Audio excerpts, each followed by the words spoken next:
sin nada. Dime qué es lo que pasa, yo quiero desatarme contigo, papi. Poder control contigo, papi. Una dime cuál te pido, papi. Ay, papi, ay, papi.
Sometimes it's amazing when the weight breaks through the casing.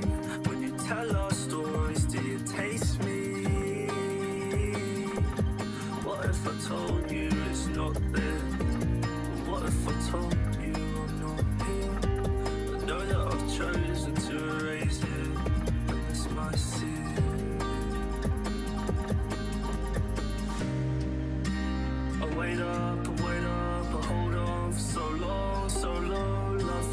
Nothing's helping me. Feeling weaker every week. I just fuck around with these beats. Love's so sweet, it's so sweet. When I'm loving her, the city lights kiss my tears while I'm hugging her. And I love her to death, but the death of me is leaving her. I fucked her in the head, deep before I I've been too weak.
Don't play with your karma. Little kink in your armor. Don't fake like an actor. And tell a lie to your pastor. Focus like a laser. When you leap from the rafters. Better off going harder. You don't wanna be a martyr. You don't want when you flirt with disaster. When you flirt with this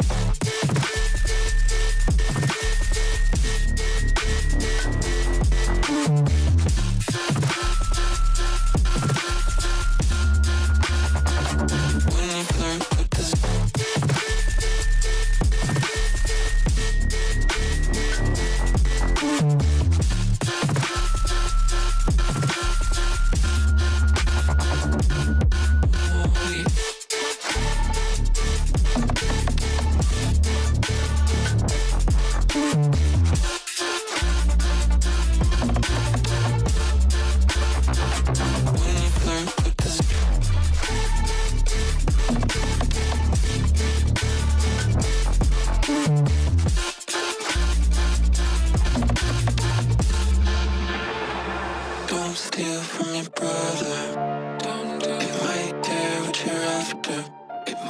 Prepare for the danger.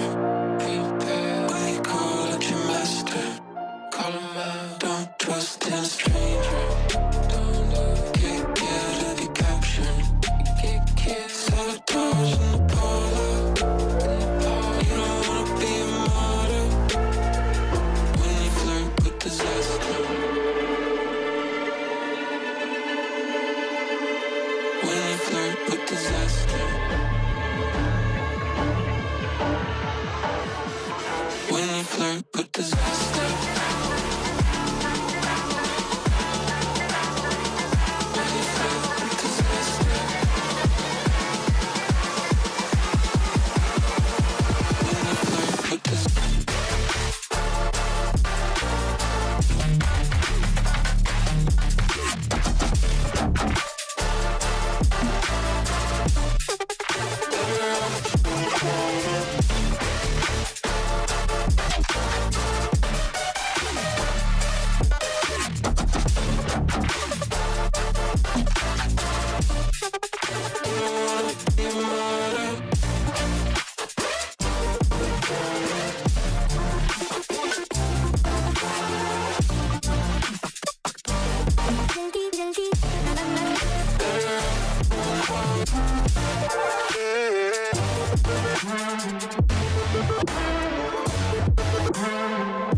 This stream contains fast-flashing images that may affect viewers who are susceptible to photosensitive epilepsy and other photosensitivities. Viewer discretion is advised.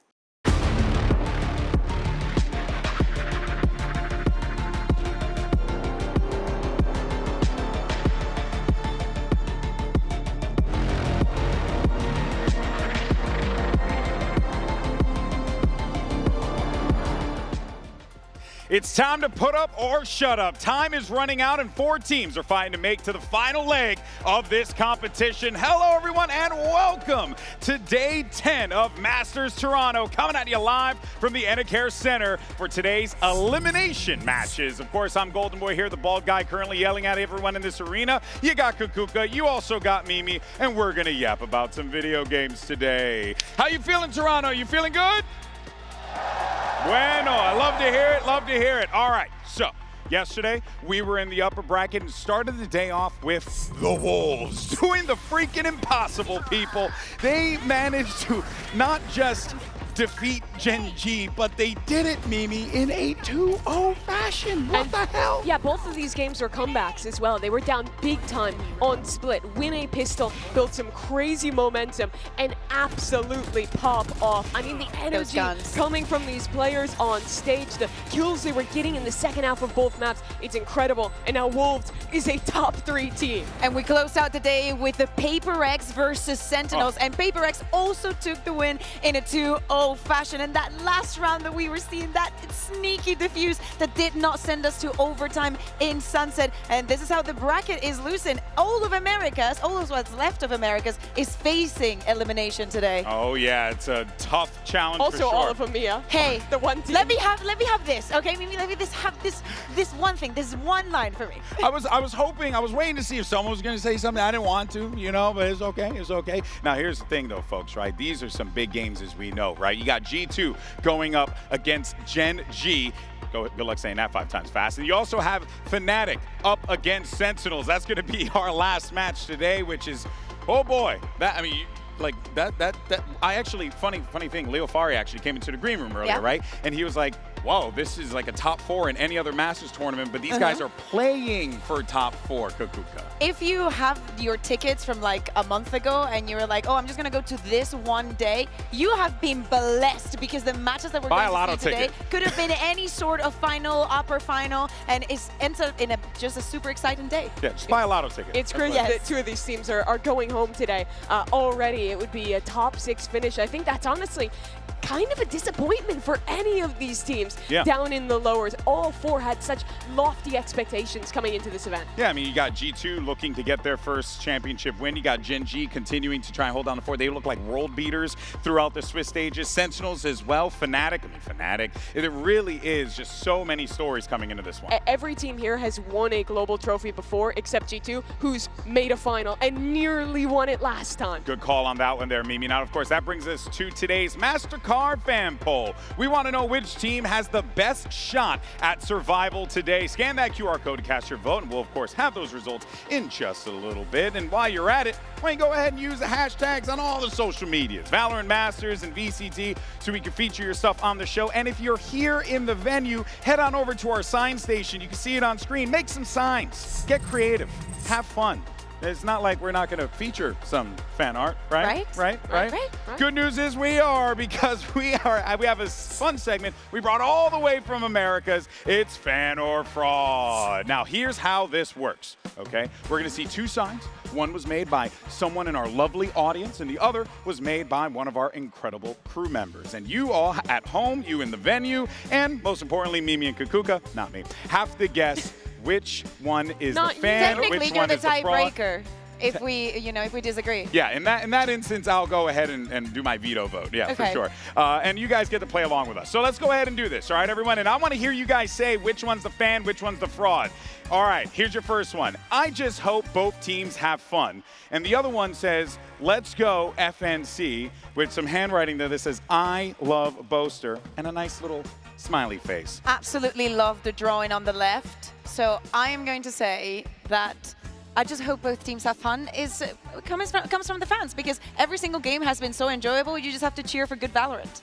The Van Silly signature is really selling it for me, because I just hope both teams have fun is like his whole thing. Yeah. But I almost wonder if that's too meta for it to have been our production crew. I'm going to go with the one on the left being the fraud. The Van Silly signature? Van Silly is the fraud. Van Silly's the fraud. Van Silly's the fraud. Boaster, the one I love Boaster's the fan. All right, let's see. Survey says which one is right. I'm actually kind of curious here.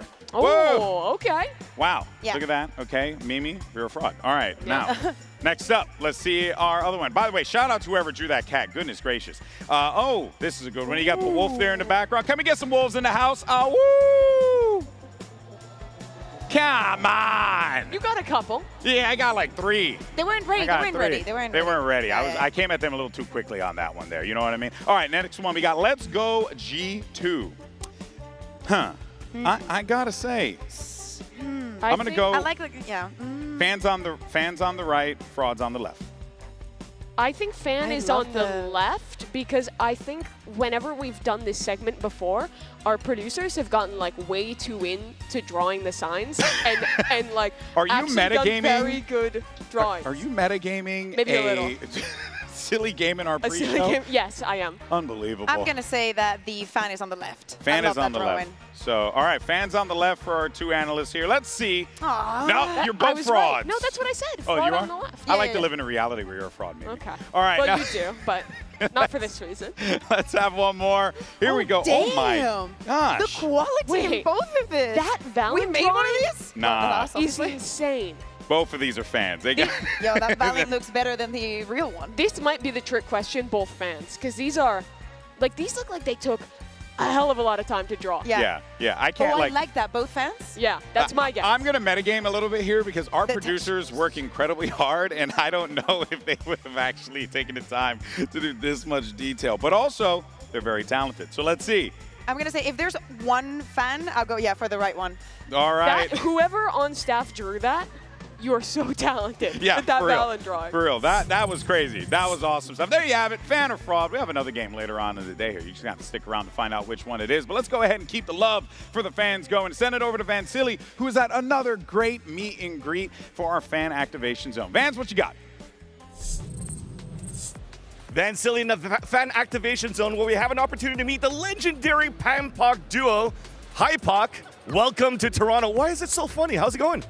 I mean, it's good to be here. We're just happy to be here, man. I don't know what. Nothing's funny. Exactly. How's Toronto been for you so far? So far, so good. I found a bagel spot, so I'm happy. That's usually for me the first priority, food. I need to go eat with you. Pansy, how's the energy been for this game that you guys casted yesterday? This battle between Gen.G and Wolves. It had to be electric in here. As we all say, the atmosphere was electric. No, it actually was sick. Like, I loved it for Wolves. It was so exciting to see them have their time in the sun. The crowd was behind them, up on their feet. It was genuinely sick. Genuinely so good. And hi, Poc, what's it like? Is it more fun to cast in a live environment, in an English broadcast, in the arena, or is it more fun to cast a tech pause? I mean, tech pause takes it. No, it's an honor to always do English in-house. It feels really good to, I mean, it's always nice to have a crowd, but to have a crowd kind of feeding off what's going on, and that's something really special.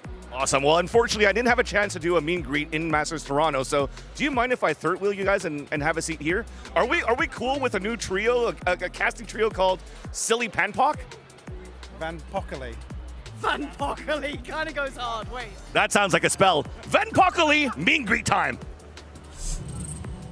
Shout out to Van-Pockely. Pan-Pockely. Okay. Sounds like we're missing out. I want to be on that table too. Yeah, we got it. That sounds so fun. If you have Pan-Pockely, you should get that checked out. In any case, so let's get into our first elimination match of the day. You got G2 versus Gen.G. Now this one, a rematch from Masters Shanghai's upper bracket final. Kukuka, Gen.G sent G2 to the lowers, and we all know history there. They ended up picking up the dub overall in the tournament. Yeah, exactly. The first tournament that Pacific ever won, and it was in a 2-0 fashion. A Gen.G that was dominating the entirety of the event, which, funny enough, is something that we would have been saying about them if it wasn't for the loss that we saw yesterday. Both of the squads being almost the same. Some changes here and there, but the strength and the name and the expectations behind them are still the same as they were in Shanghai.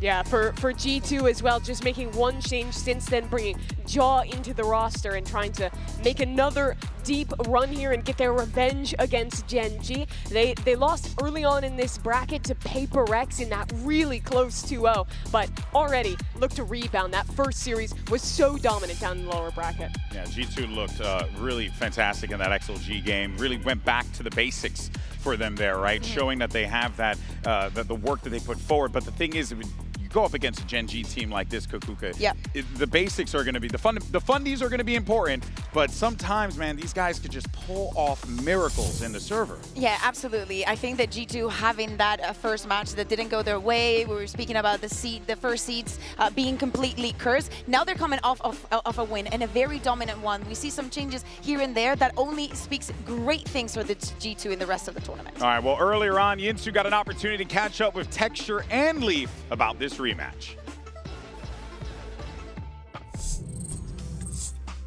Well, the last time this gentleman faced this gentleman, it went to the side of Gen.G. They ended up winning the whole tournament. So, Leaf, how do you stop history from repeating itself? They don't have Meteor anymore, and that guy seems to be the bane of our existence. So I think it'll be a lot easier, but they're still a tough opponent. Always deserve their respect. So it'll be fun. And Texture, how do you run it back today? How do you beat G2 again? Texture get ace. Haha.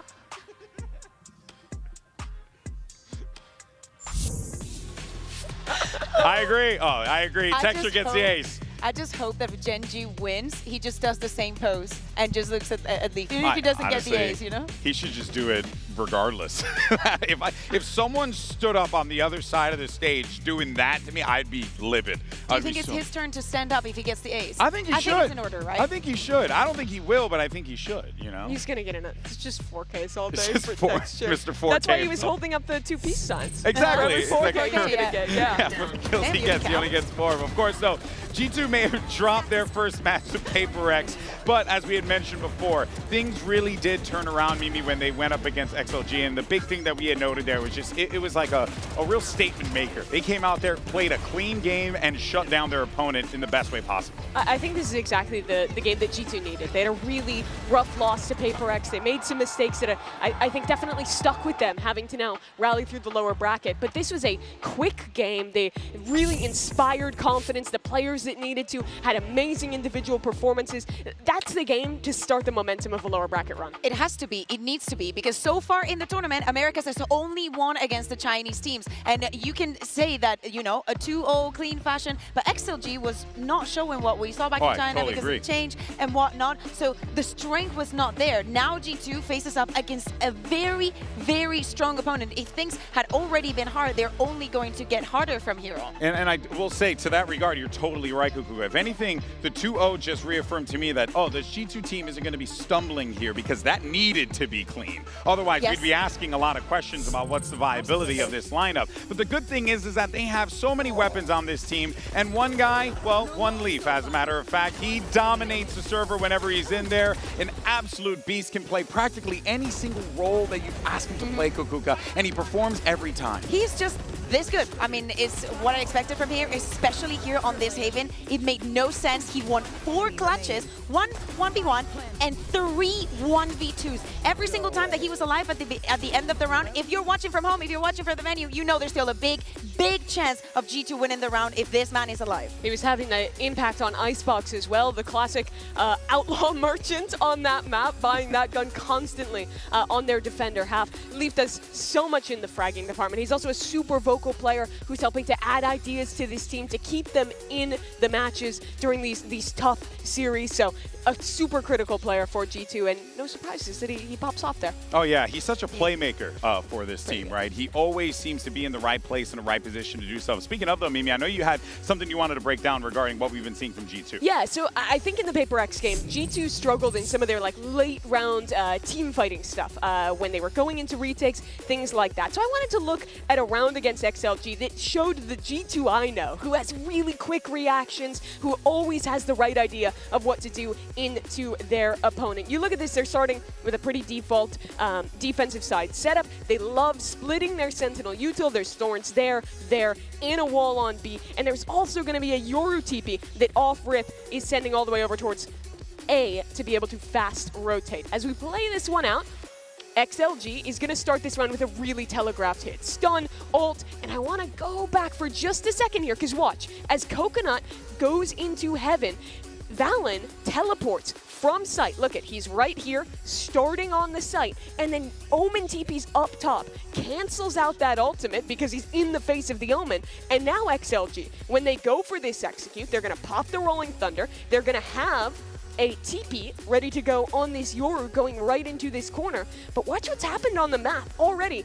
A player is rotated in, so there's 3 total over on A. This Yoru TP is about to get popped for Jaw, and the B anchor of Leaf is going to be here in just a second as well. And they know exactly where that Yoru TP is. Watch the perspective of Trent. He throws a haunt right there, perfect scan on Tararga, gets the kill, and now they back up for just a second. As that happens, the Thorns that I talked about earlier are currently stalling out towards A. There's a Paranoia going in with all of that utility. And watch as G2 doesn't slow down. They rip the ult. They're fighting into long. They're grabbing this Yoru ultimate. And then again, they take a small pause and reset into this team fight as Valen TPs across and all 4 members face towards long. Spike goes down, and at this point, the round is cooked. There's a lot of little decisions in that round. Valen TPing into heaven, Trent taking the timing with the haunt to get that kill, ripping the ults to fight into long.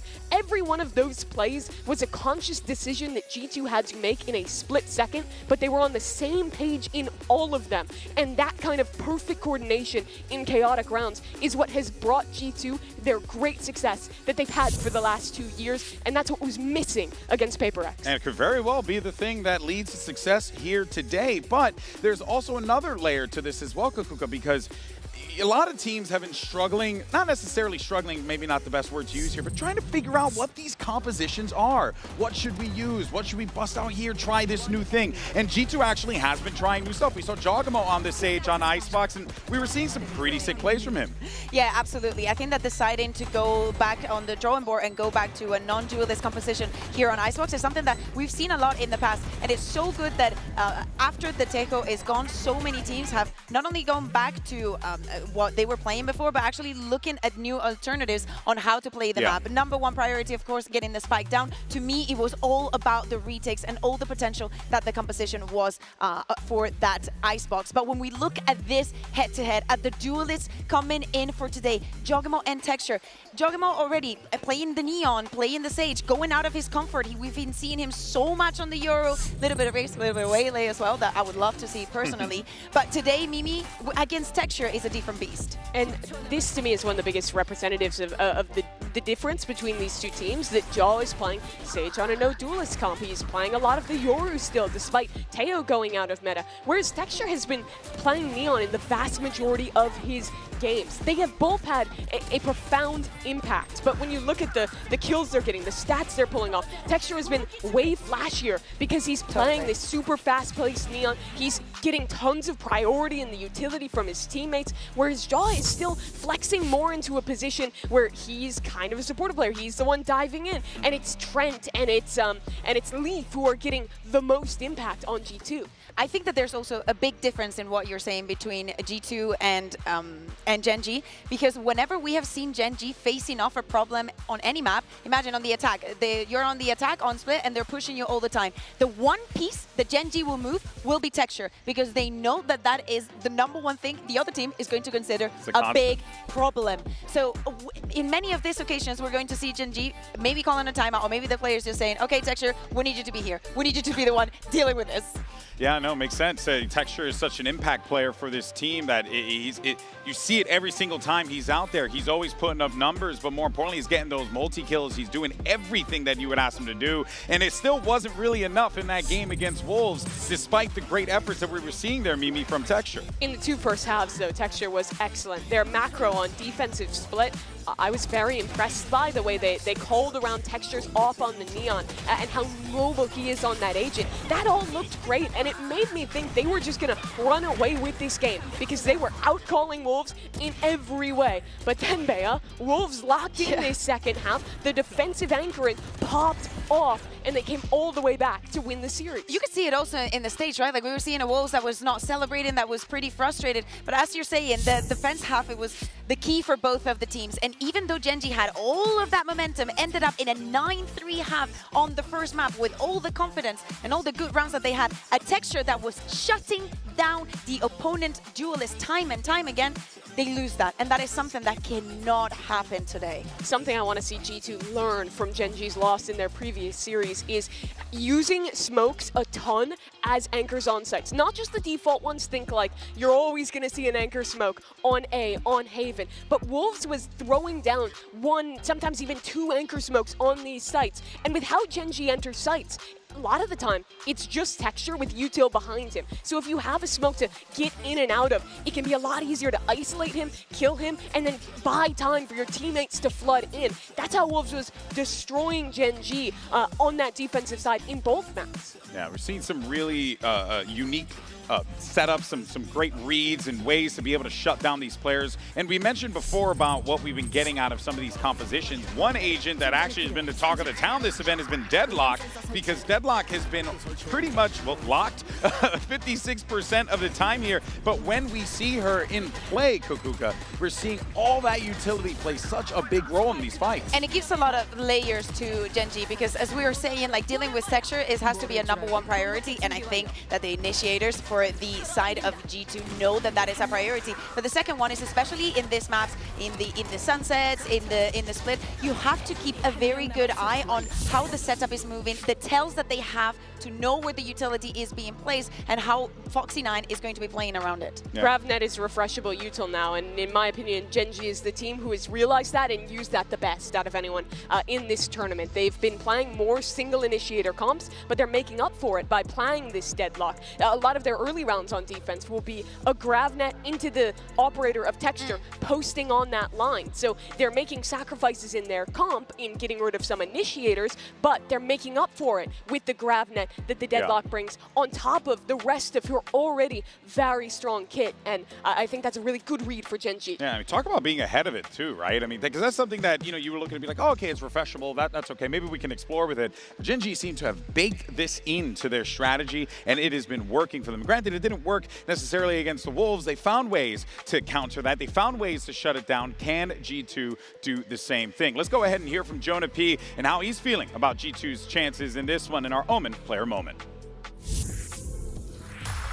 Yeah, a lot of surprises from XLG. I mean, going into the game, we know that they've publicly said that they have communication issues, but actually playing against them, honestly didn't feel like that. A lot of us had to make a lot of hero plays and clutches, and fortunately that went in our favor. But other than that, to me, it felt like a full drill team, even when they had a sub. And luckily we had a buffer life, you can say, against Paper X. So we got punished a bit, and now with those takeaways, we're gonna be, I want to say unstoppable, but we feel more confident than we've ever felt. He left to do it now. Jump spot out into the open, straight shots and damage and spamming all. Oh my, no coverage in sight! Not like this! I don't know if it's cliche or not, but when we're down 11-6 third map, potentially being eliminated, I'm not really thinking about Toronto at the time. I'm thinking about losing to 100 Thieves and having them get the satisfaction of the win over us. And we were not letting that happen. It could have been any team. But yeah, I don't like when we're the team to beat and people get that satisfaction. So we know how to lock in. And unfortunately, sometimes we have to lock in too late, but it's what we're known for. Never can count us out.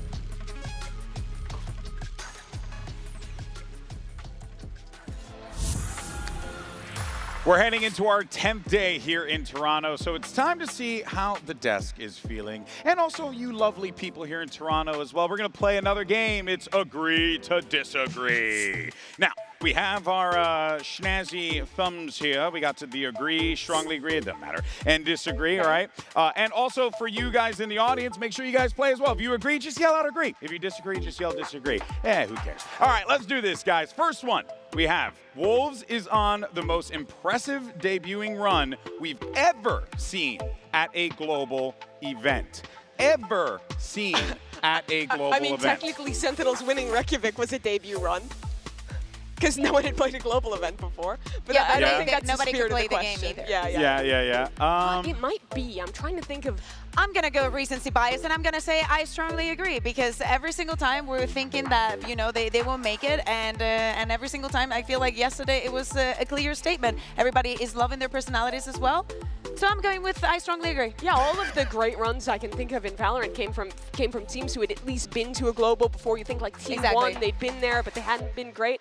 For a debut? Yeah? Yeah, I think I have to agree. It's one of my favorite albums as well. So I do agree. What do you guys? You guys agree or disagree? Hearing a couple agrees. I'm hearing agree. I'm getting agree. I heard another guy tell me shut up, but that's okay. That's beside the point. All right, next one. Pacific has been the strongest region so far in Masters Toronto. Do we agree or disagree, Toronto? Yeah, that's an easy lock. Yeah. That's been. Sorry, I'll let them talk.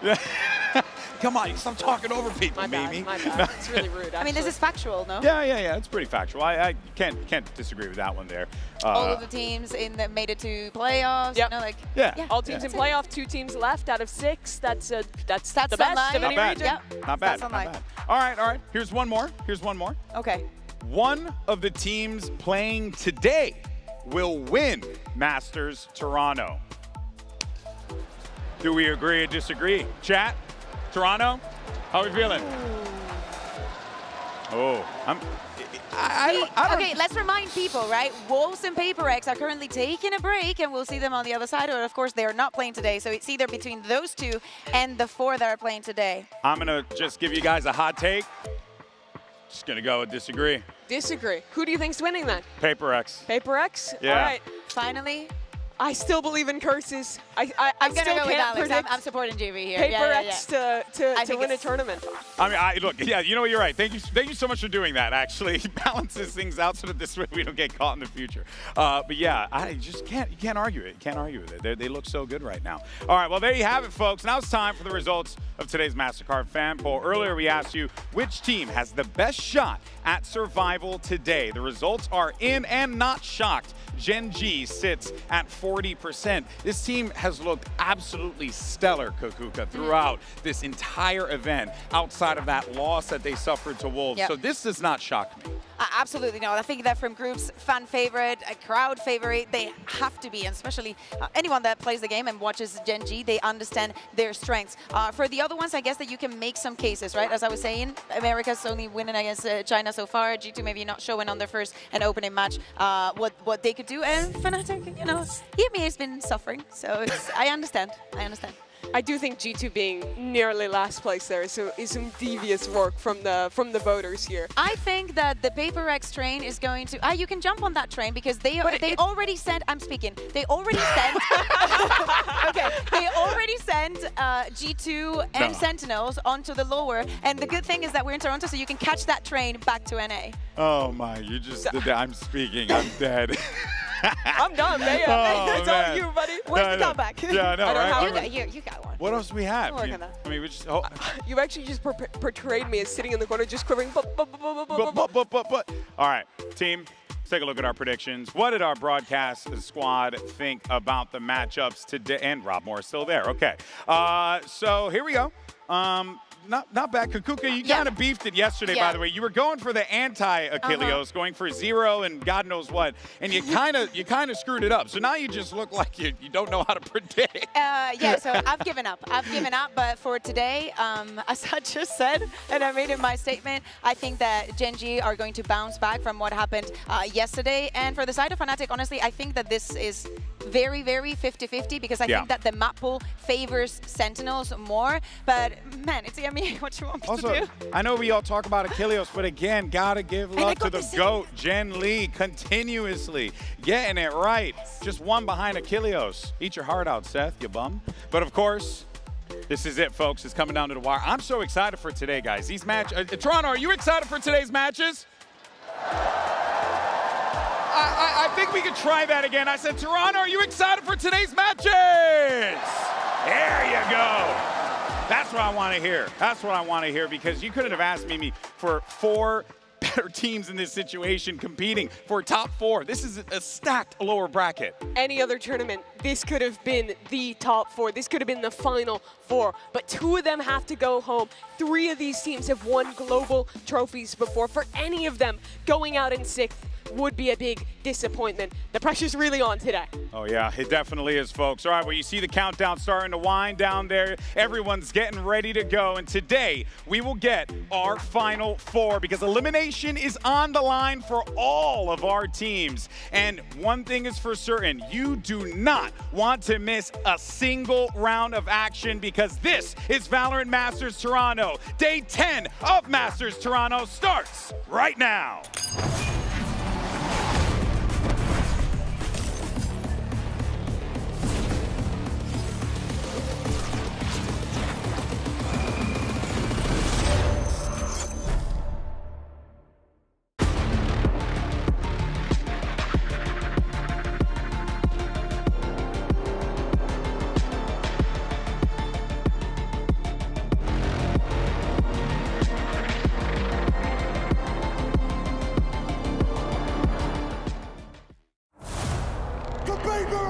There's no stopping this train! Sentinels, they are sent tumbling it down. I'm super confident in this team, honestly. I think if we play to our standards, we'll be able to win any event. Honestly, we're that good in my eyes. Obviously, there's higher stakes now since we're in the lower bracket, and all we're doing is just worrying about what's up next. In this case, it's Fnatic. Fortune favoring the bold, Fnatic bringing out a brand new look. Sentinels are a really good team, but I think it's a really good matchup for us also because they play our map pool, and I think Boaster is gonna leave JonahQ completely, and JonahQ will have no chance against him. I have experience against Alfier and Boaster. Obviously, I was playing against Crashes a decent amount. I think playing against Fnatic, they're going to be a lot more of like a slow pace. A lot of America's teams are also like that. That's nothing new to us. All I'm gonna say before facing Sentinels is that they should be scared because they don't know what is coming next. Fnatic, may the best team win. It's honestly a privilege to have a tournament in Canada where my family and where I'm from originally. After map 1, I saw my brothers. I knew they were behind me, literally. Kelly, Justin, Dad, Jordan, Vic, I love you guys so much. I feel your presence every single day. Having you guys support me is the greatest thing ever, and in return, I'm going to bring this trophy for you guys. 승자조 결승에서 G2를 만났었는데 그때 당시에도 G2에 대한 평가가 되게 우승 후보다 얘네가 우승할 거다 살짝 이런 평가였는데 근데 좀 그때 당시에도 제 기억으로는 생각 외로 좀 쉽게 이겼어요 비교적 13-10, 2-0, Gen.G, they get themselves into back-to-back grand finals. 그래서 이번에도 뭐 크게 신경 쓰지 않고 저는 저대로 계속 나아갈 예정입니다. Take down Gen.G, an international titan. Gen.G, they're coming off of a fresh loss versus Wolves, which I think is a big surprise to everybody. It's G2 who move on. G2 came in today angry, determined, very focused. For us coming off a win against XLG, we're going to use our momentum and their downfall against them. 안 좋은 상황에서 서로 이번에 만났는데 또 안 좋은 상황인 만큼 저는 최선을 다해서 어떻게든 이기려고 할 테니까 G2도 최선을 다해서 저희를 이기려고 했으면 좋겠습니다. 그래야 최고의 경기가 나올 수 있다라고 생각하고 있기 때문에 Gen.G 파이팅!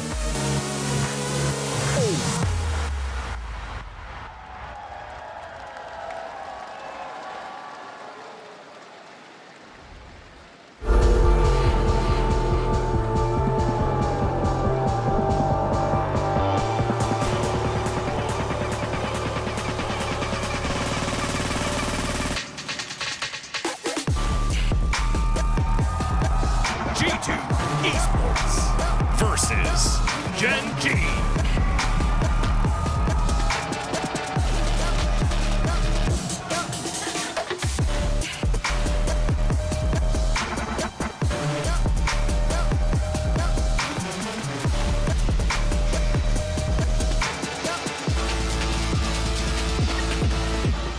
And here we go, Toronto. It doesn't get any better than this. This time it's not an upper bracket final. Elimination is on the line. Who is gonna stand tall at the end of this one? It's G2 versus Gen.G. Mimi, it's gonna be good. The last Canadian player left in this tournament against a squad that has lifted trophies at a Masters before just a year ago. Both trying to stay alive in this lower bracket. Yeah, and thinking of Gen.G and the run, it doesn't matter what has happened so far. It doesn't matter how good they've been. They could go home in just 2 days. And as we take a look at the Omen map select, Lotus is going to be the first map that we see. G2 also picked it against PaperX. We all know how that ended up being. And even though it was a very close affair, there were so many moments where individuals were needed to carry the And game. a little fun fact about that, this is exactly how their series started in Shanghai. It was Lotus and it was G2's pick, and G2 lost that 13-8. Gen.G has not played Lotus since Pacific Grand Finals. They weren't a Teo team on that map, but I do wonder if they're thinking about switching onto the Neon here as well. They've been so committed to that agent across their map pool. I think it would be a really interesting idea, but they've also been very strong with that default Raze comp, the old Fnatic comp, just subbing in the Vids instead. I mean, if you're in a situation here where, you know, a lot's on the line, obviously elimination is what's going to meet you on the other side of this, no matter how the chips fall, Kukuka.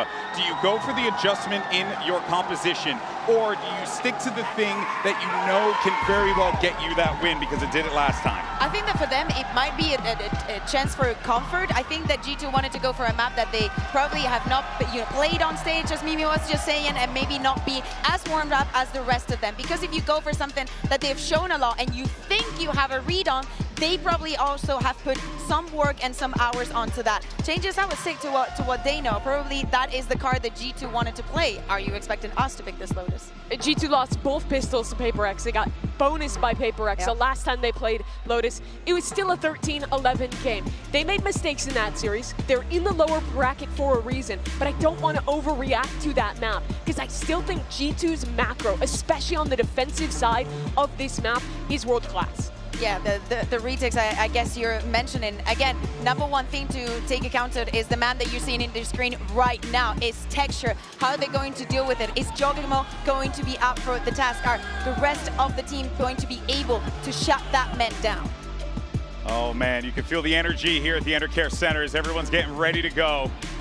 And once this game starts, I know people are going to be on their feet, unsure of what's to come, because both Gen.G and G2 are squads that could very well have been in the grand finals here in Toronto, but they find themselves scrapping for top 4.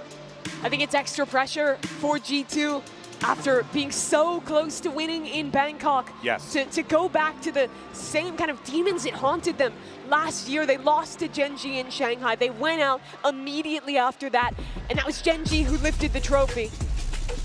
All right, let's see what we get for our agent select here. See what we get locked in. There's surprises on the side of Gen.G. They have already locked up all their agents. Again, this is what they were playing at Pacific from G2. Whoa. Okay, that is a locked. Locking the Tejo. Locking the Tejo. That is a locked Tejo. We have it confirmed. Did not expect that one from G2. Holy moly, Mimi. So Tejo still has some of the strong synergies with the Yoru, with the missiles. Drone it can still be a great tool on re-clear on this map, but you don't have the refreshable util there, so we just got to see what Trent's up to. Yeah, and also putting JonahP back on that Yoru, he was not feeling it on the Neon. All right, well, we've got 2 of the game's best ready to slug it out, so let's get ready and send it over to 2 of the best casters. Here's Brent and Sideshow. Thank you very much, guys. Yeah, excited to get into this one here. Now, me and you, Josh, we're deeply intimate with these 2 teams. We've been watching G2 goes from height and strength to strength. Gen.G comes so close in the past and even lifting a trophy as well. I mean, you look different. Have you got a haircut? No, I'm the same old Sideshow. These are 2 teams that we never would have expected to be in the lower round. It's 2 Sideshows. I need to have a word with security. This guy doesn't even look anything like me. He doesn't look anything like me. How has he managed to sneak in there? No. Don't worry about it. Don't worry about it. The world can only handle one. What an opening that we've potentially got here, though. Like you're talking about, so much history with these teams, but I wasn't expecting to see these compositions being pulled out here. Yeah.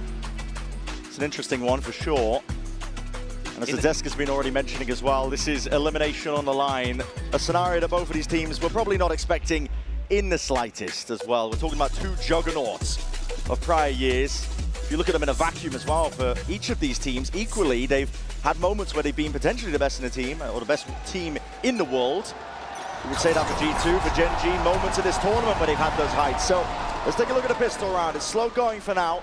Gen.G set up, grouped up. Ready to pounce, aren't they? Primed with that paranoia, but there's no contact, no signs of life from G2. I'm so interested to see how Trent is utilizing his utility. Now that it's all changed up, Jorg takes contact. And he's out. Trent still with both salvos and a stun to work with. Trying to take these fights as well, straight up here. Flashes into your face. JonahP is able to just at least hold that crossfire setup. No pressure coming out. Salvos lay it down onto the floor.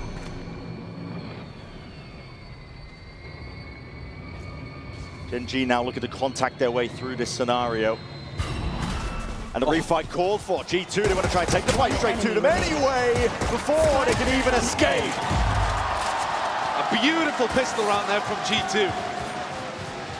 Never allowing Gen.G to cut noise and force them to go for some kind of information, re-clear. They just force the fight instantly as soon as they hear that door open. I like that. Proactive, decisive. One enemy remaining. Last time we saw these 2 teams face, the only time, in fact, that we've seen these 2 organizations clash, it was at Masters Shanghai, a 2-0 victory for Gen.G, where G2 also picked Lotus, and Gen.G got out to a 7-0 lead. So immediately history not repeating itself. This could be dangerous though for Jorgamo. He's out into the open here and he needs some help! Or does he? Spike down A. Target-rich environment. One enemy remaining. And he flourishes with the rest of his team by his side. That's very clean. Gen.G are a difficult team to put away even when you have that massive weaponry advantage. They've been winning a ton of those rounds on ecos after the pistol. Yeah, one of the highest win rated teams at this event when it comes to pistol rounds. But not just that, like you mentioned, when they lose the pistol rounds, it's just rare enough. They end up winning almost like 60% of them following up. So and they're G2... they're not even forcing like G2 no, are. they aren't. They're just taking them straight up as ecos most of the time. It's a lower sample size, of course, but it is outrageous what Gen.G has been getting up to. G2 getting a win nice and early here onto Lotus. He's going to be setting them up cleanly, but okay, that's a nice little seize nade, and Jorgamo is no more obliterated. Absolutely destroyed, and look how fast Karen is into a deep position here. This is so pacey, up through heaven. Leaf, just a head popping up, and they've spotted each other. Almost ships in the night, but still, it's going to be a smoke into your face now, and the A side is opened up relatively. They still need to clear some section of it. Gen.G going to make a move on now, and Plan's going to be committed. Trent used one of his salvos out towards back rubble at the very start of the round, so he still has one to play with along with the stun. Here's the paranoia. It's going to sweep through, dividing up most of the side here. Double drop down into pit. They're going to try and combine their might and their util, looking for the kills, but the crossfires immaculate from Gen.G. Coverage on every possible position. Beautiful response from Gen.G, instantly getting the most out of their composition. That sees nade. Take a look at what it looked like from Jorgamo's point of view. He never got a chance to play the round. Through a flash, he's blinded up and gets hit by the seize of the nade just perfectly onto his position. The rest of Gen.G with better weaponry close things out. Ash is only 2 away from getting Nightfall online. There it is again. Yeah. This time G2 learning their lesson. I mean, Jorgamo could take the contact if he wanted to. That is aggressive, Karen. That's what Karen tried to do in the previous round. There was nobody in the smoke that time. Trying to take it very fast. Immediate adjustments being made by G2. Yeah, it's a nice adjustment. I think the Pacific teams in general tend to be the best at these rubble fights, but G2 get the better end of it this time. And a drone immediately coming out from Trent with 1:10 on the clock, just in case they've gone into a fast timing towards B. Texture being left over here towards rubble, just looking to try to take a fight. As the rest of Gen.G move towards Mound, Valen defending C with a paranoia in hand. He's alone doing so. He can get help from Leaf, though, on the other side of this door. Prowler not connecting onto much. Lurk timing for Texture, seeking to take it, but 3 players, watchful eyes from G2, and Valen even getting 1, and the exit. That is monumental. Gen.G going to be left scrambling here. Just Ash and Munchkin left alive and risks to be taken. They want to stand the chance of winning this round. Munchkin going for a pick-off out towards spawn, but it's all watched for. Safe hands from G2, that discipline. It's always going to rear through. Flawless. Necessary risk had to be taken there with such a player disadvantage. But by and large, these rounds, the last couple, have been decided based on the picks that were found at the very beginning, at the rubble fight. I don't think Karen can go for this play again. It's a cheeky idea. You know, at Bangkok, we saw Mako, I believe it was, doing some crazy teleports all over the map here on Lotus. Pacific teams are down to cook. Yeah, they really are. And honestly, subverting my expectations for this game. When I think of these 2 teams, I think of methodical, disciplined, a bit slow at times, willing to work the map ever so slightly, but there is pace in this game. Gen.G have been throwing themselves at this A rubble fight over and over again. I think it's really valuable to condition your opponents. If they can kind of force G2 to not fight over rubble, I'll find you. Then suddenly you're gaining yourself a big advantage. It's over the top. Unbroken in time. Big reveal onto the 2 of them. Gives G2 a lot of information.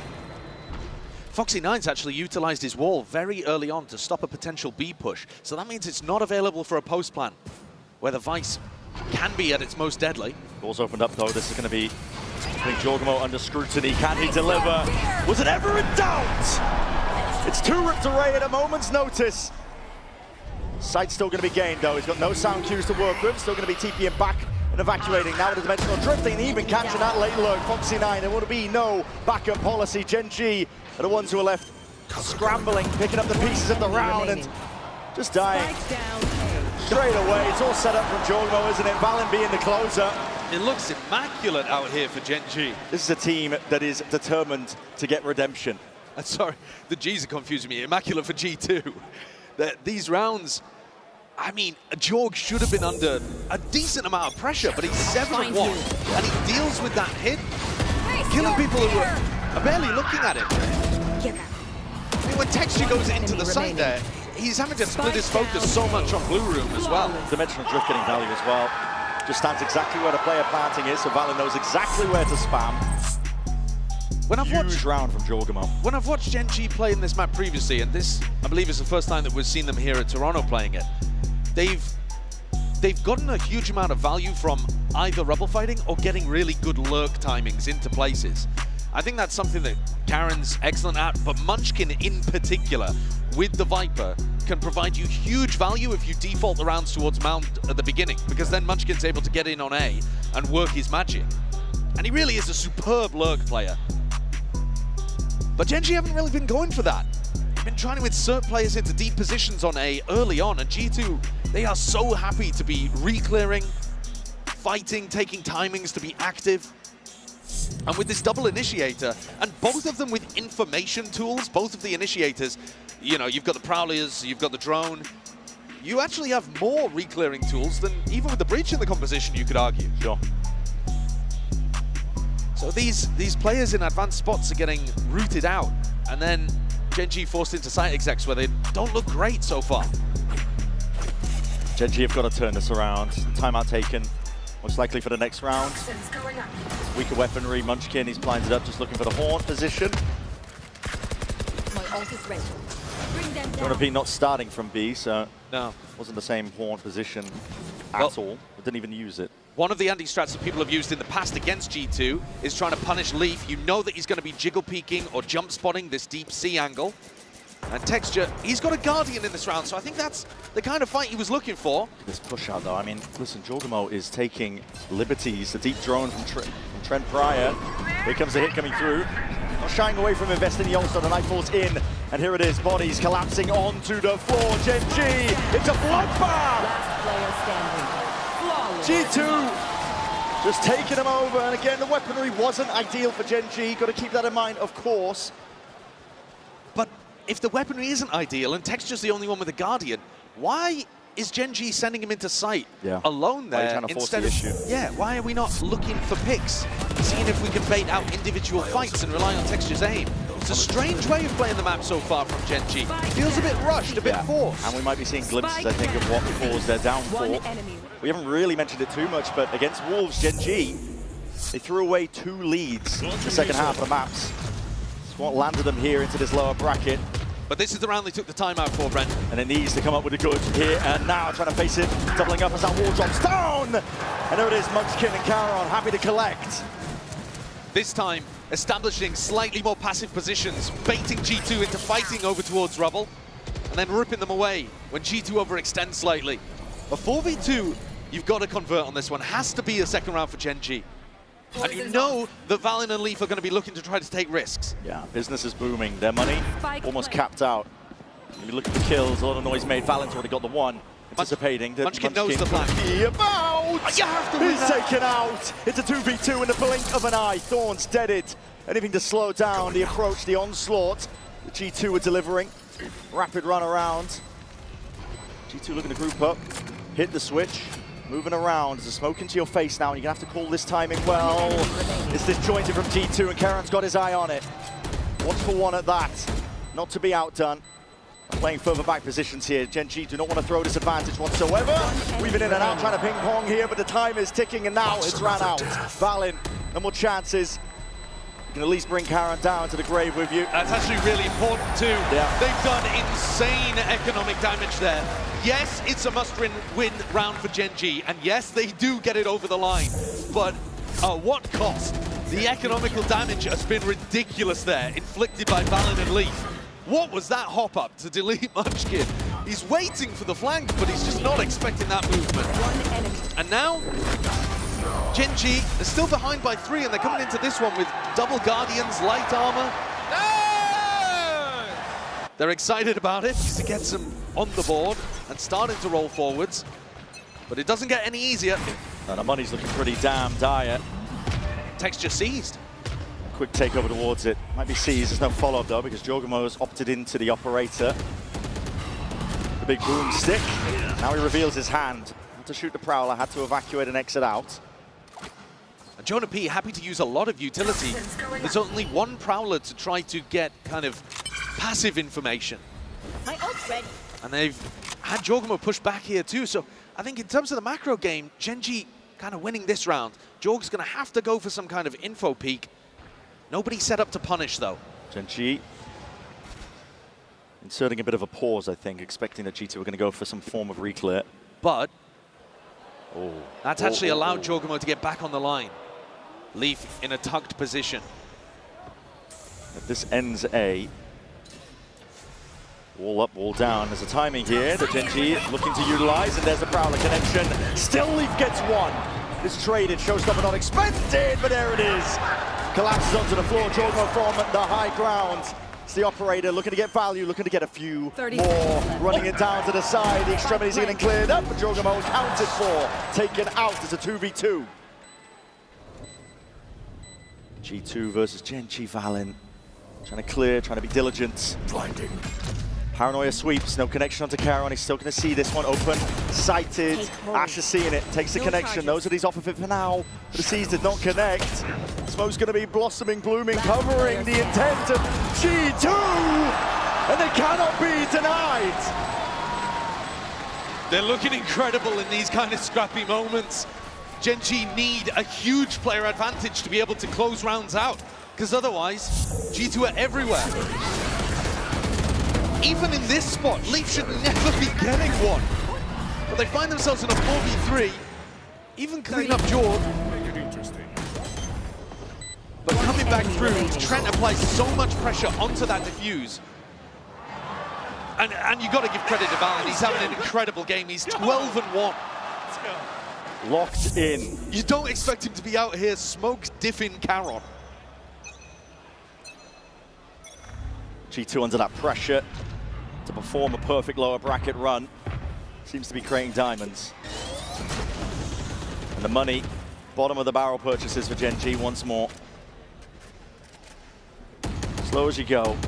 Just trying to dodge and weave past these bullets.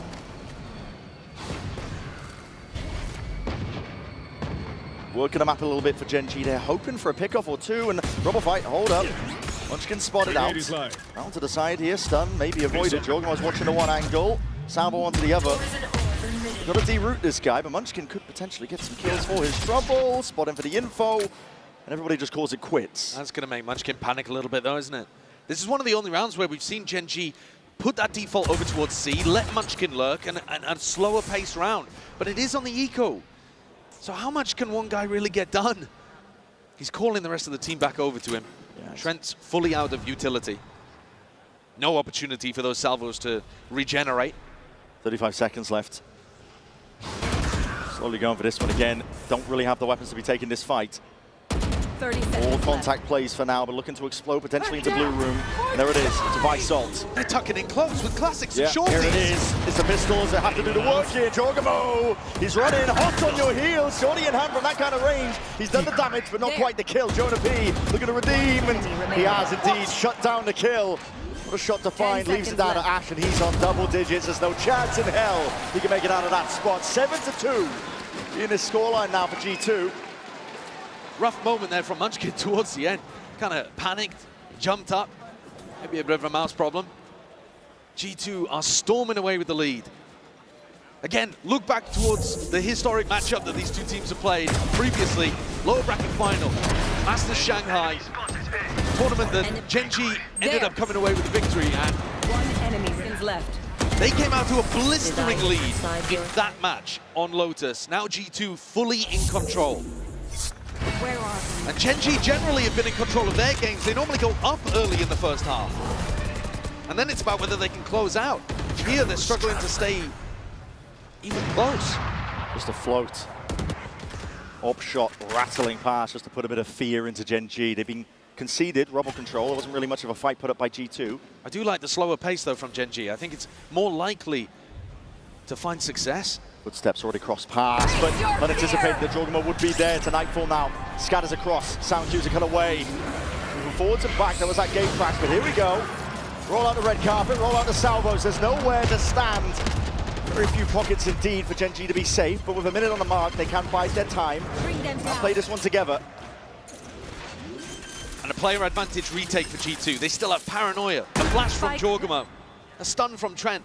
There's still plenty of utility here to make this work. And of course, the player advantage. Flash overhead.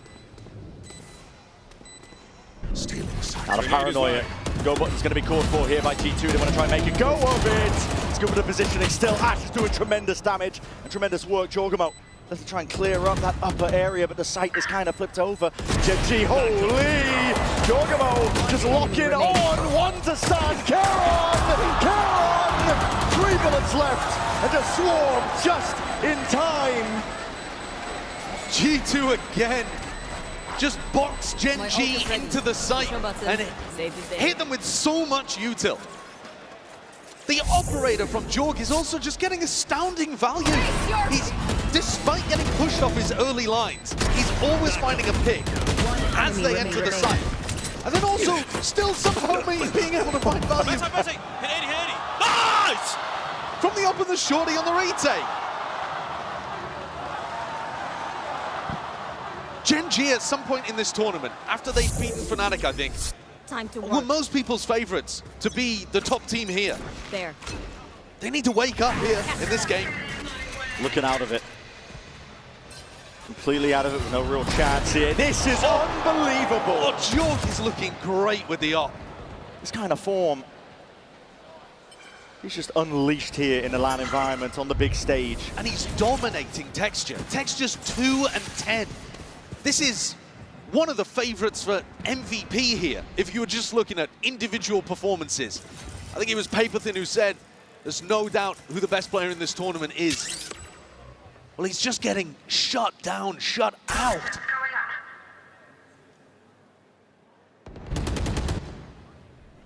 Walking around the map here, Gen.G are looking for anything.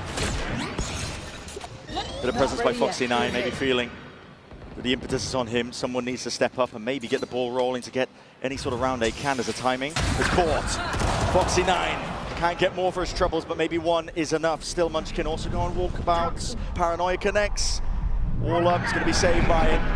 Nightfall committed. G2 are just looking for info. Yeah, that's just for information. Now, they've only caught 2, but the sound cues, walking around. A little bit oblivious of the spike dropped in no man's land. This is all going to be on Karon. Karon even being spotted out. Beautiful correction. Leaf was just out into the open there, but watching onto every other avenue, G2 are not letting anything else slip. He has the ult for the spike. It is possible here. Pick up the spike here. It's going to be a risky plan, though. They're already on 10 him. seconds left. Straight onto the site. Gonna start to play this one all together now. Wide swing, wide face. Valid is feeling himself. Why wouldn't he be? A team leader, the IGL for G2. He's not required usually to put up unbelievable numbers, but he's 15 and 2 right now. That's a shot and a half, though, from George.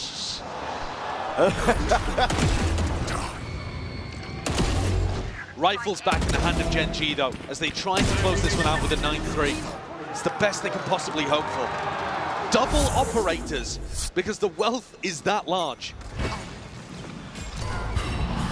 Last round of this first half, too, for Gen.G to put up anything. At least they've got the rifles. G2 are just so active. They're already putting pressure on the B-Lurk player, finding out that Munchkin is over here. They're all over the place. Making good usage of the fade. Hello, okay. One of the first kills going away for Gen.G now. Valen gone. We'll see how the rest of G2 end up playing this one. That's a tag through the wall. That's crazy. Jorg is not missing. He's everywhere at once. The TP took him out into the open, almost died for it. But did he anticipate Trent? He's tucked close and tight. He's a few more, but a spam. Raw bullets coming his way. There's a lot of teams coming for him, yet still he perseveres and reigns supreme. Munchkin scrambling left and right. Dimensional drift spotted, he can see it on the HUD, and Leaf just plucks him out of the picture. It's a 10-2 half. Absolute domination here for G2. Gen.G never had a hope in this half. There were early signs that maybe they could have done something with those rubble fights, but as soon as G2 got going, they got firmly in control. It would take something miraculous for Gen.G to come back in the second half.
For an elimination game between two titans right now, Gen.G are not standing up to the test that G2 are putting out. This is a squad that we wanted to see a resurgence from. You can see it reflected in the numbers. The Coinbase Econ report, it's all G2.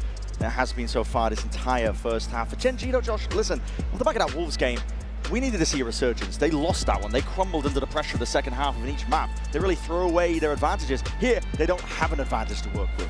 Absolutely. I mean, they could just be bombing out right here. This is elimination, and you can't go quietly.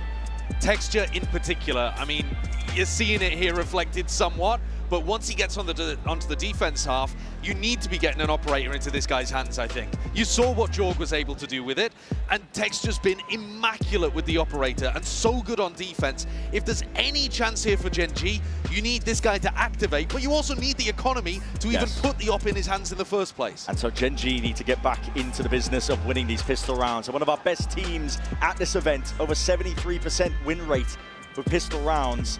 That's how you get the economy booming. Yeah, and then also they're going to have to fend off a G2 force buy with Stingers. Exactly. Even if they do win the pistol. So pistol rounds, weirdly enough, in this particular matchup, don't matter as much as they usually do because both teams are so good at winning even after they lose the pistol. Having said that though, it's a 10-2 half. So Gen.G need anything they can get. Paranoia used instantly with a haunt to fake like Gen.G are fighting super hard over rubble. Doubled up, it's a bit whiffy, it's tenuous at best. Fight taken, bullets rattled off. Ash weakened all the way down here. Bit of a drive-by, opening up the door, applying that pressure now towards C-Mount, and the TP back. It's fakes on fakes. And it looks like Valiant's got the read that this rubble pressure was a fake all along. It's only Karen. Jump spot. He's already used the Paranoia as well. Yeah. Smoke's barely available to him. He's just got to try and scurry towards the back, but again, Salvador's at your feet. Thorns in front. Needs to step up and try and take this. Fight straight to them. Blind as anything, still manages to grab one, but look at G2 already just getting into all the cracks in the defense. Any sort of gap whatsoever, but listen, that's a double fight that Jogamo was taking, and he didn't have a teammate to help him. So a chance here for Gen.G. Two players controlling spawn and two players on the flank. Leaf could easily get caught out. Player advantage for Gen.G. As you mentioned, Leaf could definitely get caught out, but he's positioned himself well indeed. It's the first one, still fights happening on multiple avenues, multiple fronts. G2 filling up the feed and getting the better of it for now, but it's still that 2v2 and the damage done! There's no way! They're so damn low. There's still a chance for Texture. It's not planted for these G2 players. They're going to have to get a bit of a run on. First one's a good connection, brings it into the 1v1. Texture delivers. He had to turn up. He had to deliver. And he needs the kills, he needs the economy to get this up online. Red Bull clutch in the end. There was barely any health on the board. It was, to some degree, ridiculous that Texture was even left in a 1v2. Munchkin, I think, should have been able to deal with it. He did hit a headshot onto Leaf, actually, but he was just a bit too focused on hunting down that kill. But nice composure from Texture in the clutch. And G2 are not going to go for a force here. So this is one of the few scenarios where G2 actually get the plant, get a lot of kills, and decide not to opt in.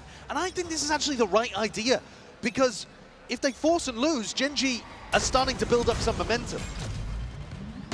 If you ignore the force, you're doing all right. Yeah. Trying to play the long con with the money, and okay, pistols in hand, actually still getting some value from it, even dinking Ash, bringing them straight down, throwing him over there with a follow-up. They haven't even forced and they're in a 3v3. This is dire for Gen.G. Scattered with the players, Leaf is just going walkabout, seeing if he can bait out a bit of this one, and he's not even just baiting them all, he's full committing. Yeah, he's just sent that, hasn't he? Taking the risk on the eco round. Munchkin, though, is he going to be able to hear this one? Potentially. Might just be in the Venn diagram where he can get some information and call out for his team, but the rotations are coming late now from Gen.G, so I think he might have just missed it. A plant, but not a great one. Having said that, you're not going to be playing long-range off-site post-plants anyway. Jorg takes a full flash to the face. I think Jorg might have just missed that timing. Onto Munchkin on the flank. Munchkin's still working with the Judge, not the best weapon, but... A terrible weapon, in fact, for this flank. He's hoping the rest of his team, I think, can try and push him into him potentially here. Orbs are going to be propped up here, and his timing's okay. Foxy9, and a watchful eye onto that one then. Good connection with the flash, and a bit of damage with the chip. Trent has got to try and do it now with a classic. And the weaponry finally gets the advantage that Gen.G were looking for. And not too bad overall, actually. Munchkin and Foxy can still keep their full armor. And so, while it looked like a very dangerous situation in the 3v3, Gen.G have managed to come through relatively unscathed. Now, they didn't go for anybody saving money here. They put a lot of respect on G2. They knew that the force was possible, so that means nobody's gone for a pistol round in round 14 to save up for an operator, something like that. So they're still working with mediocre weaponry coming into this bonus. But if they can convert here, maybe there's a chance to apply the pressure back to G2. And they're putting a lot of their eggs into this rubble fight. Yeah, bit of a preview of what's to come here. There's not much pushback, it's only Leaf. He's not going to be opted into all that. Combination of the util. It's going to set Karen up nice and pretty. He's got deep A main control now. It's going to make the guessing game off the map that much easier here for Gen.G. Worth paying attention as well while we're on this attack half to how Trent's going to be using his salvos. Is he going to be looking to use them for site execs, map control, That's not post-plant? intended. Viper Orb ended up landing on the tusk of something. Caron feeling the pressure now with that util coming forward. Snakebite and a Prowler. Sends out that paranoia. Just a clone and Texture's watching. You need this guy to activate. I think they may have seen a lot of players' presence though, so now they're going to be making a move over towards C. Foxy9 gets info. Horns are going to be deaded. He's trying to slow this one down, buy some time for the rest of his team. No wall though. Horns in through. Foxy9 just playing this one for the full retake. Watch Texture's off. Watch Texture's ult here. They're going to try to push into him. A lot of pressure. Salvos. This is actually disconnected. Ah, she still gets two. It's wonderful. It's beautiful. He was pushing to a really difficult spot, yet still Trent is getting that value. Round towards the pillar. Texture has to be the difference maker and is. Gains some side control, leaves it into just JonahP. And he's not much, but Gen.G walk all over the site. Story here, though, at the beginning of this second half is that Texture is now online. Yes. He's been getting multi-kills. He's been really impactful. Winning them the clutch, getting 3 in this round. Impact kills as well. He's rocketed back up towards the top of the scoreboard for his squad. G2 forced into a stinger buy. Not that they're bad with these at all, but they're starting to get ults online too. You're feeling it now. I think a bit of confidence back for Gen.G. You convert the bonus like that, spirits are going to be high. You know at this point, it's more than winnable. You just have to drag it over the line 1 round at a time. The ult rounds are going to be the trickiest, and it actually could be right here. It's all in. Nightfall gained. Jorg, if he gets a kill, has the Yoru ult. Full util dump, Foxy9 squares up. Being challenged, that's the util. The TP forwards, the wall's going to be deaded on top of it. There's 2 players all the way in, but they're looking left, right, all over the place still. Up and over towards the wall. Leaf was able to pluck Foxy9 out. Ash is in. Trying to flood defend this one side by side with him and Texture. There's a disconnect here. G2 have called for a bit of a pause. Util's flying back and forth. Cutting them up now with the smokes, including the site. It's divided.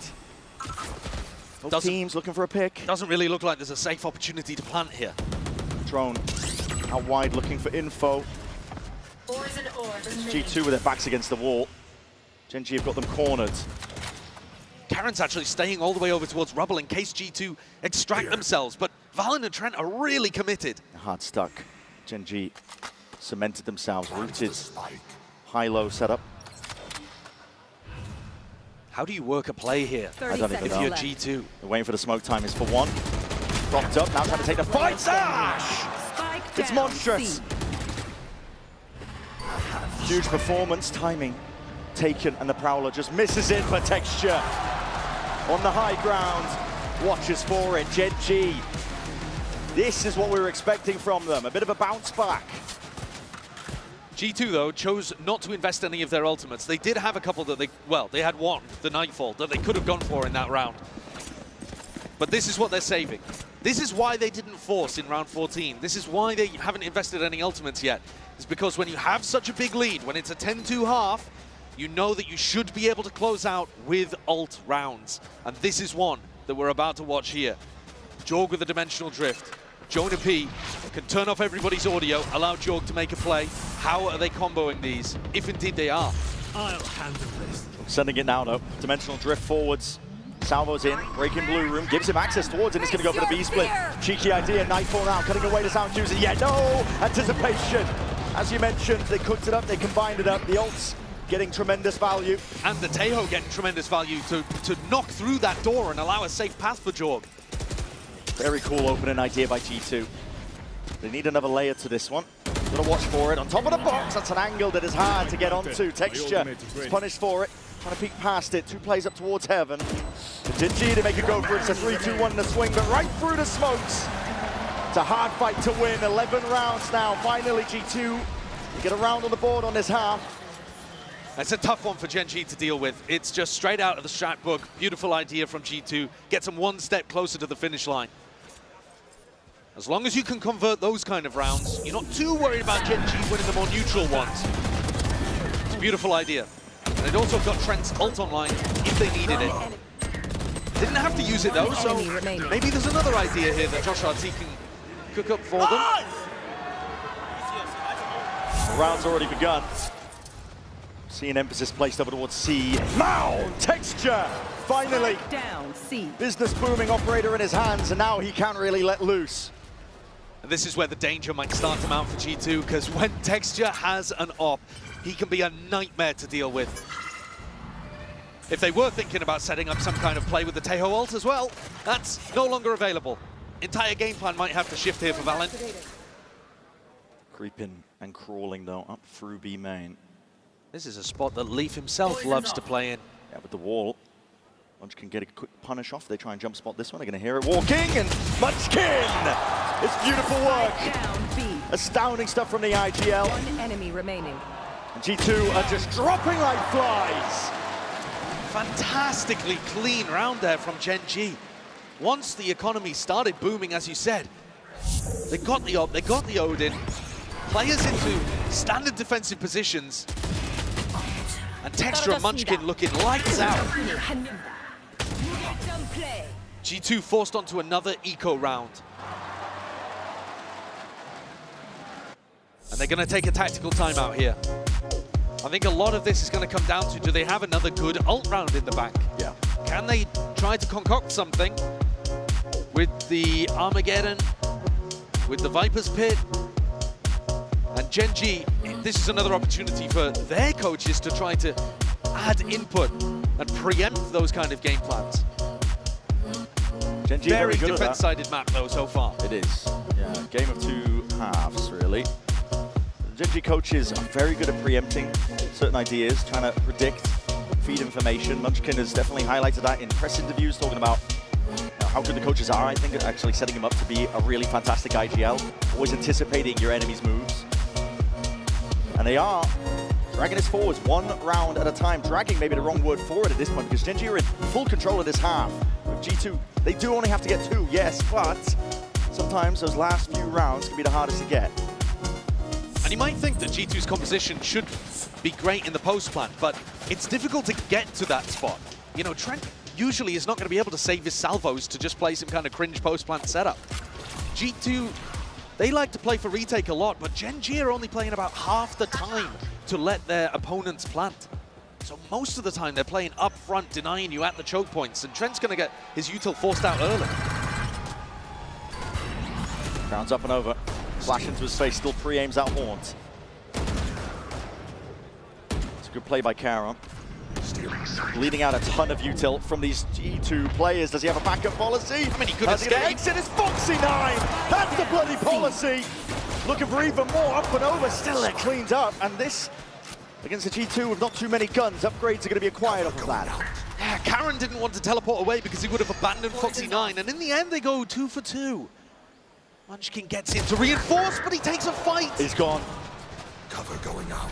And this is the 3v2. opening, this is the window, this is the kind of mistake you cannot make. Dire straights here for Gen.G. Pit now swarming out wide. It's a poison that's going to be spreading.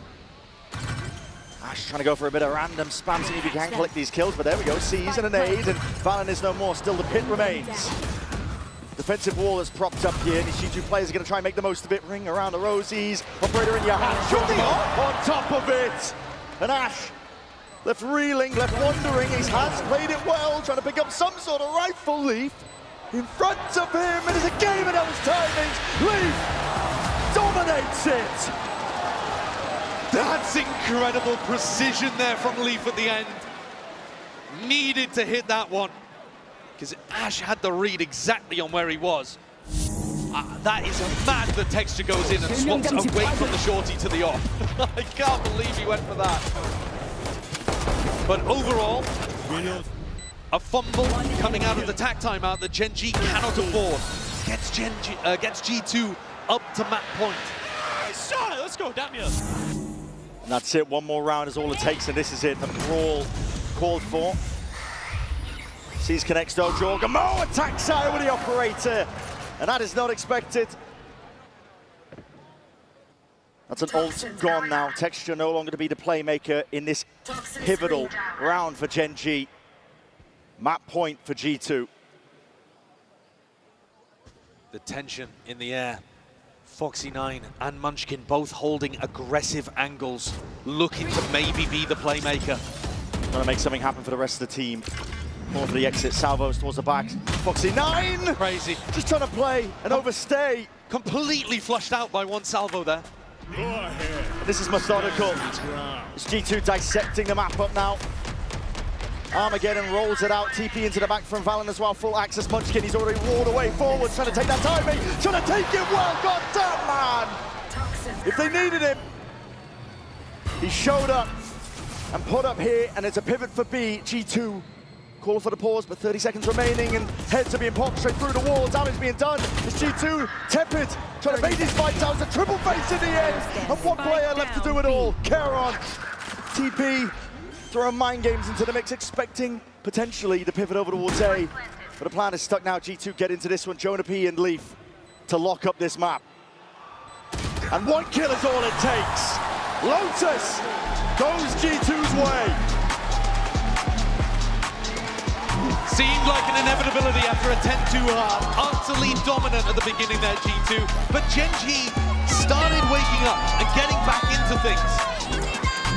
Unfortunately, a couple of fumbles towards the end, and they couldn't quite manage it. But next up is going to be Gen.G's map pick.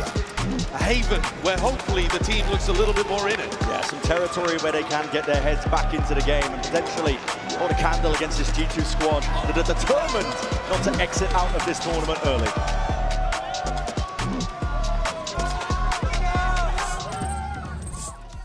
Today's want us to just be high energy, okay, and always optimistic and focus forward, right? And once we win today, the whole tournament is gonna look at us and say, oh shit, it's G2 now. We have to play G2. Make this a proving point for yourself and for the team and for everyone around you, okay? We're gonna change the narrative of the tournament today, all right? I want energy today, guys. If you guys wanna get hyped, if you guys wanna yell at them, whatever you want, do it. Play like underdogs. They're the ones who said we're gonna take us out easy. They said that. They said that it's gonna be like just like last time at Shanghai, 2-0, quick victory. If you guys wanna shit talk them back, go ahead and do it. This is your playground today. There's no pressure on us, okay? All the pressure's on them.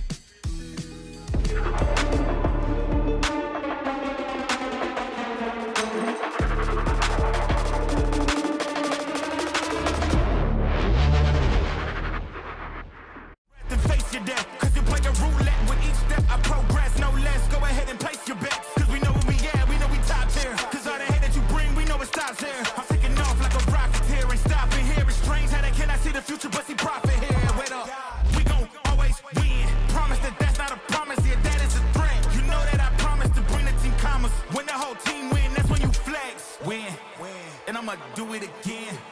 Watch me win. Then watch me do it again.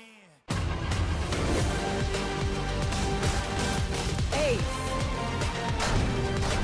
Let me show you how the Fox does it.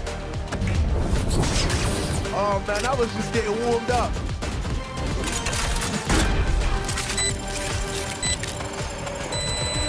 Spike defused.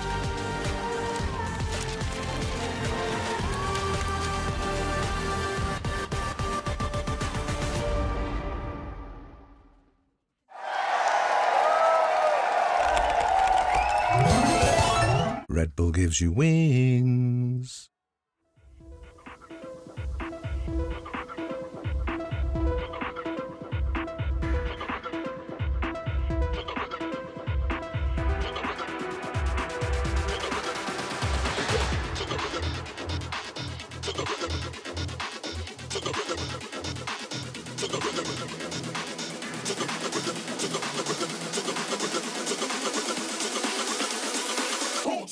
Don't stop, it go.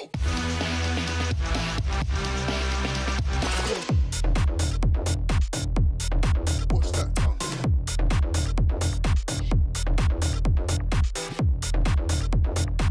To the rhythm, you don't stop, it go. To the rhythm, to the rhythm. Watch that tongue. It go.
To the rhythm, you don't stop, it go.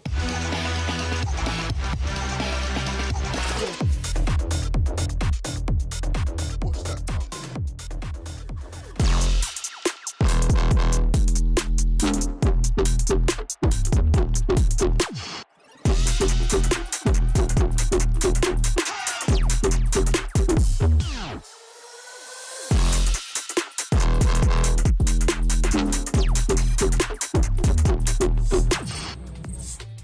G2 are playing like they're in their golden era. I'm now joined by their coach, Josh RT. Now, against PaperX, you moved away from the Tejo. So what made the Tejo fade as well more viable in today's scenario? I think mainly I was looking at informational control. I noticed that Gen.G has a certain style that I feel like we can read ahead and get ahead of the play. So why not just use two info agents in a sense? Not to mention like the util combos that we had. We can just carry that over from our previous meta. But we mainly just took this risk because we felt like we had to. Yeah. Thank you very much for your time. That was a masterclass. Good luck on map 2.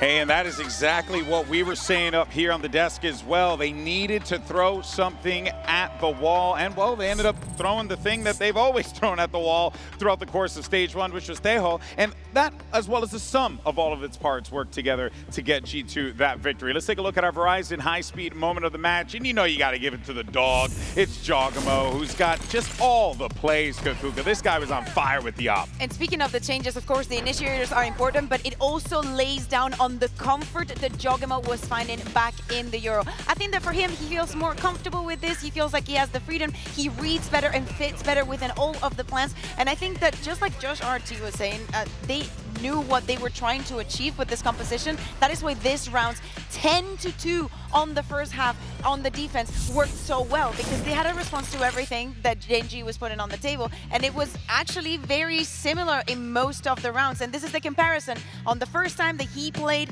that Neon, and then today with the Euro. Maybe the numbers are not that crazy out, but I think you can tell from round to round, especially on that defense, and the results. How well, yeah, of course. Yeah. How well JonahP was feeling in that first half. The biggest thing for the strength of their defense that I think makes the Euro pick so good is those fast rotates with the TP, and once Jaw gets the op in his head. Because if he's starting over towards C, has an A fight going on, he's instantly TPing. He's really aggressive at reposting on those lines. I think it makes their macro on defense way better when he does play on that Euro. But I wanted to talk a little bit about that macro overall, because I think that G2 had a great read on how to play around a lobby. Gen.G is a team that loves sending the fights there round after round. And G2, they conditioned those early fights. Obviously, they have a Teo double initiator comp. It's going to be good for that. But later in these rounds, they showed a lot of different, more passive looks where they're playing deeper on site. They're re-fighting it. Look at the pistol round here where they go for this active re-clear play. Later on in the half, it's the operator going for those reposts in the mid-round. And it was a really nice read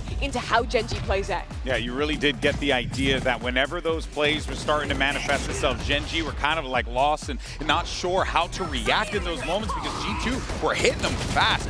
They kind of decided this, right? Like G2 were being very heavy on A. They were fighting for that rubble control. They could have at some point been like, okay, listen, we're gonna lose it for the first half of the round, and then we're going to really re-clear it. But I feel like Gen.G thought that they could be like one step ahead, and they simply weren't. Yeah, they were not indeed. G2 as well. It's funny, watching this game, if you took away all of the name tags, told me that the defenders were G2, I would think this was the XLG game again. Like, I don't think G2 was phased at all that the opponent was Gen.G. The same fast reaction, there's the same confidence from all of these players. Being on the perfectly same page in all those ways, it's the exact same stuff that won them the XLG game, and that's so good to see against an opponent that on paper should be way stronger, should be way scarier than XLG was in Toronto. Yeah, no, that's a very good note there. But now we're left wondering, what does Gen.G do to bounce back into it? Thankfully, we have just a person to get on the case. It's Yinsu standing by with the coach of Gen.G. I'm now joined by Coach Solo from Gen.G and Gen to do some translations ahead of map 2. Now, Haven is going to be very important for you, especially having a nice start. So what is the most important thing on that attack side? 감독님, 아무래도 헤이븐 시작부터 좋은 흐름을 만들어가는 게 중요할 것 같은데 공격 때 어떤 점이 가장 중요할까요? 일단 G2 선수들이 팀워크 부분이 뭐 전략 부분이 이런 거에 좋다 보니까 그 부분을 이길 수 있도록 공격적으로 저희가 맞받아치겠습니다. I think we have to bring a lot of aggression into our first half since G2 they have great teamwork and great strats. Thank you very much, Jen, and thank you, Coach Solo. Good luck.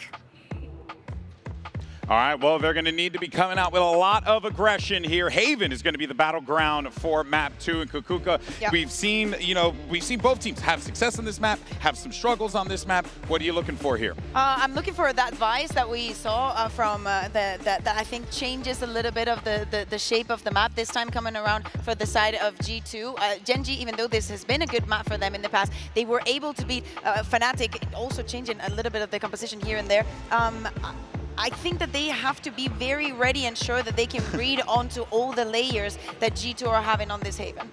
Texture had a really rough first half, as did the entire team on map 1, but he bounced back, had some big moments to win that bonus, make the map look at least a little bit more competitive. And you must look to him going into Haven. They've beaten MIBR and Fnatic on this map at this tournament already, and in both those games, Texture's Neon was one of the biggest reasons. I would argue that this might be his best map with that Neon. On the attack side, his dives are on point. On defense, when he has the AWP, it helps them out in the way they call so much. He's a beast here. How do you stop him then if he's going to run rough shot all over you with that Neon? I honestly think G2, again, just on their attack side, slow things down a little bit. This is a map where they have a lot of good initiator utility to play into those re-clears with that Fade and with that Yoru to work in conjunction.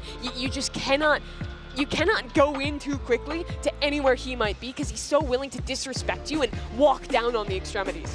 I think that a good job that G2 have been making in measuring the distances that they're given and how much they're investing, not only in utility-wise, but also the bodies that they're putting onto side. We saw it yesterday. I think it works very, very well. And again, to me, is the layers that are going to be stopping Texture on the other side. That Vice, Leaf, playing there with the performance that he had yesterday, he's going to have an easy time, at least in my opinion, replicating that. Here we go. What's up? Hoping to see more from the rookies here for Gen.G. Yeah. Obviously, without a doubt. Texture started on a rough map, but both Ash and Foxy9, not really a rookie in his book, but still, I think has to prove himself globally. Those two guys were paramount in Gen.G, making it this far already. They need to be themselves on this map. Yeah, nothing out of the ordinary here for either team. You see those double smokes coming in for G2 Esports, so they're going to probably lock in that Omen, but you know Valent's barking at the troops, letting them know what's really good before they start this matchup here. But yeah, I mean, my eyes immediately could get drawn to Texture and that Neon. And also, I'm curious to see, as we had mentioned previously, how those rookies are going to set up, because this is it. You lose this, your tournament is done, you're out of here. Yeah, exactly. So in this case, I would be more looking at Munchkin and Valin. We heard a very good speech coming in from Valin. The pressure is on Gen.G. There's the ones that have been performing, and everything could be done in a matter of 2 days for them. Right now, with all the momentum that G2 had over that Lotus, where, let's be honest, they dominated Gen.G, they have all the ingredients to put this in 2-0 fashion. And also looking at them, again, starting from the defense, I expect to see more of the same that we saw in the first map. JonahP, if they start snowballing, just getting in that operator early and having a lot of impact on the team. Well, Gen.G is in a spot that we did not think possible. They're facing elimination. They have to force a map 3 Toronto. Let's get some energy as we send it over to your casters, Brent and Sideshow. Exactly right, it's all on the line. Gen.G, they have their home territory of Haven, their own map pick, but are up against a G2 squad that are raring to go. Valin in rare form himself as well, getting morale up for the troops. They want to take this one, they want to take this one cleanly. I love the fact that Valent said we want to change the narrative here today, because I do think the narrative has shifted massively. Coming into this tournament, G2 were the de facto #1 seed. If you asked anybody who the most sensible pick to win the tournament would be, it'd be G2. And yet, some of that confidence seems to have dissipated. Gen.G going for a fast play, paranoia onto Valent, taking a bit of damage there. Yeah, just near-sighted for a little bit, stepping back into the Nano Swarm here. Front A control. A short, a long, Gen.G have it. Waiting for their time to strike. Munchkin walking up, clearing Trent's position. Oh my goodness! Going for the right click. Yeah. That's devious. And heads up as well, just to really be diligent clearing that angle. That looks like anti to me, because Trent was holding that position a ton. A lot. Now, Jorg is containing them in spawn. So G2 can still keep 3 players on A and be very confident about this. We'll see if it's Gen.G to get put into the blender through the smoke. In through short, double up with a crossfire. There's a lot that needs to be dealt with. Util flying forwards, and so are the bullets. Gen.G are not going to be denied this chance. Grabbing access to the A site, grabbing a plan indeed, and JonahP, despite the incredible form he's been in, this would have to be an absolute world-class miracle. He's brought it into 1v3, but they know his location. And Texture is even wrapping behind. Ash and Charon looking to double up here. A lot to clear if your Jorg flash overhead. It's going to signal that things are to come, and JonahP is going to be dropped. Pistol round win for Gen.G is a fantastic beginning. They needed this. Yeah, I think it's a particularly good beginning because it showcases an awareness of how G2 have been playing this map, despite the fact that we've barely seen G2 play with this composition. This is a brand new comp that they've only brought out here for Toronto, and yet Gen.G already is super aware that they want to be fighting tight crossfires. They're not putting a lot of focus on kind of backside behind default positions. They knew that Trent was going to tuck up close, and then I think it was JonahP did exactly the same, and both times Gen.G were aware. Already anticipating an eco round play where G2 might be facing that mid window. Slide across. Yeah, triple face it early with Guardians and a rifle. Yeah, and Gen.G actually doing a bit of disrespect here too. Munchkin and Foxy9 only bringing pistols into this round, which against a team that can force quite a lot. I was about to mention it, that deep A lobby control. G2 are walking all the way up, but it was watched for. Yeah, I mean, Munchkin's just spamming into the smoke, isn't it? Yeah. JonahP handed the perfect line, but a double face in the end. There's too much to overcome, so Gen.G now turn up the pace a little bit. Starting to get a bit of a move on. Leaf looking for a timing of his own. Rooted into the back of the site, trying to take a time and pass his util. He's just spotted the bodies out, but Foxy9 will be the savior. And this should just be closed shut case for Gen.G.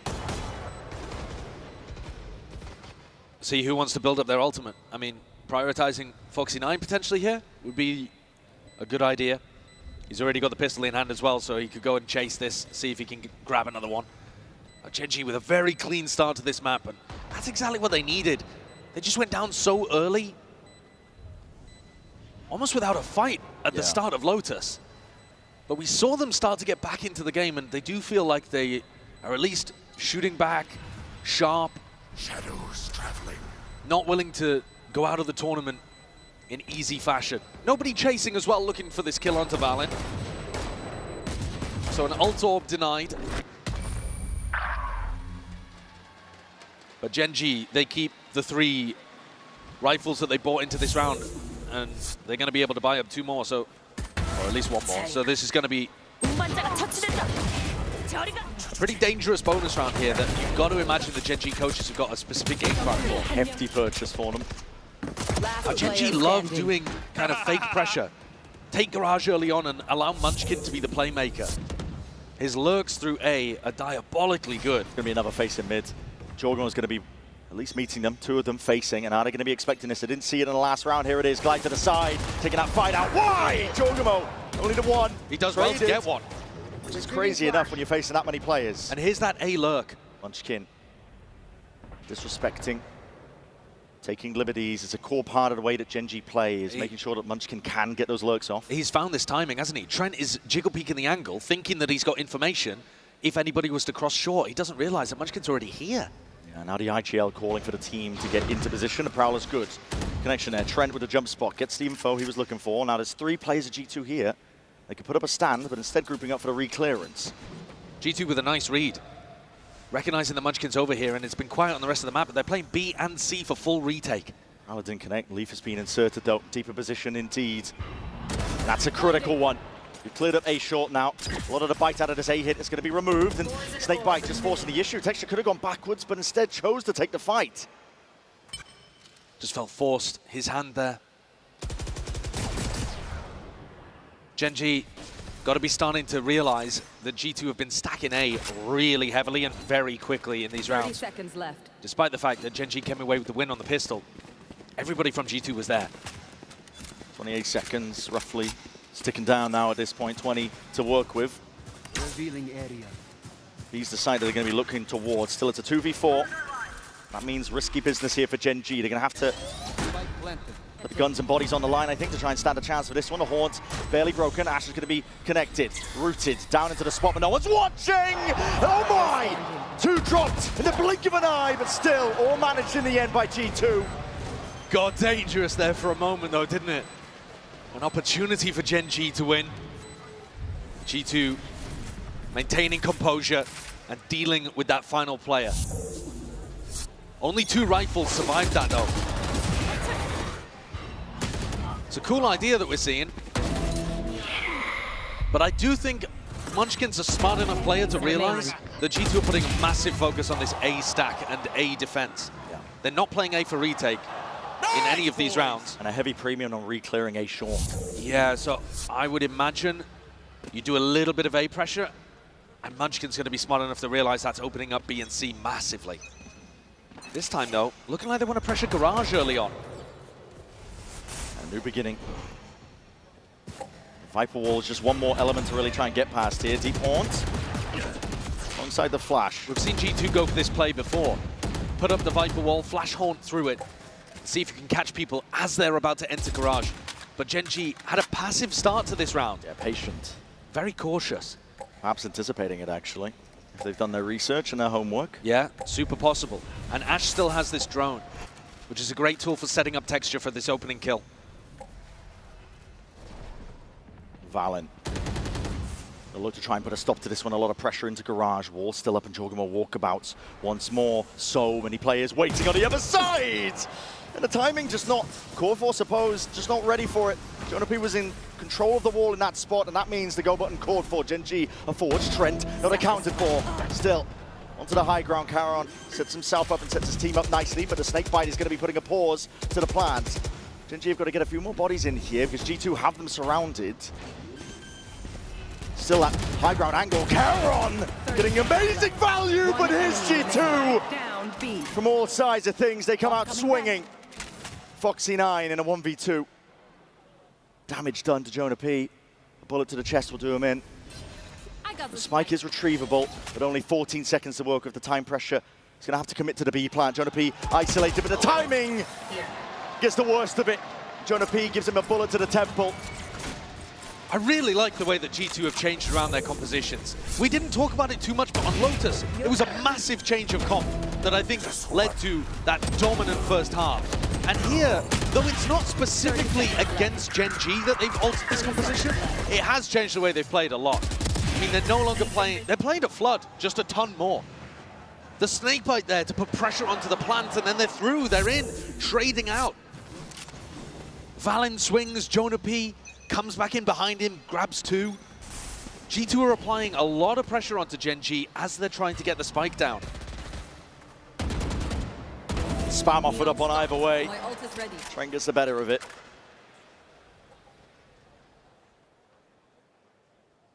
Gen.G going to be grouping up now. This is the weaker buy for them. And after a pretty good start to this map, this is where perhaps mental fragility is going to be a talking point. G2 trying to defend Garage control. They do have Thorns, they have Flash, they have tons of different tools here for Leaf to stay in control of Garage, or at least re-clear if they lose it. And now just the Flash. Popped off, doesn't get the acknowledgement that there's players in there. Gen.G take that timing. Slipping in, Leaf has to be cautious if he wants to try and take this fight here and now. In that deep C position, Jorgamo cemented. That's going to be pivotal when this hit starts to come through. Leaf is just raring to go, man. He's just spamming through the smoke, trying to take that timing past him. And he's still not to be dissuaded. Sticks around and plays his life. Jorgamo now going to be taking a peek at his own. Fights to be taken on every single angle. Crunching Gen.G in their space. Gen.G are getting dismantled here. The light weaponry isn't even the problem necessarily in this round. But Gen.G just got funneled into Garage. Leaf was happy to give it up. Trent actually, after getting this kill, he re-cleared A long with a horn, got full info down there, and Jorgamo's got full info down C long. So they know that all 5 players are coming through Garage. I mean, maybe there could be like one B lurk, but apart from that, they know 100% where everyone is. The macro game is getting dominated right now by G2. It's how you have to play against a team like Gen.G. When they do play so lurk heavy with the Viper comp as well. Munchkin loves to take those timings. So you're seeing the game plan. G2, all the emphasis being placed on re-clearing, information gathering, deep positions that they can place players into to make the calling that much easier. Looking towards Garage. Shock dart, there were no Thorns there to receive this. If you've done your homework, and you know that Leaf has this flash here, I mean, they've literally heard it. So you know that there's a period of time now where they're not going to be able to flash to re-clear information in Garage. So if you can go and take it, G2 have got to be worried about it. So now the smoke comes up. Now G2 have got to be a little bit concerned.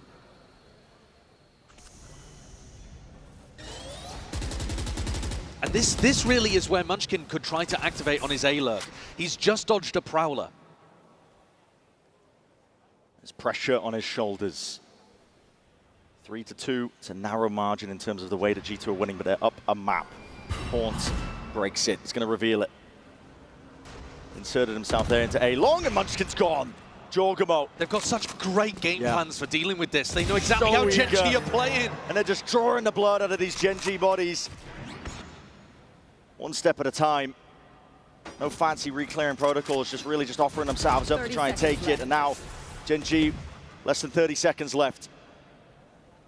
And they look a little lost. Yeah. I mean, what is the game plan here? It's just probably going to end up being a save. They don't even look like they want to go for it.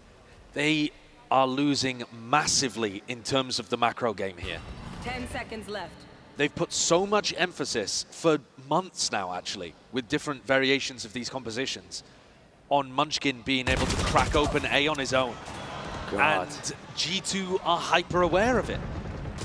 They know that Munchkin has to take timings based on Trent's utility. He can't walk into a Prowler or a Haunt, so he has to be trying to take the timings between those pieces of util.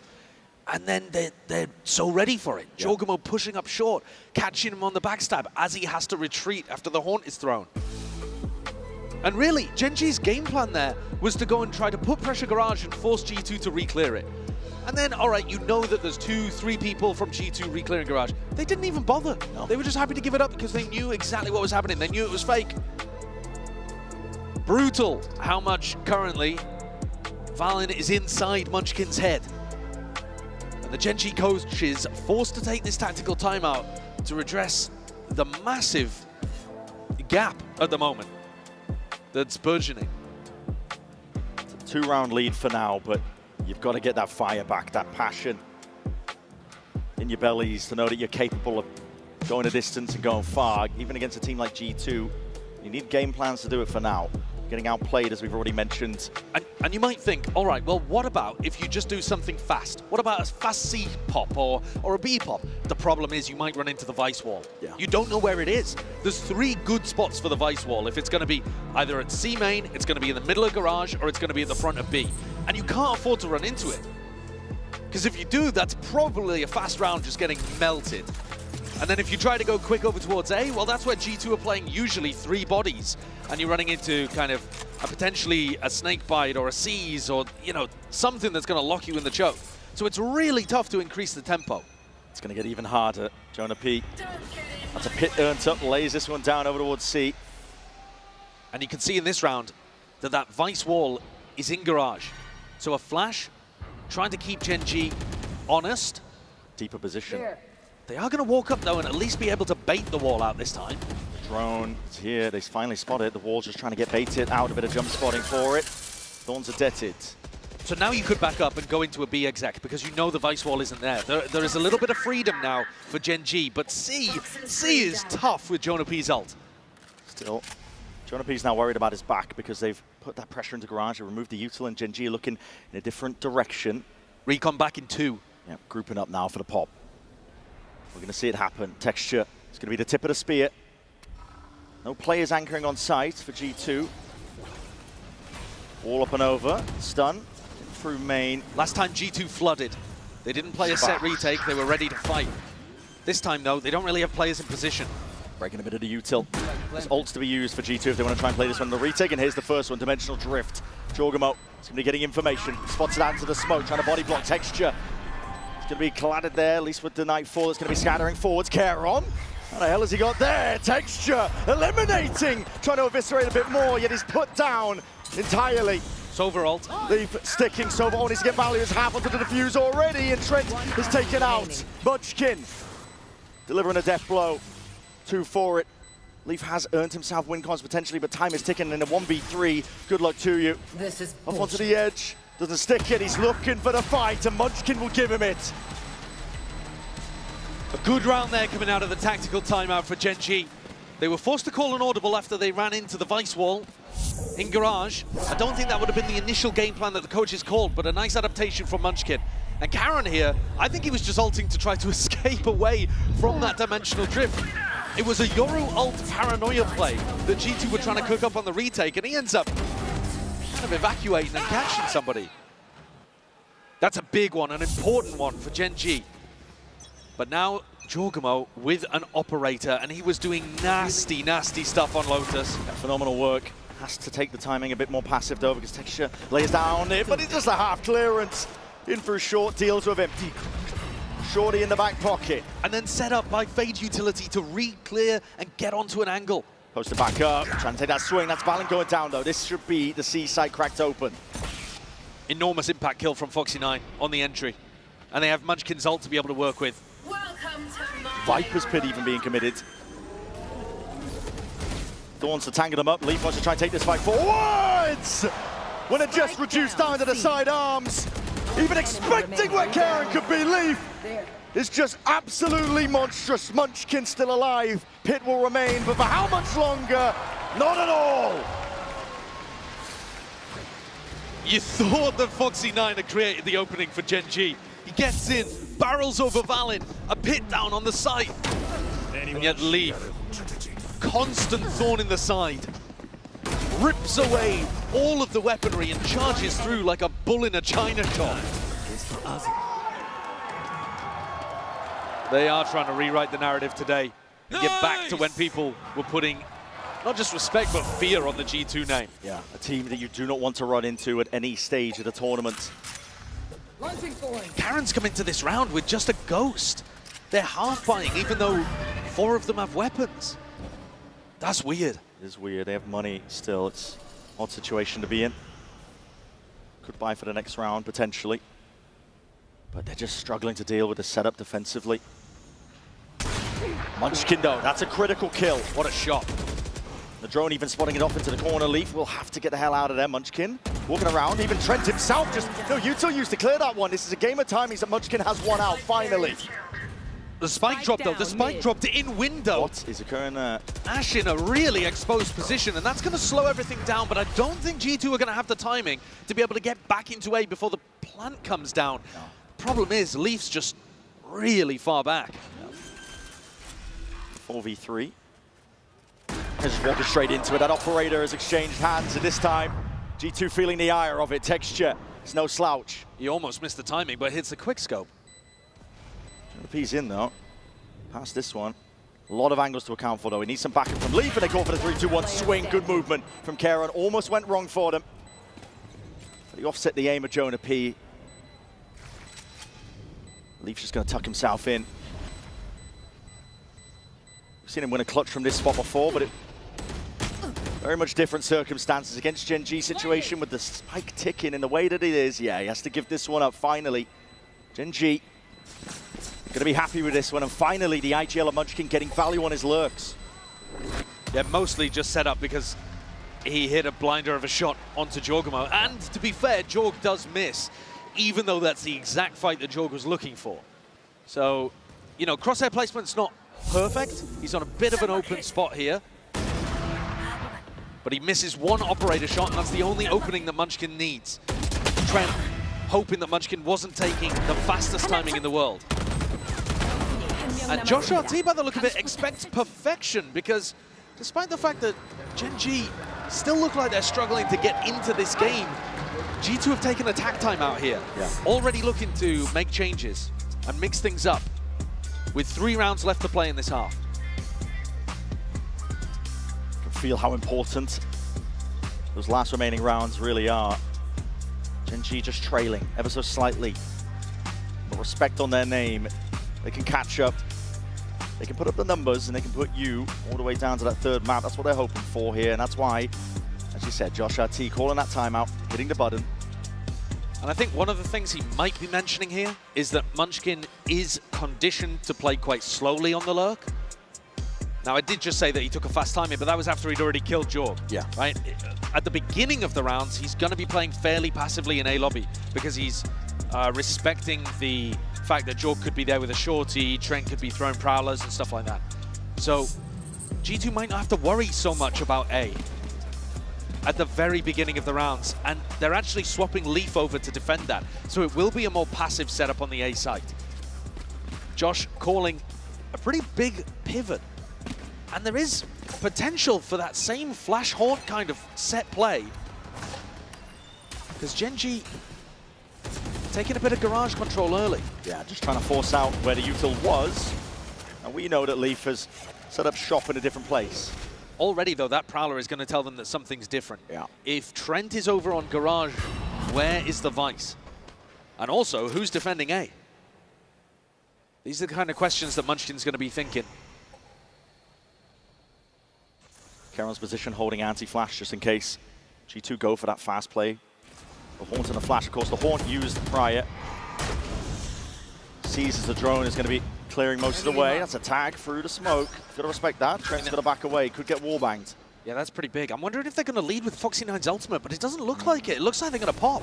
If they're going to be, they're going to be troubled. I think JonahP is tucked close to the corner. Nice and tight. Great trade by Ash. They still have the opening in the entry. They still have Foxy9's ult. You should run. Here it is. Lockdown going to be used. After the fact here, G2. Do you take this one fast or do you wait this one out? You got to wait it out. You got to respect it. On the clock. Leaf's taking pot shots, hoping that he can potentially get a kill or two. Oh, Valen using his ult to dodge it. Is he going to cancel that one? Oh, he got detained. Detained. Maybe that's missed the timing on it. Yeah, he missed the timing on that one quite badly. And through the back though, they knew that position was accounted for, so Karon's going to be taken out. Still a 3v3 G2. Making a move on now. Time's ticking. So is the Spike TP up towards our top, trying to offset this one. Great movement. Foxy9 still alive, playing his life. Dart towards the side. Ash tries to avoid capture. It's a gun that needs to be picked up, but he realizes it now. Trent. Not enough time to work with it. Gen.G, they bring it level. Great recovery in this half from Gen.G. Looked like they were down and out at one point after they got a good start on the pistol. But a couple of these rounds, the set plays, garage control into the B exec has been working. That's been the thing that's been getting them the most of these rounds. And it allows them to play these offsite post plants that are pretty drilled.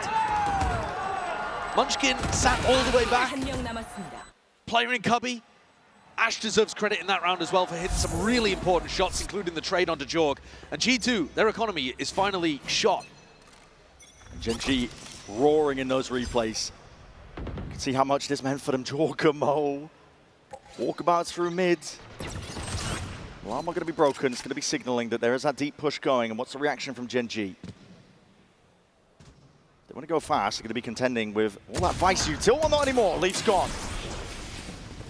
All going to be quite useless onto the side here. Another timing to be taken by JonahP. He's inside the smoke, and he might be inside their heads. Going for it, trying to reset that one. It's a flood attempt, G2. Already in through the back and clearing out the site. Spike down A. They're just ridiculous on these eco rounds. Jorg pulled all of the pressure towards him, and Foxy9's got it all to do.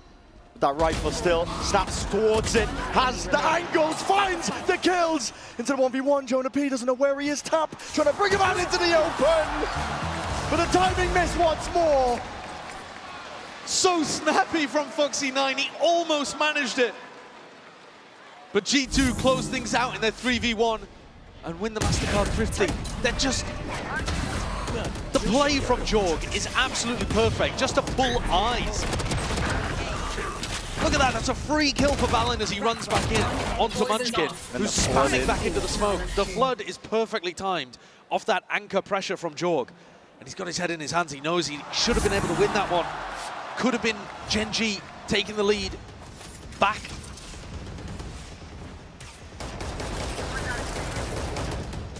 A lot of spam, a lot of pressure. Gen.G trying to clear. Bit of garage control. The setup has adjusted once more for G2, but it's the final round, this first half. And broadly speaking, I mean, Gen.G have been getting their success from garage pressure into B pops. So I'm wondering whether G2 are actually ready for that. I mean, the Vice wall has changed. We now have a Vice wall over towards the front of B. And Gen.G haven't really been threatening front B and trying to bait that out. It's a tough one, because you need to be smoking both sides before you bait it. Down to the minute mark. Drone re-clearance. If they're tracking the money, they're going to know that JonahP has that operator available if he chooses to invest into it, which he has. He's got control of C long. Trent gets acknowledgement from the Prowler. 10 seconds until a Haunt as well. Pressure in through garage. That's a kill onto Leaf, and that might just change the game plan entirely. They were looking to go in a different direction. JonahP What a shot. gives them second thoughts. 30 seconds left. Pins Munchkin to the wall. That one, they still want to go forwards. And now moving into Peters. 25 seconds left into this round. But no Vice Wall. Moving forwards now. The stun onto the left side. Holding your ground down, JonahP! Wrangles controlling the rifle. And the dreams and hopes of Gen.G are scattered to the wind here. 10 seconds left. Playing with them. Jorg finishes it off, and a beautiful opener, but the 3 kills in the middle from the hometown hero, who's at the top of the scoreboard for G2. And Valin has inspired this team to feel like they are accessing that underdog mentality again. It's a slim lead at the half for G2, but the game plans have all been working well. One enemy. 10 seconds left.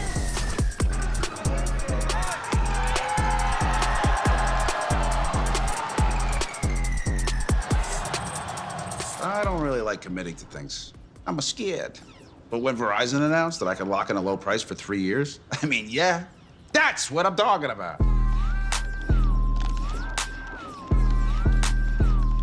Can you hear me now?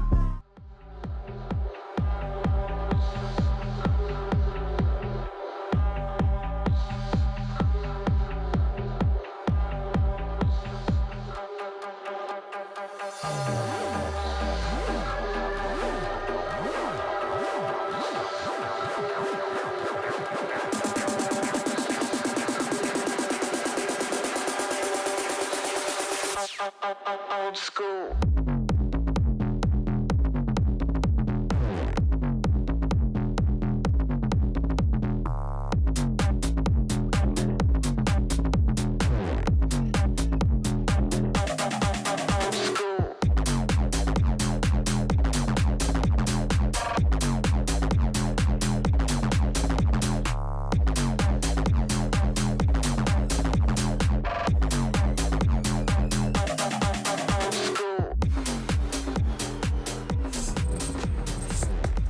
Here we are, Gen.G, the one staring down the barrel of defeat. And all the pressure on the shoulders of Munchkin as an IGL to try and come up with the goods, a pistol round idea, a strategy to make it potentially even, to just hold on, I think, to their hopes of making a difference. The Coinbase Econ report, you can see the numbers relatively even as things go, but this is a game that is tenuous here. G2 are in the driving seat. Gen.G, the ones that need to put up or shut up and go home.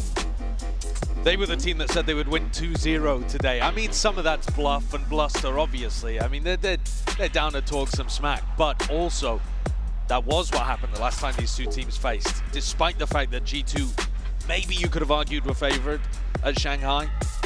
Here, I think a pretty even game, and yet it's Gen.G potentially on the chopping block. And the fashion in which they lost in the upper bracket, legendary. Yeah. Up 9-3 on the first map, up 8-4 at the half on the second map. And I wonder if that's done something to rattle them a little bit. Because we haven't seen the same passion, maybe a bit of whimsy from Gen.G. No. It's looked tense, it's looked difficult for them. Yeah, not the same smiles. And they've never really gotten into a flow. Every half, even this one, that was fairly competitive, was stop and start. Well, it needs to be a better beginning, Gen.G. They've been almost a statistical anomaly with the amount of pistol rounds they've been winning overall. They'd love to keep that one going here. They got the first on Haven, and they're walking down mid now. They're going to meet it. It's a clash of the players, and the bloodbath is called for here with a paranoid sweeping forwards. Trent snaps forwards and Munchkin! The bullets, the entire clip emptied out and damage done. Finally a kill claimed. It's 3 for him. But look at JonahP. Again, he's managed to work his way through. There's no way he's expected. Back, and the damage done. His players are weakened. Caron snaps 180. Keeps the hopes up and keeps the dream alive of a pistol round win. The timing. Trent out to the smoke, and it's a guessing game for where this last player could be here. Looking for it, and he's just missed it. Ash and Caron combine their might towards the end here. A pistol round win. Another one added into the tally, and they want to keep this momentum forward now. They want to keep it going. Massively important pistol here for Gen.G. And the question is, do G2 force? They didn't get a spike plant. They got quite a lot of kills. These are the kind of spots where normally we are seeing G2 start to force here at Masters Toronto. That 3K from Munchkin is everything, just when we were talking about how he needs to be playing an immaculate game. Now, you guys didn't see it at home, but G2 were thinking about forcing. Some of them bought Stingers, then sold them again, and the end result is it's only Jorg with one in his hand. A mistake or not too sure. I don't think it is either. I think he did it very late. I think that was part of the game plan. Wall in your face makes this a difficult angle, yet okay, you can take the pot shots. Shooting fish in a barrel. There's only a few angles they can be playing from. Charon is rewarded. The drone's going to be spotting a lot of bodies there. Moving forwards, taking out A space.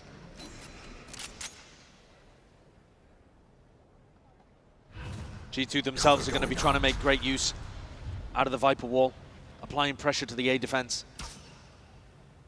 Gen.G are super happy to be playing these Viper v Viper situations, so I think when Gen.G are on the defense side. Util overhead. You're going to hear this one with the TP forwards, and they're taking a peek. It's a fake and a bait, yet still Texture has that composure. Shuts down two of the players. Waiting for it, Leaf is answered. Drop dead in his sights, Charon.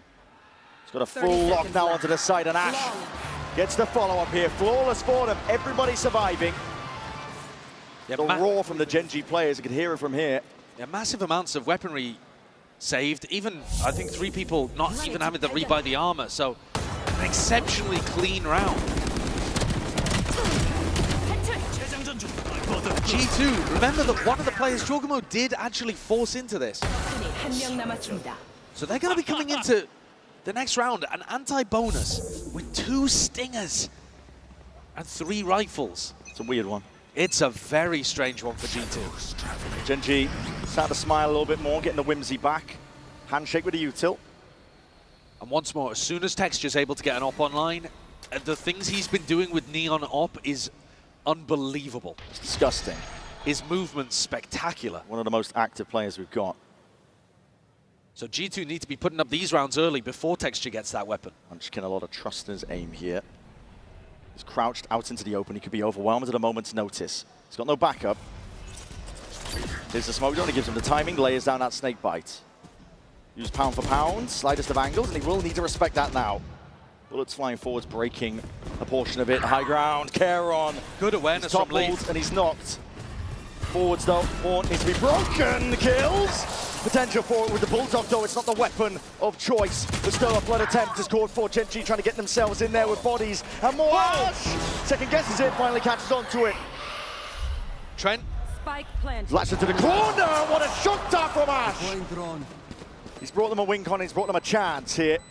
And it brought them into the 2v2, the drone just spotting it. Tight to the corner, Leaf will have to reposition. Close together now, Texture, Ash move together as a unit, as one. Ash cannot do it all. I'll have what I owe. Leaf collects and G2 go up, but it cost them a lot. That's a pretty successful bonus round from Gen.G. Think about the fact that they brought only 2 Stingers into that round, G2. I mean, 2 Stingers and 3 rifles, of course. They're going to have a pretty similar buy again. Some wonky moments in this round. Great shock dart, though, onto Trent, who was extremely weak. One enemy remaining. Last player standing. This is the round where if Gen.G can win it, they might be able to think about getting the operator back up. And of course, G2's economy would be shot. Yeah, the money's still not corrected properly here for G2. And this is all before you even get the ults online. Dart's going to be avoided. Texture is still deep tucked onto A long. And they're not really worried about short because Foxy9's popped his alarm bot down there. Prowler missed. G2 are grouping up though. Texture! This is time in the sun there, but shut down. There. Jorgamo removes him. Alarm bot broken, and now with the util sailing up and overhead, it's all going to be on Foxy9. Feels like a hit, and it will be a hit. Foxy9, how the hell do you overcome all of this one here? Still TP forwards, no trade there eventually. JonahP, it's labored in the process, but a haunt and a beak is picture perfect from Trent. That's an amazing play from Trent on his own. G2 have managed to get themselves in onto the site. I don't see a way back in for Gen.G. 2v4 Ash, he's alone doing this. Munchkin, other end of the map, just going to make a go. Anticipating what a freebie. A trade. Yeah, it is a free kill. There was no trade or swing from G2. Ash was almost ready for it, but this is just going to be... I mean, Munchkin has no interest in even No, taking part in this. He wasn't playing it at all. No, he's just playing for the economy here. This was a really pivotal round. If Gen.G had been able to win it, you're expecting that they start to get the economy really snowballing. And Texture could have got that up. Now, though, with G2 coming away with a victory, they stabilize the attacking economy. No more stingers for them. And Gen.G, it's the Korean team that's going to be going towards the bargain buy. Here. Very back and forth. Don't miss. 2-round lead. Steady for G2. The emphasis still placed on Gen.G, I think, to come up with a response to stay alive in this tournament. It's elimination. And a loss here means a 5th-6th exit out of the tournament. Not what they were hoping for. Not what they were wishing when everybody was singing their praises earlier on in the tournament. I mean, they looked utterly dominant early on. And part of the reason was Texture. He's only got a Sheriff now, looking to try to defend C. Bit of posturing from G2. They don't see too many signs of life, but walking up here. God, and that's just a Sheriff diff. God, what a shot. No, they both had rifles there. Yeah. That was a rifle. A 140 with a Phantom. With aim punch, and Jorgamo somehow managed to land the headshot still. On a crazy off angle too. I mean, Ridiculous adjustment. Munchkin is really favored there. It's a weird angle. Cover going out. Rifle reclaimed at least. Could be a blessing in disguise as well, yeah, because Texture actually gets the rifle on into his hands, and if anybody's going to carry them through this defense half, it's Texture who's been one of the front runners at this tournament for MVP. But crashing out in 5th or 6th didn't look like it was on the cards for Gen.G. They're only 4 rounds away from that being a reality, though. Texture has got to rewrite history. And all the pressure falling onto his shoulders here. Dodging the flash Nightfall, though. He's going to have everything cut away. Got to rely on the raw aim. Got to rely on the mechanics. It's just the one. Foxy9 inserted, sees them, but just misses it with a crosshair placement. G2 are overwhelming. It's an onslaught that they deliver onto the site. With the money in the state that it is, Ash can't even attempt it. Texture getting one. I think Foxy9 should be doing slightly better from that position, but he really did only have the Sheriff. G2 going up to a comfortable lead here. And it's Gen.G's economy that, again, is going to be on the rocks. And more importantly, perhaps than even that, the ultimates are going to start to snowball. Yeah. Jorgamo, he can play for an ult orb in the next round, and then you've got one of the best attacking ults to try to take space, take information, increase tempo. Gen.G are going to find it hard-pressed to deal with that, especially if it's used over towards C, like through Garage, for example. Scout out what the Garage defense looks like, find out where the C player is, hit them with a paranoia. These kind of combos are just so powerful. It's heartbreaking right now for Gen.G. These rounds are just, it feels like they're just bleeding out slowly over time. That's plays like this, kills like this. I mean, it's an insane adjustment by Jorgamo. It's a special shot, and the crouch is excellent too. 30 seconds left. Texture is going to get his op online here, Brent. Yeah, is. And he's going to look for a peek in this next round down towards short. That's exactly where all 5 players of G2 are. Time to get active. You're losing the map and you're losing the series and you're losing your lifeline in this tournament. Gen.G. Got to put up a response here, and now G2 not shy, making all the noise in the world over towards A. How is Texture actually getting an opportunity here? He got blocked off by the Thorns from the Vice. Blocked off. He's hard committed now onto the one angle. Jorgamo cleared out. Thrown there. We'll respect it. So this might allow Texture, if he's bold, to get back up onto the A-long angle. You don't know that it's clear, so he's tentative here. But once he gets posted, it's good information for Gen.G.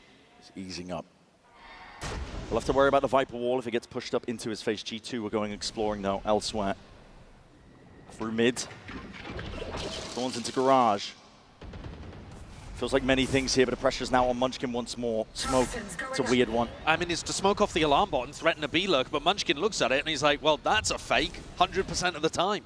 And back into Texture. Here. He's been in the MVP running and he's got to show it here, and now the shot just misses. Glides straight past. Valorant's very lucky 30 seconds left. result of it. They're leaving. They're going back Snake towards bite down, Garage. Straight into it. Foxy9 now. His turn to be the playmaker, but he's going to be hearing potentially some signs of life. Calling for a TP all the way through. Valorant's clear and close. Foxy9, he's missed the timing. He's trying to get close up forwards into them. He's catched it. Tries down by the ankle. Trace it out anyway to flood in. Gen.G trying to get a move on. Being shut down entirely. Spike down. Door slapped in their face, but there's no time left. And they're going to collect these kills. Is there time to plant? Not quite. Gen.G got it. That's absurd.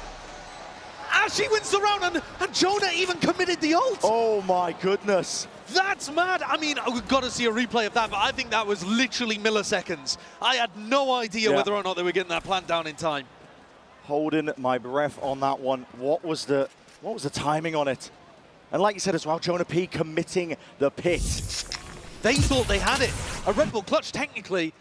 Yeah, I mean, Yes, a sliver. Barely missed. Big loss here for G2, but a massive win for Gen.G.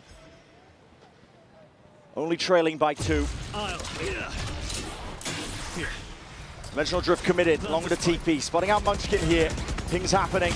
Trying to follow up forwards here. This is Foxy9 playing once more inside that smoke, but he's vulnerable. Nana Swarm, there's a judge in his hands, and he still gets the better of it. Picks up the gun, and evacuation called for G2. The whole game plan there was just to try to spam off Jorgamo's information. Munchkin, he took a ton of damage, but now they're going back into Charon. Charon hard committed. Repositions Paranoia with a jump spot. Not to be outdone. Feels rushed at this point from G2, doesn't it? Yeah. A little bit tilted, perhaps. Gen.G making him work for every inch of space. Charon!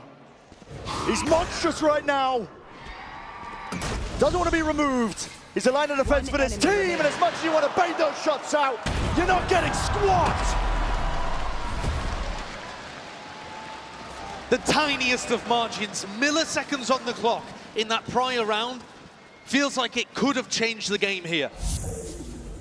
G2 went for something a little quick, didn't get the value out of Jorgamo's ultimate, and then a scrambling. And it does look a little bit sloppy. Like I said, maybe a little bit tilted. JonahP's going to take a tactical timeout here. Gen.G looking like they believe again. There's that passion. And G2 forced to take a timeout on the other side of it. As we've been mentioning, the economy's round not 18, good. just at the state of how that round ended, expending an ult. It's a tilter, you got to get your head back into the game. Now these are tenured players at this point for G2. We're used to thinking of them as like this Ascension team, quite young up there, but they have been around the block at this point. They've been to many a global show, many a global event. They have the experience to be able to weather any kind of storm, especially situations like this, but you could say the same for Gen.G. Yeah, the mental fortitude, I think, really come through for Gen.G. Josh scanning the notes. There's ult plays that they could potentially be looking towards, but it's only the Vice ult that they have. The others are a long way away from coming online. So for quite a while now, it's going to be Gen.G who have the economy advantage, both in terms of weaponry and ults. It's going to require something special for G2. But Gen.G do love a scrap. And if you end up getting caught by these stingers, G2 can be a very tough team. If they spot a weakness, they will swarm. And right now, eyes look set on either Garage or B. It's a bait and switch defense in Garage. Texture lying in wait. And Foxy9 there to bail him out. Double scoped up. Could get overwhelmed. Swarmed. Prowler to connect. Has to really get the hell out of there. The corner was cleared here. Seeing the rotation immediately there from G2. They want to try and make moves. Munchkin is immediately there with a snake bite. That's a smoke TP play. Valen, he's in. Straight into the fray, but he's alone at the case, and he's got to use a second TP just to get the hell out. Yeah, they didn't like the look of that one. Didn't even break the alarm bot, actually, either. And now looking to try to go back into Garage. Foxy9 is very isolated here on C. Want to clear forwards. He's super confident here, Foxy. He's got the turret and himself playing contact. It's easy to get overwhelmed, especially against those stingers. A bit of spam. G2 playing it patiently. They're waiting. 37 seconds, though. It leaves you with limited options, and already the rotations are abound. Gen.G reinforcing up the C site. But no pressure over towards A at all. Exploring for Foxy9. Will he catch the kill?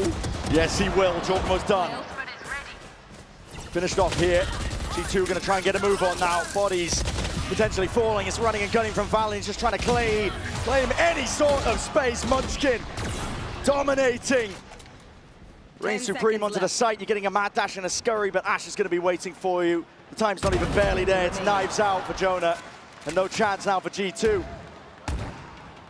10-10 for Gen.G here. They are pulling this back. Even score line, with everything on the line for Gen.G. But I think there's a silver lining here for G2. And it's that Soveralt and Killjoy ult were both used in this round to stop an eco. You see here, the ult being fired out from Ash. Foxy9 also got rid of his. And so that ult economy advantage now negated.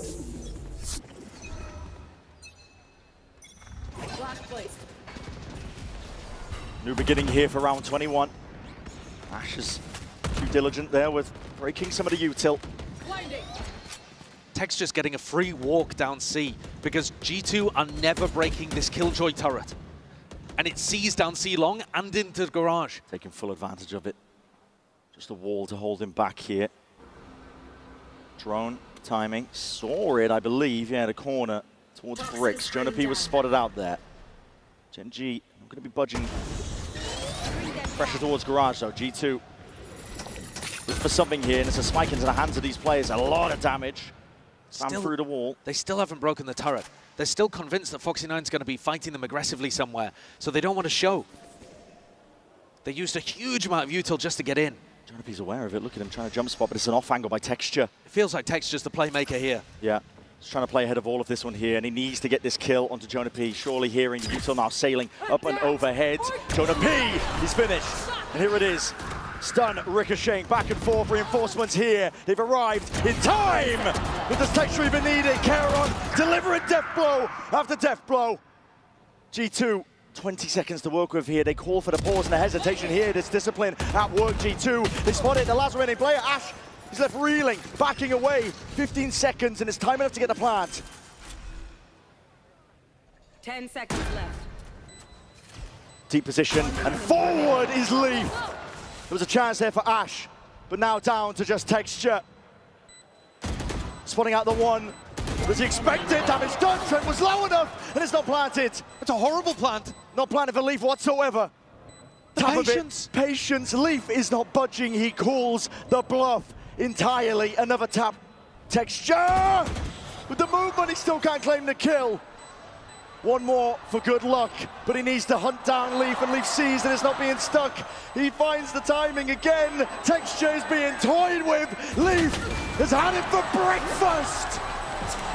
What an unbelievably good clutch from Leaf. All with the brain. No need for the aim. Leaf knew that Texture was hunting those kills. There are certain players who are always going to be trying to fake and force a fight. And I think Leaf there just has an immaculate read. The fact he never even went for the first one. He just tucked towards B cubby. It's unreal game sense. Completely confident. He looks so stupid if he's wrong as well. And yet, at 10-10, he is willing to take that risk. G2, though, despite winning the round, are actually going to be taking an eco here to make sure that they have the economy to close this map out. G2 that's mad. With Stingers, it is a crazy prospect. They're looking to move over towards A. Again, Snakebite, Thorns, up and over. Just to deny the chance of any sort of reinforcements. Texture's there with a stun though, layers it all down. Looking to slow them down. Util is used, Munchkin even with a pit here. Texture, he's got the operator to work with here. G2 flooding in, fast and loose. It's risky business, but risky business sometimes pays off, but Gen.G finally getting bodies into the site, the defense intact. Jumping, peeking, trying to bait for one another. One left to stand, but Trent is toppled.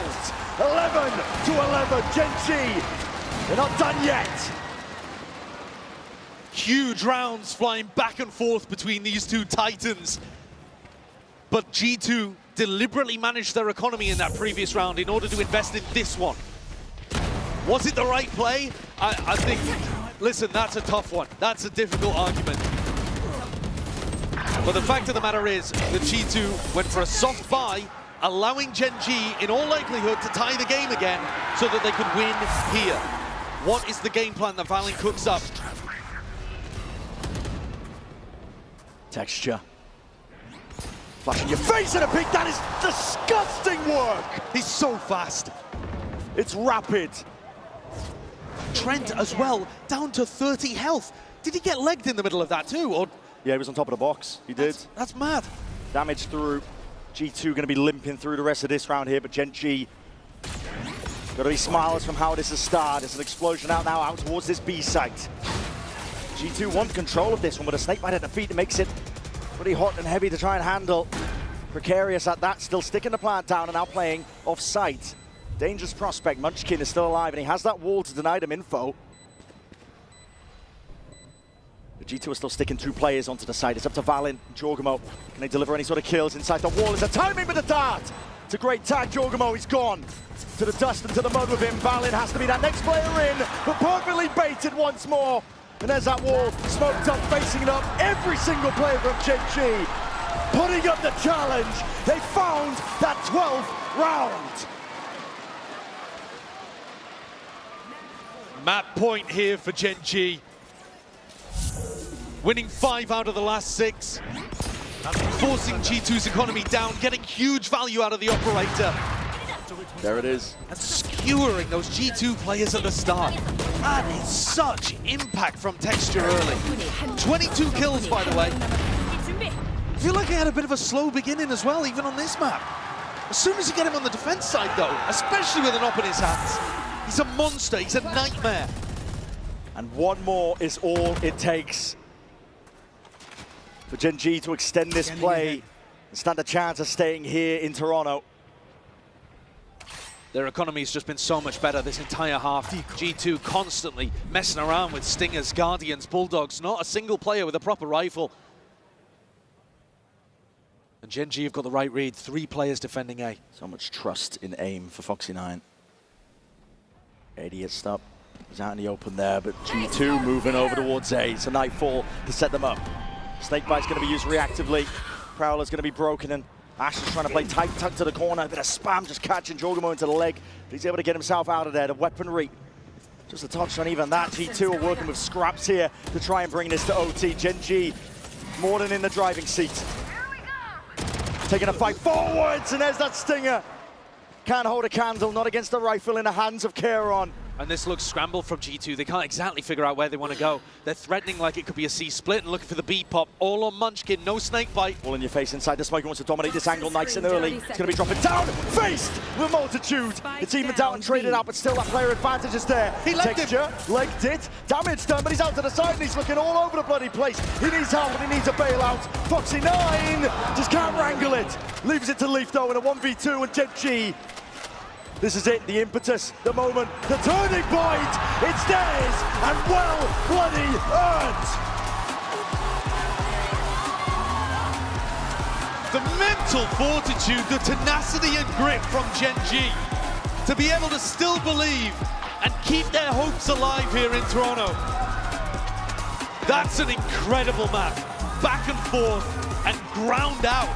A 13-11 victory to force us into map 3.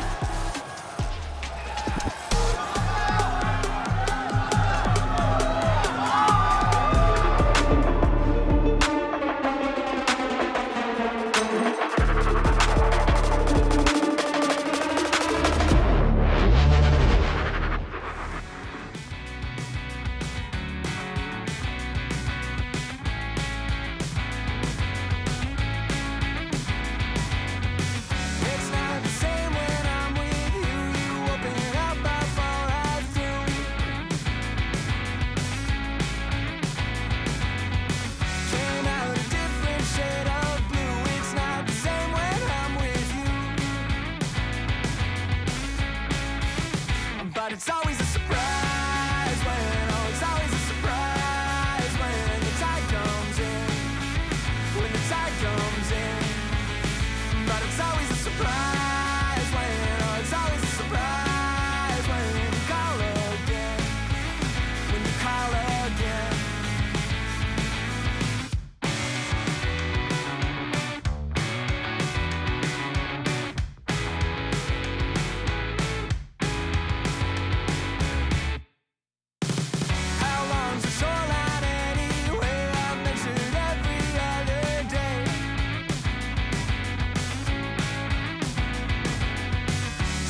it's always a surprise when, oh, it's always a surprise when.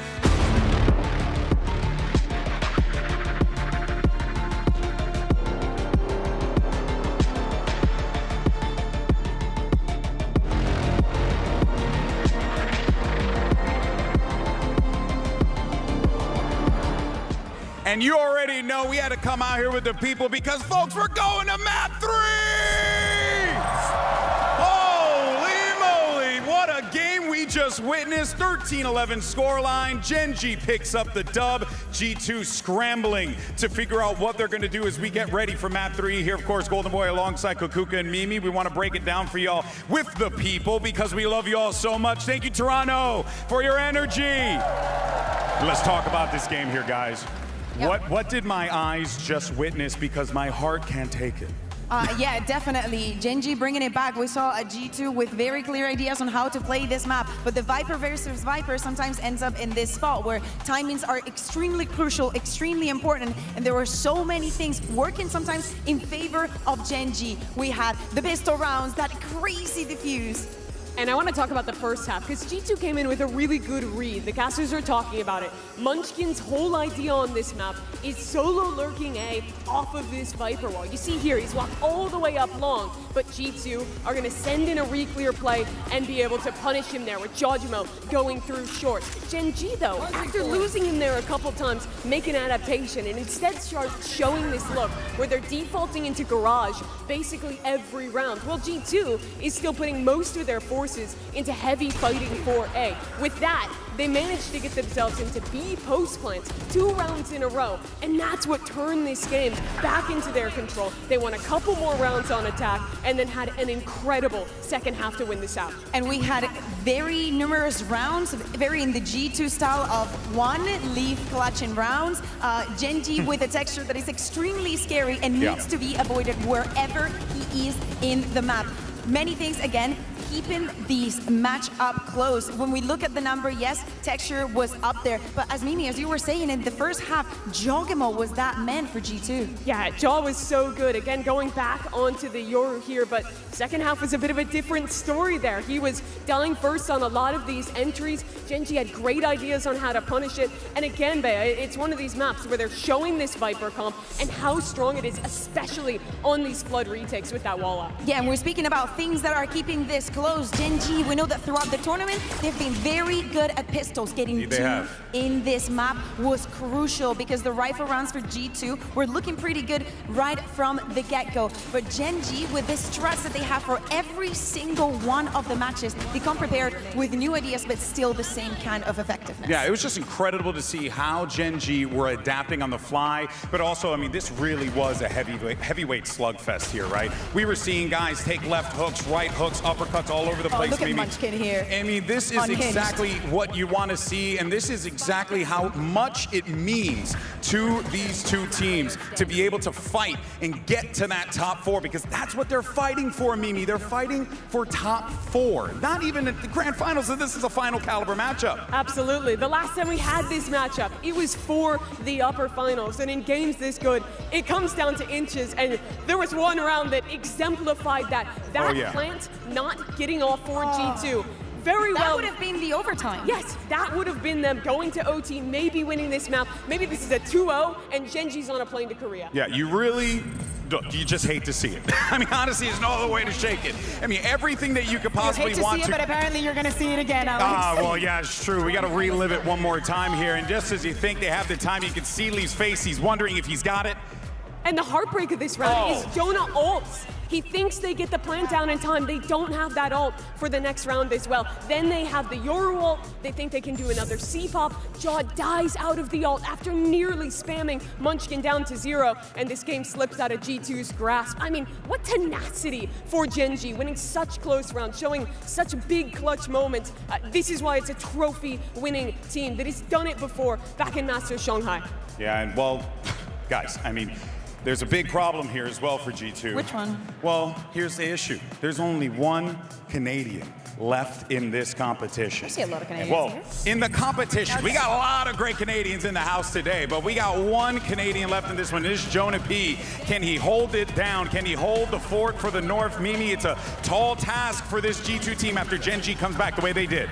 It absolutely is. Jonah's been having a great series, and Toronto, I know you want to see this guy continuing on the competition. They're walking back on the stage. If you want him to survive, make some noise. That's right. But the Gen.G fans are here too, GB. Oh yeah, the Gen.G fans are here in full effect. If you guys want Gen.G to be able to take this one, what do you think about that? Oh boy, all right. It's pretty evened out, even though Folks, you know we're in America. we're getting down to the wire. I know, right? Down the line, down the line. Let's take a look at the last map and where we're going to be taking a trip to next, because we're going to be going to Icebox here. And we've seen some adjustments. We've seen our players take to some new challenges on this map here. Kukuka, what should we be expecting? Obviously, maybe G2 swapping again the compositions like they did in the first map? I don't think so. I think that the Sage looked very, very well, extremely strong on their retakes. And for the side of Gen.G, yes, they got a victory, and it's a very plain, going back to a few years ago kind of compositions that we're going to be seeing, or at least expecting to see. For sure. I was very impressed with G2's pivot into the Sage composition. It does so much to actually get that spike down easily on the attacking side. Their retakes looked on point too. And on top of that, Jaw still has a shocking amount of agency on Sage. He's still making those plays, but by all means, this is a great map for both of these teams. It should be an incredibly close way to close this one out. You see the players loading in, getting ready to go. And this is exactly the moment that these two teams were constructed for here, to be able to push through some of the toughest competition available here on the global stage. You got Gen.G on one side looking to see if they could very well move forward in this competition, hold the fort for Pacific. Meanwhile, for G2 Esports, still looking for a trophy. And let's see what we got from the agent select here, Mimi. I'm again looking at these rookie players from Gen.G. Ash coming in just this season. Karon and Foxy, they've been at Globals before, but Foxy's still trying to prove himself, trying to win a trophy himself. This is going to be a really high-pressure moment for them all, but for G2 as well. Yeah, double controller versus double controller. I'm looking at Karon. He's had very, very good individual moments, but of course, the most important part, Valin and Munchkin. We've heard the words from Valin, making sure that they knew the pressure was on Gen.G. Well, they're about to come back from a very, very good map and a very good start of the series for G2. All right, Toronto, we're going to a map 3. Let me hear you! Come on, come on, come on! Let's send it over to your casters. Make some noise as we get ready for map 3. The energy is sky high right now here. It's map 3, this decider. G2 versus Gen.G, elimination of course on the line. I'm telling you that story all day long. What we haven't been telling you though is G2 and their dreams being dashed away. Potentially here to look towards Icebox. Team that's been hunting for redemption, to be honest. Trying to battle back, I think. They've got their top dog spot regionally. Everybody knows this. But the one thing they haven't got is that trophy on the biggest stages of the game. In Bangkok, denied by T1. Potential here to be denied again by another Pacific team. G2 have been in control of this match from the beginning, but now they're up against the ropes as well on Icebox. It's anybody's game. Pressure just flips that easily. It's all it takes, and Gen.G have been putting up the work and the mechanics. You're expecting G2 to be playing a retake style here on Icebox on the pistol round because Jorgamo's wall is so powerful. Gen.G, they're gonna know that. Full committal. Ash going for this one, the shock darts. Not doing much. So it's about escorting Jorgamo in. He's the VIP. Get the wall down and apply pressure with the defuse. Seen it. Paranoia is going to sweep forwards here, but the high ground angle's unaccounted for. And Texture trying to lock down and hold down that sightline angle of the dart towards the back and inside the smoke. Obfuscated enough to pick that player out of the picture. Karon is no more, but Texture next to step up, holding his ground down. Here's the jump down. There's G2 just trying to play these players in. Heavy-handed swings, Texture's making the most of it. Jorgamo with the wall. There needs to be that follow-up up and over towards the top. No accounting for it. No half-earned time ticking away. Leaf has got to get a move on. And it's all Gen.G. Another pistol round. Add it to the tally, add it to the spreadsheet, call it whatever you want, but that is once more carrying forward that energy from that prior map. And there were so many small things that had to work for Gen.G to be able to win on Haven. And I think the pistol rounds are absolutely an enormous part of that, winning both pistols. And like you've been talking about the whole day, Brent, the fact that they've been doing it consistently all tournament long. Like 75% win rate on their pistols or something at this point. It's crazy, and we haven't really been seeing G2 force against it. They've been opting to play it pretty conservative today. And the most we saw was like Jorgamo picking up one stinger. Yeah. Here, pretty much full classics for G2. Right here. Allowing Gen.G to build up the ult cycle. It's so pivotal on a map like Icebox. Paranoia, hold on, that's missed a slight gap in a window. Dashing back though to safety. Pretty nice movement from Texture. Definitely his team having his back. He gets out of dodge. That's going to start Foxy9 and Munchkin moving forwards over towards A. You know that G2, roughly speaking, are going to be fighting over one area of the map and playing a retake on the other. This time though on the eco, they're trying to get into flood defend before Gen.G are here. Just popping out. Shoulder sticking out of the smoke. Shock dart. Hello, Foxy9. Down and out here. Ash going to go for an attempt to stick this. Reclaiming the gun too. Texture's going to be picking that one up. Only swapping it around. We see it now, Dart lay it down, but players are starting to get themselves in. Classics in hand, and that's just it to work with, but G2 done more with less somehow. We see them now just trying to get a move on, fighting into this one, but entrenched positions into the 1v2 for Trent, and he's just left guessing where this player could be. Hold on, it's a 1v1, him versus Ash! Can't connect, can't lock onto it. And Ash, the rookie, the newbie, coming up massive for Gen.G here on Icebox. These first two rounds delivering the critical kills. He's one away from getting a Hunter's Fury as well, which could be a decisive factor in a bonus round like this. G2, they made that one expensive. So Gen.G are going to be coming in with mostly stingers. But if they can get Ash's ult online, there could be a chance here. Looking towards Leaf. He always invests into the Outlaw when he's tracking their money. He's the one with the Outlaw, no sight lines, no easy kills, instead just a battle for the extremities. You see there, Gen.G's game plan of taking some A control behind that Viper wall, and G2 were spamming it, seeing if they could land some early damage. Foxy ducks, manages to make it through. That's the orb, that's the ult. So Ash, 5-0, has a very, very early Hunter's Fury to play around with. And if they are, G2, playing retake on A, that could potentially allow for a very effective post-plant setup. Slow going for now, but you are right. There's that danger lurking right now for G2. Double nanoswarms, double shock darts, Sova ultimate. Trying to play retake into this would be tough. Pretty tough. Not impossible, but difficult. It's a Paranoia. Different sections going to be dividing up towards the site. Now Hunter's Fury is going to be used just to get them in. It's two misses. Clearance into the corner on top of it.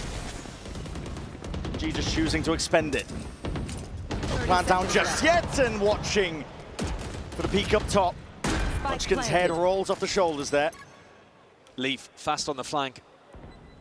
It would be only Texture capable of taking a shot. The Stingers, Gen.G are forced to opt into the site. They have to hold this one. Close quarters is the combat. That's what's going to be suited towards them. Lidding up these players, though. Texture can't stand up against that much. Still the pressure's there with the Outlaw in hand. He's got it straight into the back of Ash. Charon, not long for the world, is he? So very clean, and not really finding the value that they were looking for from that Hunter's Fury. I think Gen.G got a bit scared there. They weren't really willing to take the risk on whether or not G2 were playing retake. And G2 threw out a little bit of utility early, some shock darts, a slow orb that made it feel like they might have been playing on site in anchoring positions. Munchkin, though, the deeper this goes through the attack half, will be one of those IGLs that's willing to call the contact plays if he figures out that Valen's playing really soft on one side of the site. Alarm bot out. Toxins going up. 2 Guardians, 3 Guardians actually, again for Gen.G. So, bit of a wonky buy. Slow up towards the top, breaking the drone. Screen down. It's a wonky buy, isn't it? The fact, though, that Munchkin broke the drone there, kind of scared off this push from G2. If it was only Foxy9 on his own, I think they might have tried to force the fight there, looking to just try to catch that solo player from Gen.G, but he had backup. Gen.G playing a spread default at the moment, but the Spike in a somewhat committed position on B. Very slow game, contact, swing. Potentially if there was a player holding close. Texture is just crossing out into the open. There's a re-swing from Keron, an attempt to punish as that spam was coming through from JonahP. He believed in the Viper wall. Got to wait for the next timing on it. Got to wait for the fuel to get back up. Keron's going to be jumping the gun a little bit here. Trent has him through the back, Paranoia. Trent's got his ult to try to deny plant. JonahP is going to be giving them that space. Gen.G absorbing most of it. Hunter's Fury to try and deny the Texture. Is up towards the top there. In through the rafters and a kill found and claimed. Foxy9 takes care of his adversary. Leaf is gone. You get into that post plant successfully. Texture a little bit worse for the wear.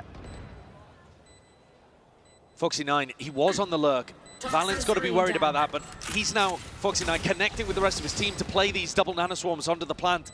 G2, I don't think they have a chance of being able to get back in on this. They're not even going for it. Backing away. They just want to keep their economy good. And I mean, to be honest, it's only Valen who wouldn't be able to buy if they went for this. I think the damage to Gen.G's economy is more important. Well. But G2 choosing the conservative approach. And one could argue that that was the reason that they couldn't close out Haven. They were taking eco rounds after winning in one fateful example at the end there towards Haven. Another spot where I think I would argue G2 should be fighting it. Gen.G get an opportunity to upgrade. They were bringing, what did I say, 3 Guardians into that round? And now they've managed to get up to 4 rifles. A 3-1 lead. It's a great start. And it's one of the only times where it feels like Gen.G have got out to a good start. They won the pistol on Haven, but they couldn't manage much more in that first quarter. Bit of spam with the stray bullets, not collecting a kill, but Texture's going to be battered because of it. Leaf trying to keep an eye on all the positions here. Again, you're going to see this game of timings occurring. Texture lying in wait, hoping that someone's going to go for the reclear. And they are, but with the drone. So this drone can go down mid and then tuck back up under tube. Good break there from Munchkin. Keeps Texture, or at least the threat of Texture. They played him in well. Getting the info though. Texture. He's got anything to get the hell out of here. There's a lot of damage. There's those shockies. Oh, that is so nice. Putting in the work. And now Gen.G probably have to accelerate on A. Contact for now though. Slow going. Like I talked about, Munchkin is super happy calling for his team to contact in if he thinks he's got the read that the defenders are playing retake. Q2 just hovering nearby, lying in wait here. The plant's going to be going off. Munchkin gets this one down, so into the post plant we go. There's Gen.G still with that player disadvantage. They're the ones who have to make the play. Valen, Paranoia, sweeps forwards, Nano Swarms, delaying the push from coming through from G2, but did they expect this one? Valen's already in, and he might have just spotted it. I think pings yet. Spam up towards the top of it, in through 410, and Foxy9 is gone. Straight back to the dust here, Gen.G, no! Answering back with a few of their own. Keron finally taken out, but backing away. Leaf earns up towards the ult, but he's got 2 players to deal with, and you do not want to expend it in this situation. He's got to try and lurk and find the positions. Running side to side, he doesn't know where the last is. There's a wall, isolates the fight, but is there time? Not a chance. Really nicely played there from Gen.G towards the end. Munchkin with a wide swing from 410. Forces Leaf to take the fight. Wastes a couple of bullets. But I think it's Karen who really deserves most of the credit for the victory here. It's a beautiful reclear of Texture. And they're winning this 4v5. Yeah. But Karen with 2 kills from that top 410 position. Spots Valen, Recon Dart, lights up Jorgamo, and they're coming away with the victory. Gen.G look completely in control here. You know, Lotus, G2 were easily the better team. On Haven, very even, incredibly even. G2 had their chances to win 2-0. It would be gutting for G2 to be the better team out of the first two maps and then throw it all away towards the end. They wanted to come in here today, and you heard it from Valen's mouth himself, they wanted to change the narrative. They wanted to put on a performance that would make the other teams scared to face them. And now, a little bit of doubt might start creeping in at the edges. That's what the timeout is for here, to call JonahP, give them a bit of a boost, maybe morale, maybe an idea, something to get some rounds in order, because Gen.G, for now, only leading by 3, 4-1 being that total scoreline, but it can easily slip away from you. Easily. They know it. Gen.G know it. Both teams, both rosters have been in big game scenarios, at least the cores of these rosters. And honestly, Josh, as well, what a difference exiting out here will make. When we talk about these big events, the international ones, we talk about teams, did they make top 4? Did they make it to the finals? You're not really thinking about 5 to 6. No, not so much. Not so much. Especially teams that have G2's level of expectation. Yeah.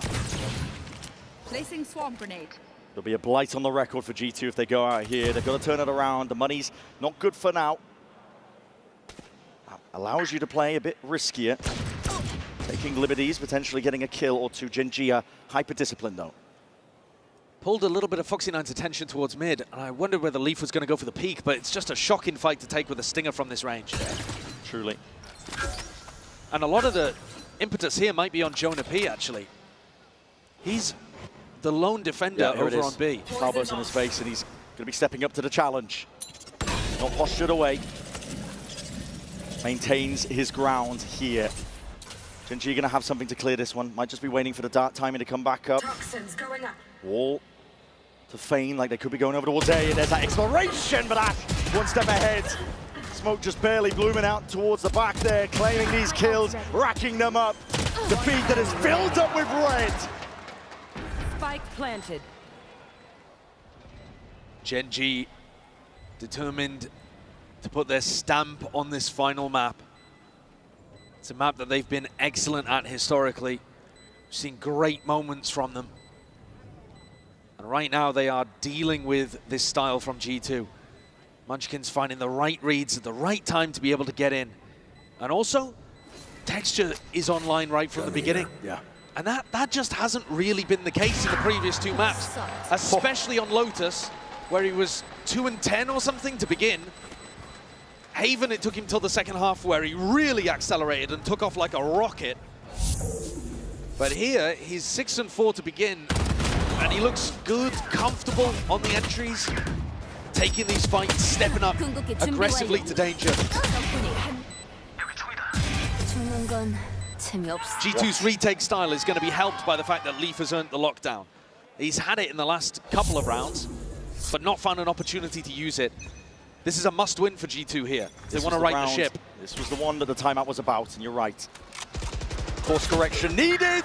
Beautiful beginning for Valin. Well, that's a read.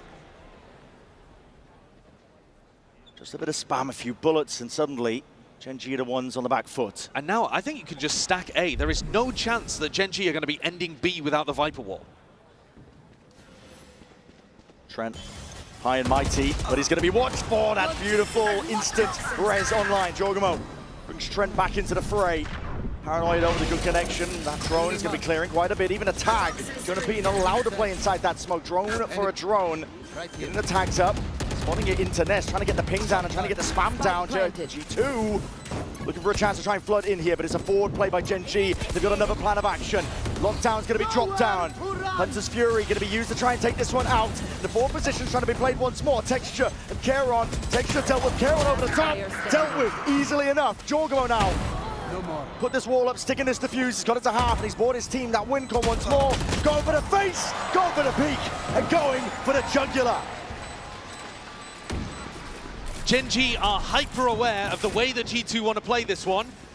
Ash came in, got the plant, so he had the Hunter's Fury online. That neutralized Leaf's ultimate. And yet, at the end of the day, bodies ended up making the difference. A 5v4 and Jorg's 3k. shutting down Karen in his top position. Karen has been the danger in these A post plants. He's playing either on top 410 or top A nest, and he's getting up and over that Sage wall. That's what G2 have to be worried about, but they managed to execute and get past him that time. Texture with knives. He's the threat here. Pit and B main. It's a tricky one to bypass if you are Gen.G. They get sight of it. They want nothing to do with it. Lombard on the other side, so JonahP has a lot of peace of mind. No attempt to break it. Gen.G aiming to take fights towards mid though. In this match, every time G2 win rounds, their economy is never flourishing. No. Gen.G always keep it close.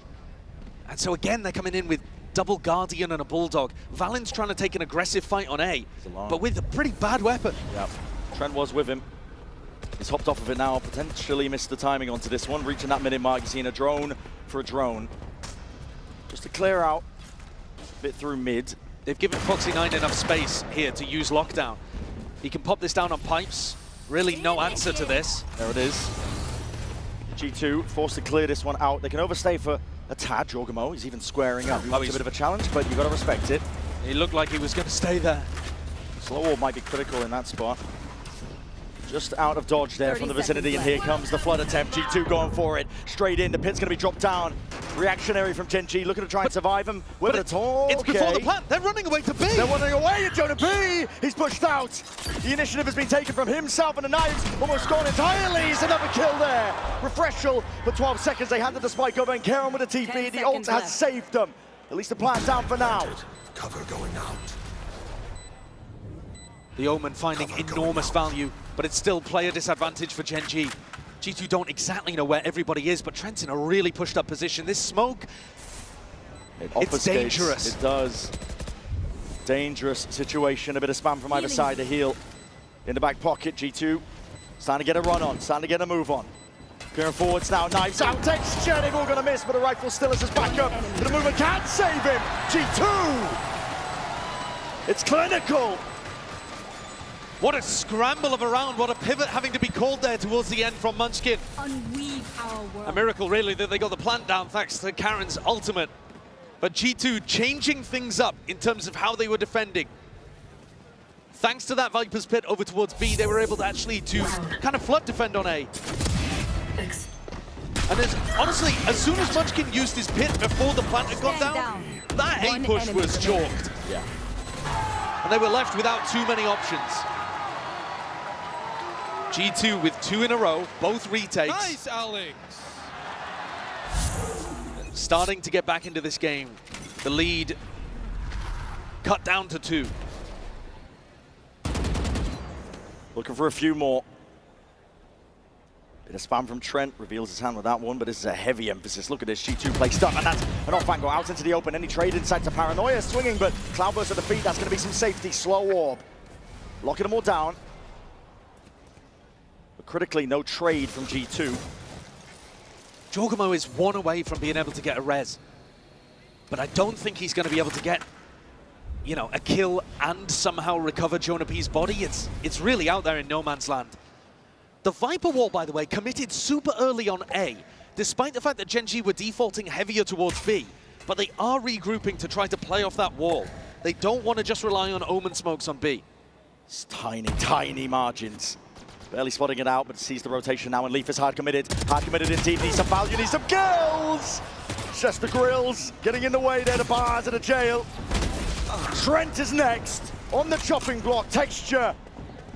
Taking control and taking over. Karen by his side. Make no mistake. 30 seconds left. Spike planted. G might have lost the past few rounds. JonahP though still trying to get active, but Ash is instantaneous. Individual moments there, losing the grip for Gen.G. G2, sorry. I think Leaf tucked up at jail. Should have at least been able to get one. Kind of beefed that position slightly. It's an unusual spot for him not to get value. Normally Leaf's good for those. JonahP, he's going to go for a glass cannon op buy. Looking to throw caution to the wind. It is a weird one again for G2's economy.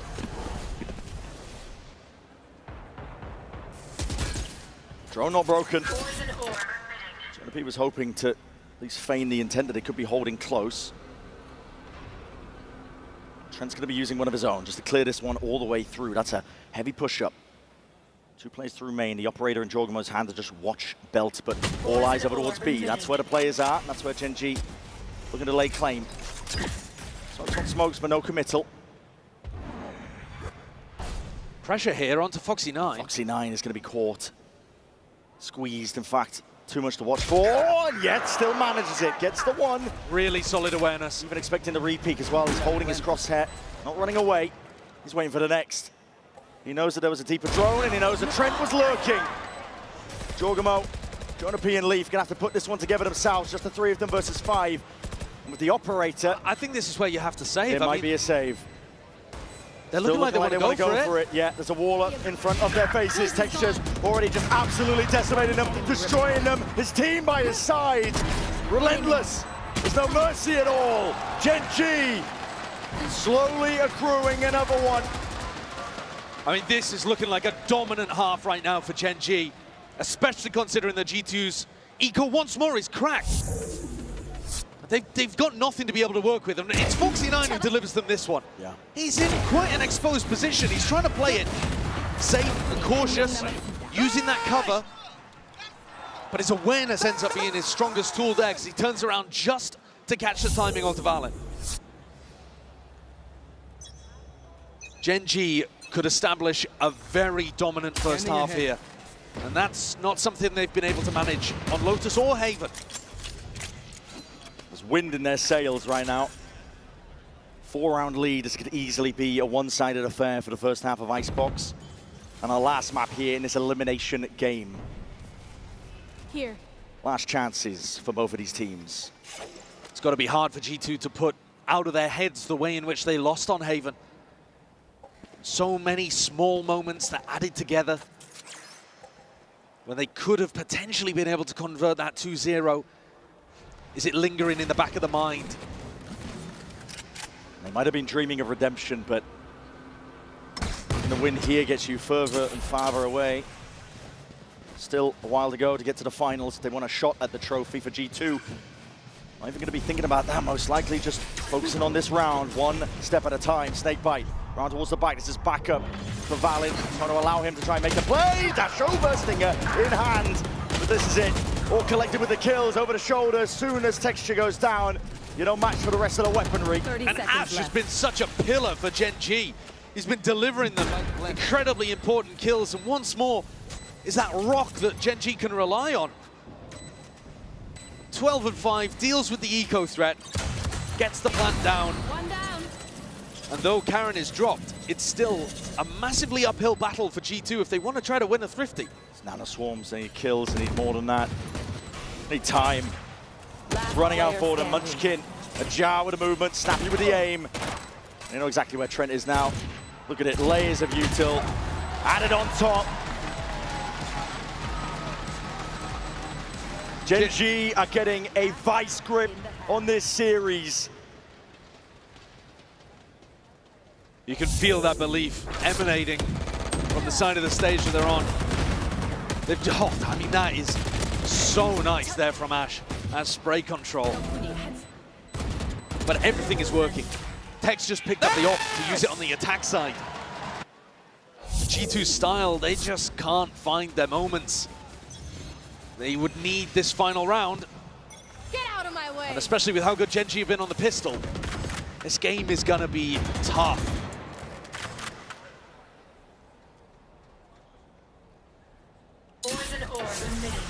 It's our last round. You're expecting a slower one as well here, Brent. And Tex just taking his op for a walk, looking to see if he can find an opening pick. And it's Valin with a peek. Like a rocket ship comes around the corner and deletes Texture. It's a massive one. That is a shot. Even spotting the cross. He's getting acknowledgement. Drone spots too. G2 have a very good idea of what's going on this round. Yeah, player advantage. You've taken down the tip of the spear. I mean, Trent with an ultimate that can deny the plant as well. Things are looking all right for an 8-4 half, but that would still be Gen.G massively in the lead. Gen.G not even done yet in this round. Not by a long shot. Comes Fury committed. That's meant to be a bit of a punish. They hit that drone coming through, and Trent Yeah, he's got that value. Here in a rumble though, potentially there, Valen might have just seen, and yes, finally gets that acknowledgement. Foxy9 was lurking his way through onto the A site. 3v5 spot, Gen.G are in. Tight corner. G2 can make no mistake here. Footsteps rumbling and noise bait by Leaf. He's trying to bait Munchkin out of hiding, but second guesses it back towards him. Munchkin, he's perfect with it. JonahP's been gone, done. Taken out. Dart's going to be broken out. G2 trying to make this one move and flood straight into the back. They've dealt with most of the side players, and it does now finally leave it all down to Munchkin. Even that snake bite, no chance in hell. Rebounding of all sorts of geometry. That's a full stick. And so G2, a 4-round safety net. Switching sides. It's not a bad attempt from G2 towards the end to make this one possible, but so much hinges on them being able to pick up a pistol. Gen.G have been winning them all. They've just been incredible in those spots.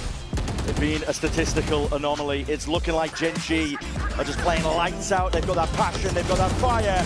And they believe that they can go even further, knocking out one of the tournament's favorites.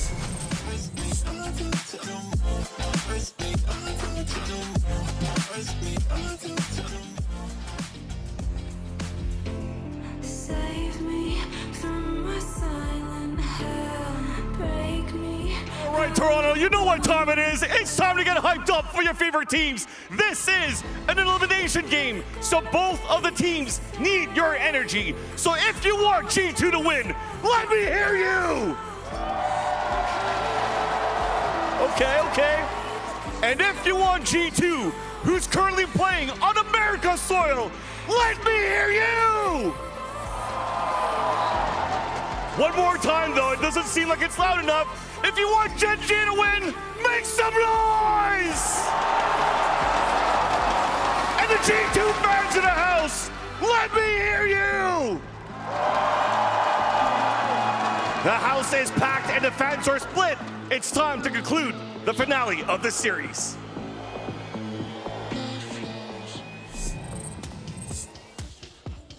And all the pressure lies on the other side of the stage here. Valen, as an IGL, has got to carry the burden of bringing up the spirits, helping his team, and just believe that they can do this.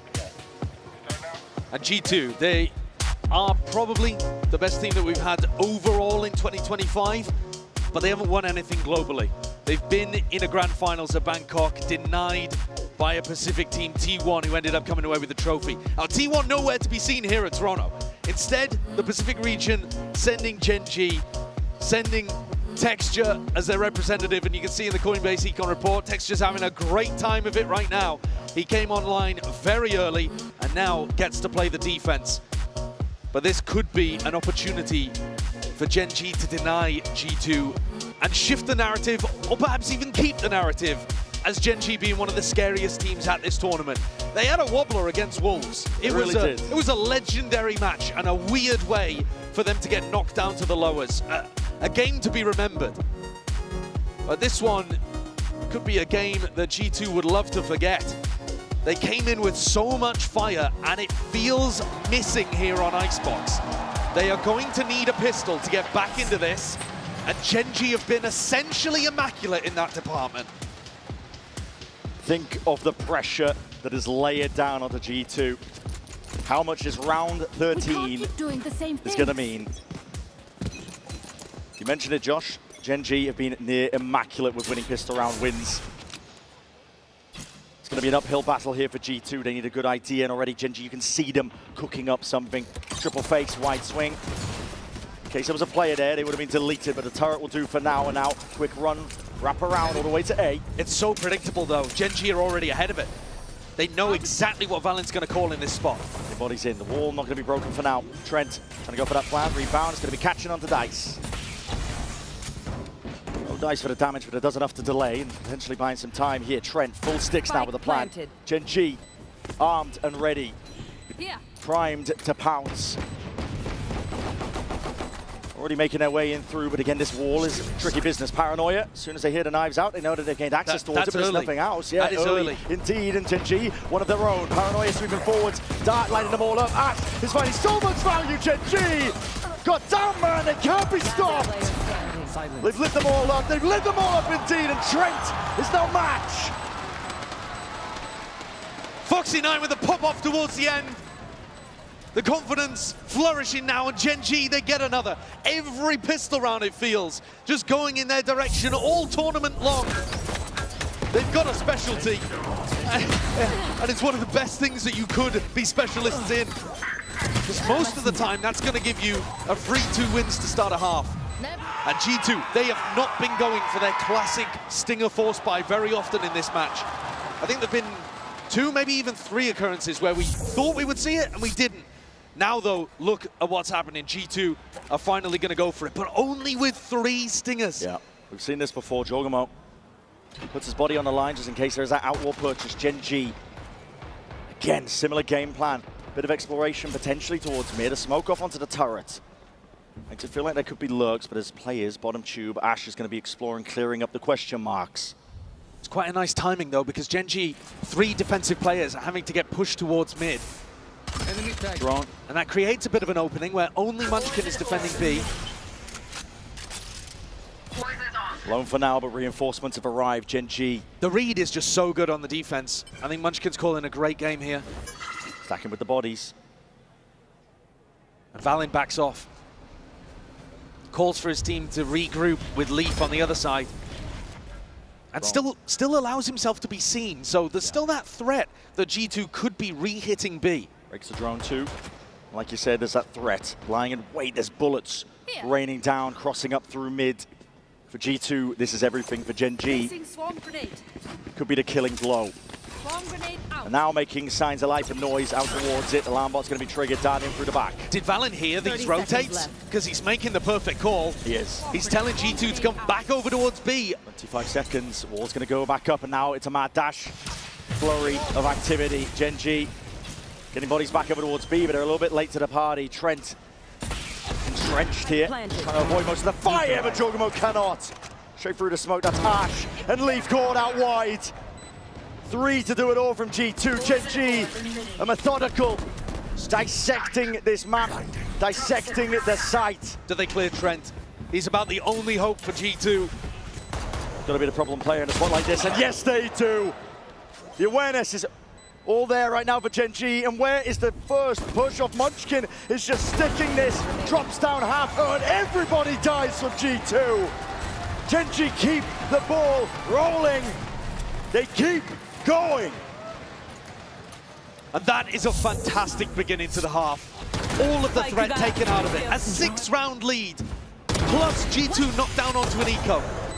Every player in every little tuck spot, every threat, every danger dealt with. Gen.G utterly in control. As dominant in the opposite direction as Lotus was for G2. Yeah. It opened in favor of Americas, and it looks like it's closing in favor of Pacific. We've seen comebacks before on Icebox, but they're rare. They're not often, and it takes truly exceptional stuff. Valin's gone.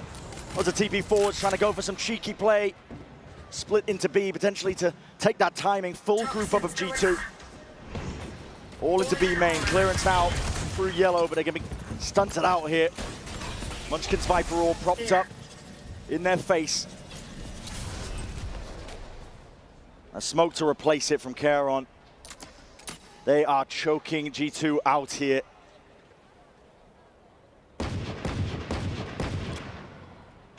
Gen.G just sucking the air out of the room. And the play, it's pretty immaculate. They've just always got the right read on where G2 are going. Can G2 do anything to catch them off guard? Deep fight, a snake bite already. It was primed, it was ready. Foxy9's gone, but up and over towards the top. Trent! Down, B. It would have to be a masterclass, but he's only got a Sheriff and 3 bullets to do it. Does not know where the remaining players could be. Texture is lurking though, lying in wait! And perfect with the shot. 11 rounds for Gen.G, 2 more needed.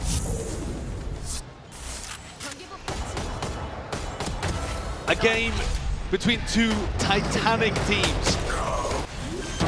Gen.G, probably the best team in 2024, and G2 looked like they were aiming for the same accolade in 2025. But this is an earlier exit than I think anybody would have predicted for the Americas squad.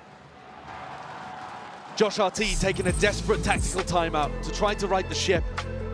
But this game is slipping way out of their grasp. They'd have to make up 7 rounds here before Gen.G even win another 2. It's already slipped.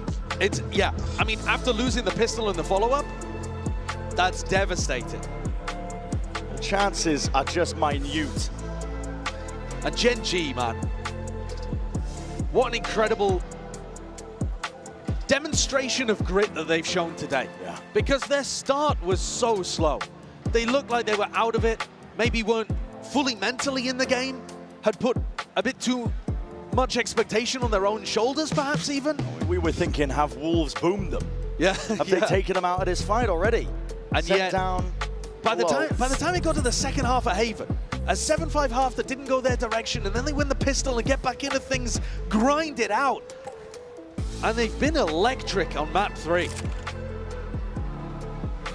There's grit here with this Gen.G squad. Grit, determination. They want to go deeper. Here. Here. They want a chance at earning another trophy for their cabinet. Start layered back, slow up on top of it. Gen.G forced to respect it.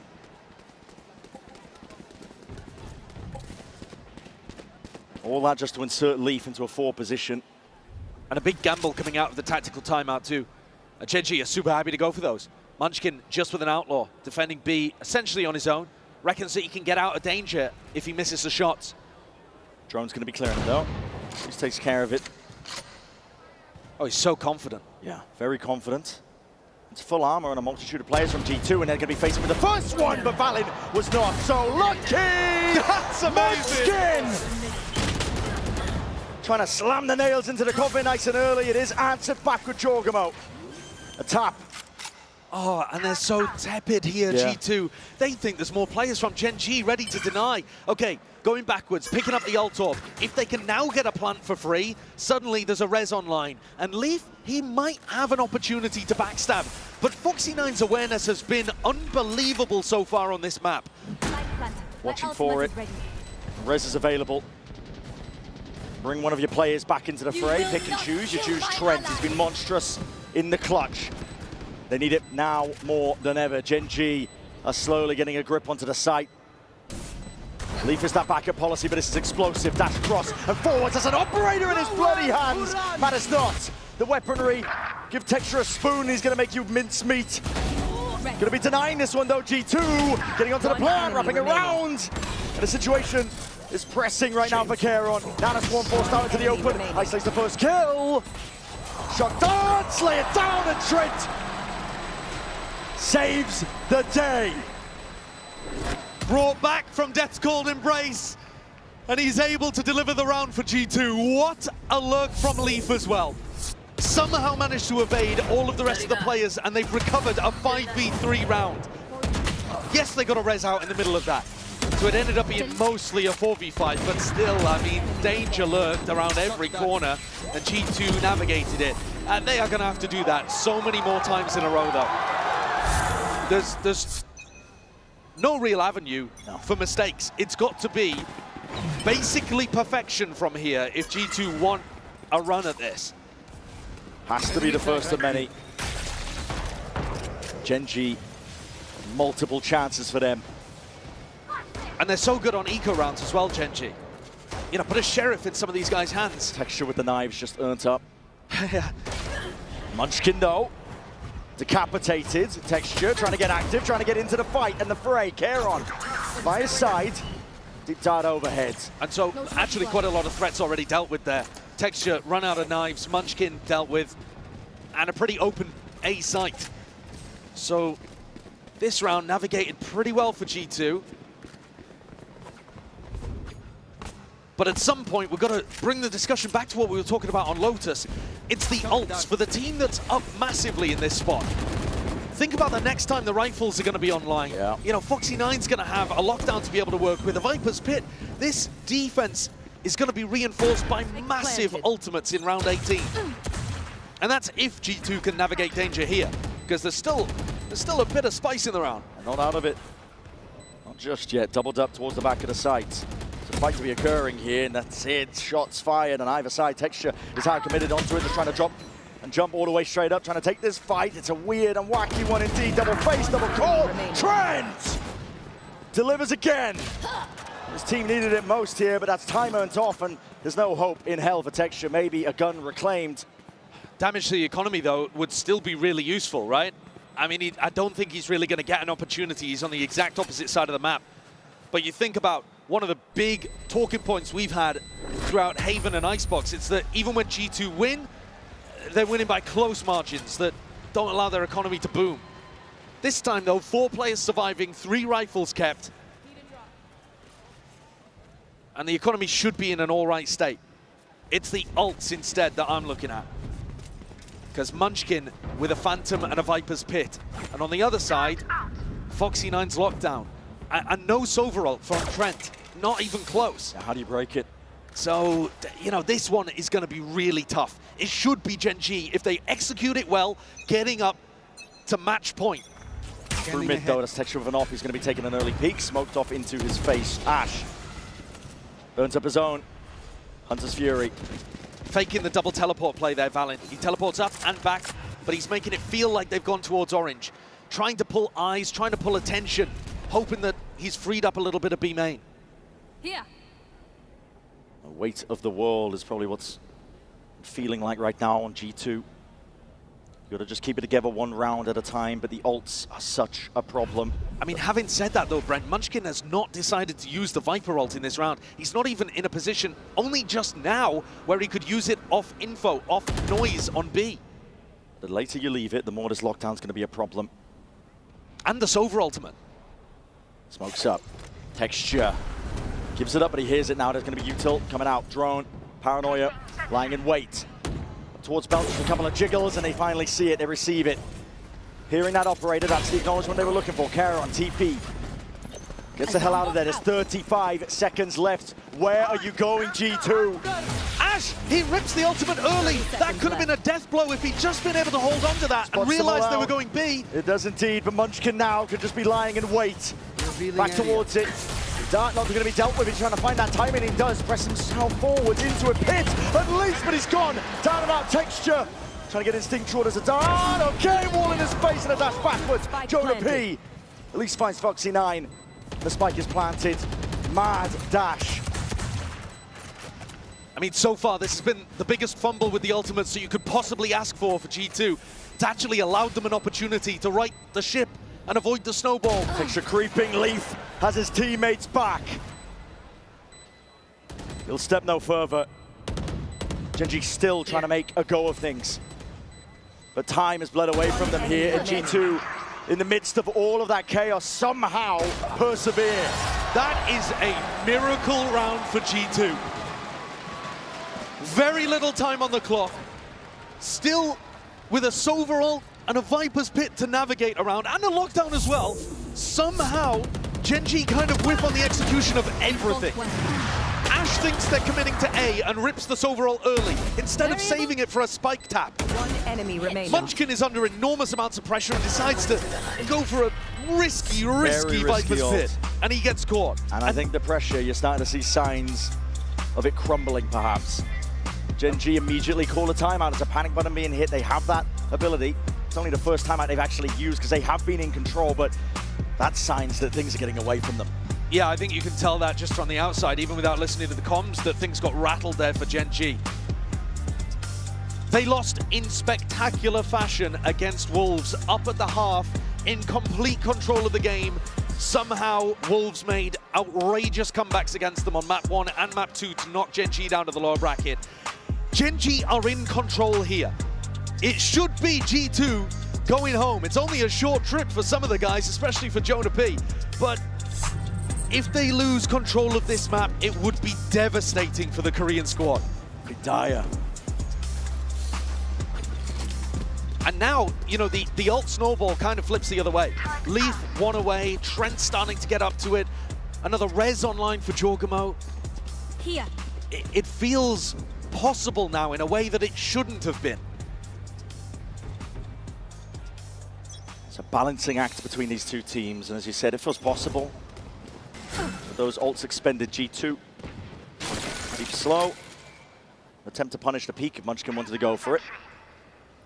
Leaf might be getting pressed upon here, tested, asked to deliver. And he finds himself ahead. Kairon pop like a balloon.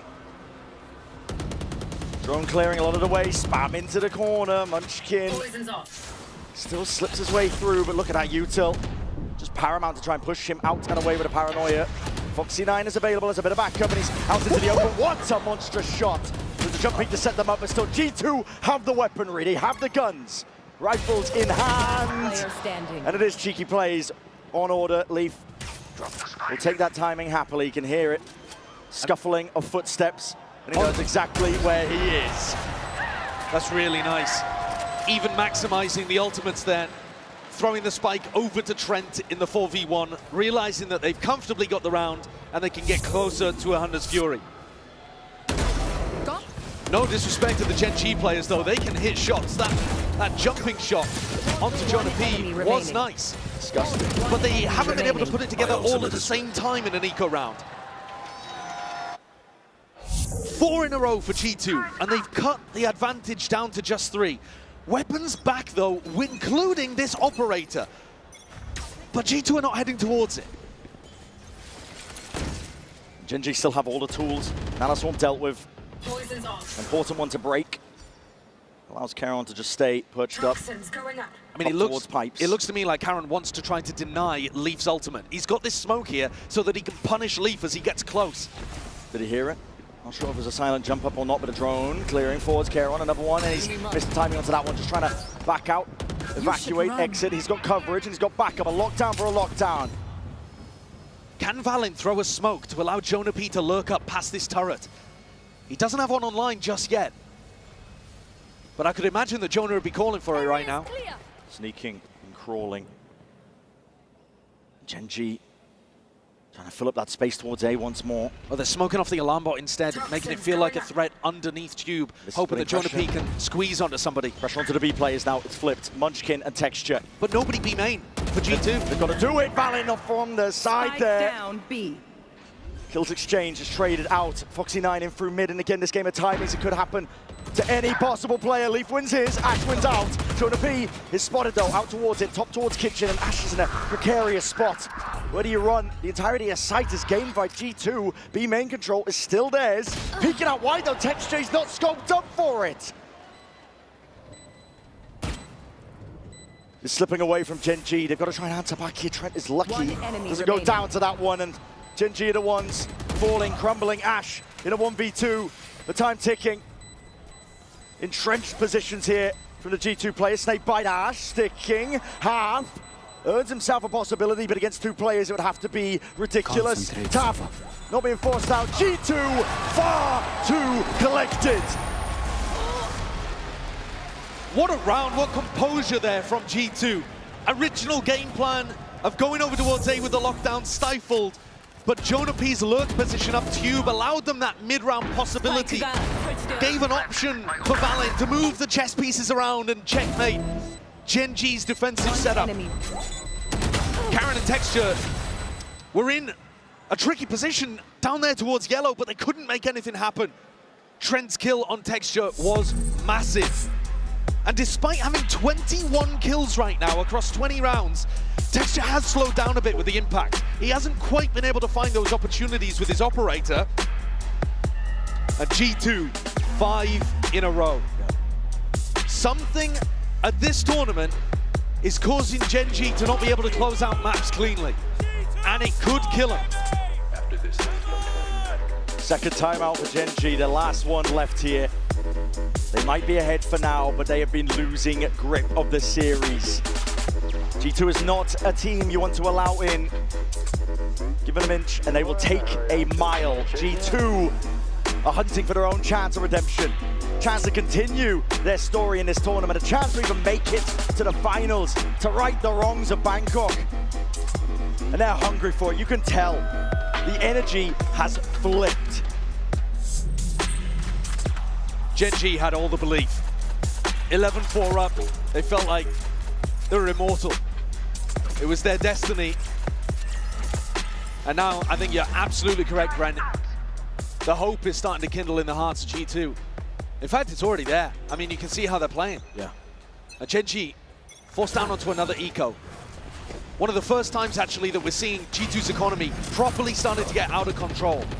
JonahP's got a lot to watch here. Yeah, there's a big pinch. Play forward, he just hears the jump, and that just left him correcting for the wrong angle. Kheron puts him down, puts him to bed. JonahP no longer that threat onto the lurks. Deep push out through mid. He's holding the line for now. There's a plan down with nothing to push this back. Jorgamo getting a wall involved. Double face, double swing. Leaf still wants to square up, potentially to deal with these players because it is a heavy investment. Bodies arriving. He's got Trent as well for support. Gen.G just trying to do the best here. Check texture, might just get chopped down to the knees. And meanwhile, this fight taking place, yes. Chopped down indeed. Cut down before he can make a stand and an attempt of this one. Ash, he's forward now, rifle in hand. And G2 make the call. No hesitation, trying to flip this one around. Paranoia still catches. They're trying to take out Foxy9 before he can get going. So trading up towards the top. Valin, lights out with the calling. With the plays, G2 are up to 10.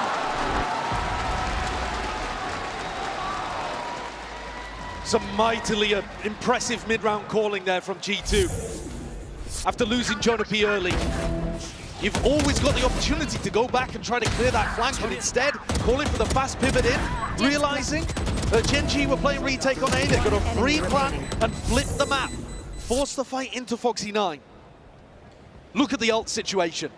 And this is why that round, I think it was 18, was so important. Because Gen.G had their chance to go up to 12, and they squandered it. Now G2, with all of the advantages, looking to equalize. They're moving forward. It's a slow, relentless march over towards the A side, and a kill. Collected for Valen once more. Added up. Total it overall. It's full side control now for G2. Slight gap, potentially over. But a pit now is going to be removing all of those sight lines. How do Gen.G play into this? They're backing away. No way. They're backing away. They're saving. Giving up already? They're giving up the round. That's unbelievable. G2. A freebie. It's a freebie, and on the precipice. And barely an ult committed to bring them level. It feels similar in a mirrored way to what we saw at the end of Haven. I think the score even there was like 10-10, 11-11, something like that. Where Leaf, he won a 1v1, and then G2 decided to eco. Gen.G need these guns. You're so right. If there's any chance for Gen.G though, listen. Right towards the side. Stray shots, peeking out. Leaf, he's found it. Denied a weapon, and Foxy9, he only had 50 credits to his name. That's a timid call from Gen.G, but who knows, with the benefit of hindsight at the end of this map, at the end of this match, maybe it's the right one. 7 rounds in a row. 7. After an 11-4 lead to tie the game back up. Blessed with an absolute banger of a map and a series overall. G2 are ready to run away with it. It's up to Gen.G to stop them now. Looking for a tag early so that Trent can lead with a Hunter's Fury here. Try to find a pick. Not given anything though for Gen.G. He was tucked tight to Gen. Repositions, moves around. Shocks forward here, the drone needs to be taken care of. And Texture hasn't had a big round in a while. Crouched up, off angle. Hoping to take out a belt player. Wherever else he may be aiming, this is 5 players of G2 grouped up. The thing is though, if Tex just swings and takes a risk here and goes 1-for-1, Jorg's just going to get the res. So you kind of disincentivized to play aggressively here as the Jet on defense. Placing swarm grenade. And this one was intended for a turret. That's in a different spot entirely. And it really makes it feel like G2 are making a call to go back in towards B. This is going to keep 3 players solidified, cemented on B, leaving Texture alone. Texture is alone. One of our players in the MVP running, he's lit up like a bloody Christmas tree, and he has to try and back the hell out. Counter spam, trying to follow the tracers, but he's forced to give this one up. Down on the other side of things, not dealt with in time. JonahP forced to just back away. There's 27 seconds left. Gen.G, they got players in. Trying to play this one a bit fast and loose. The wall up through onto one of the angles. Ass is dropped down. Will there be kills to be collected? Will there be kills to be claimed? Valen with the movement and the Hunter's Fury. Push them back to the brink. Gen.G are desperate now. They group up to last hurrah to try and get themselves to 12 to prevent G2 from getting to 12, but they give it up. It's a save again! They're accepting the fact, and G2 immediately on the hunt! No remorse! Looking to try to deny the guns, deny the weaponry, leave knife out, running them down. The hunt is on. And they can feel it. Throw caution to the wind, claim the kills, claim their lives. You will take nothing further into the next. Munchkin trying to stay alive, but to no avail. G2 are up to series point. How have we got to this position? We were talking all throughout Haven and Icebox of grit and tenacity from Gen.G to get back into this game, to get up to the lead. They should have been able to close this out. It was 11-4, and it's writ all over Texture's face. He wears his heart on his sleeve, and he can't find his footing in this game anymore. Round 24, potentially the most important round in these players' careers for this year, for this match, for this event.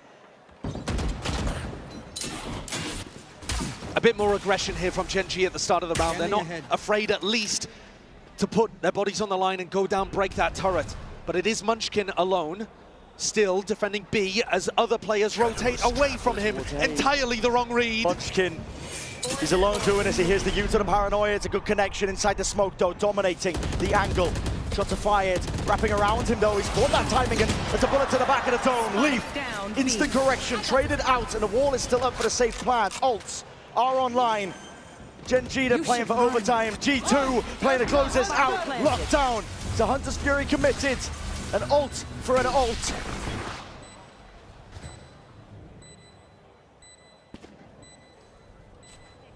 Waiting patiently. Util to come back online. Smokes are blooming, blossoming. Fuel is up. Players are set in their position. A dash forwards, but Texture's gone. G2, ever the hero, ever the miracle team. They're looking to put the fear of God into everyone at this event.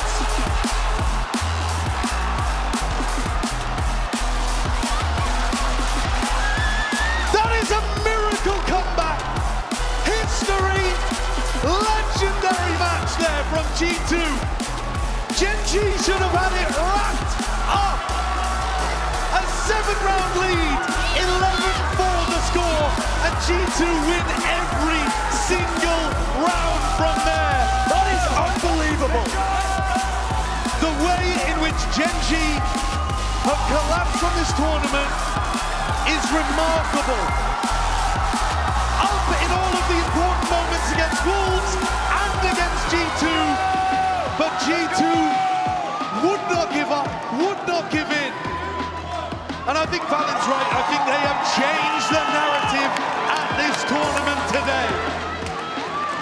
Heartbreak on the faces of these Gen.G players. I said it earlier, but listen, when you think of these events, no one's thinking about 5th, 6th.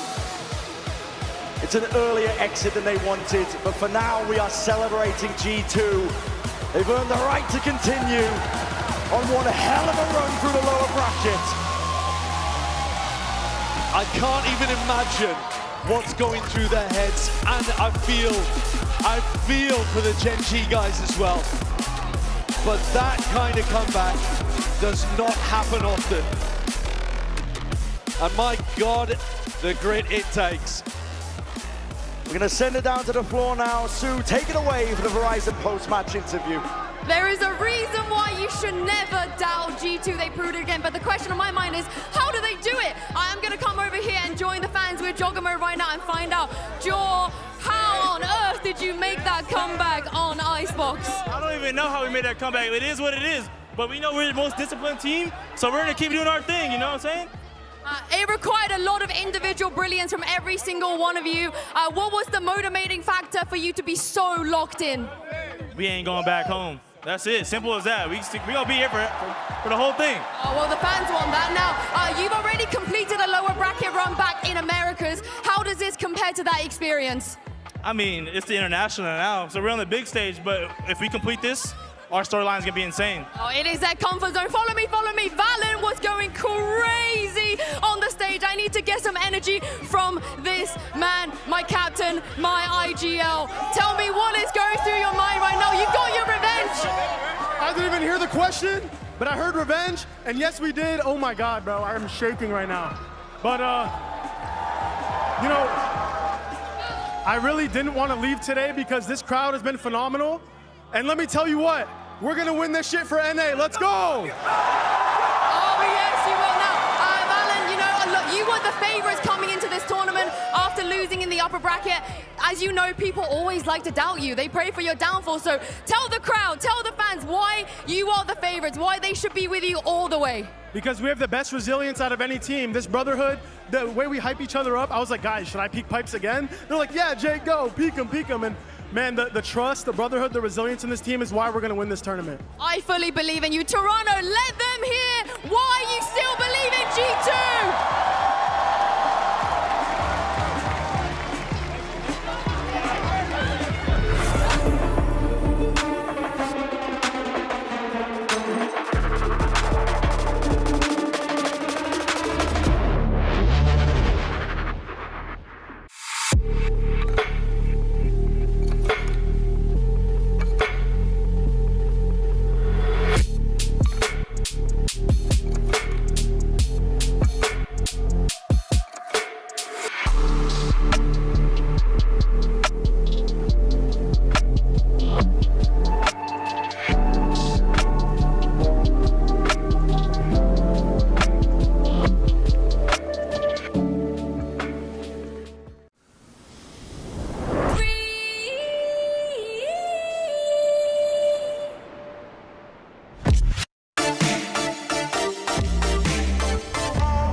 An update is required.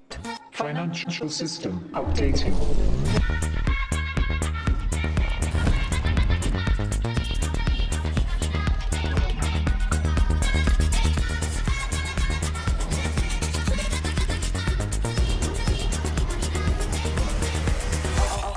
System updated. We will dance to get. The future of money is here. Feels good.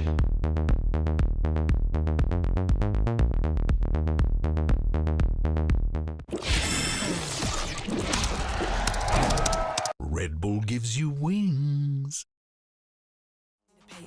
This is your time to wake up. I look so good, no makeup. You and your mans need to break up. They suck, that's tough, need to pay up.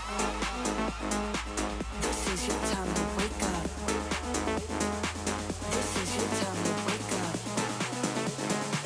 This is your time to wake up. They suck, that's tough, need to pay up.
Hello everyone, this is Gen.G, IG of Sentinels, and this is Meet the Team. Second, our superstar duelist, best in the world. Zilsis, the vet, vibe merchant, as you guys all know him. Narrates, the EMEA Slayer, came back to America to lift a trophy. Bank, the best anchor, best Phantom player in the league. And then me, just cinema, I guess.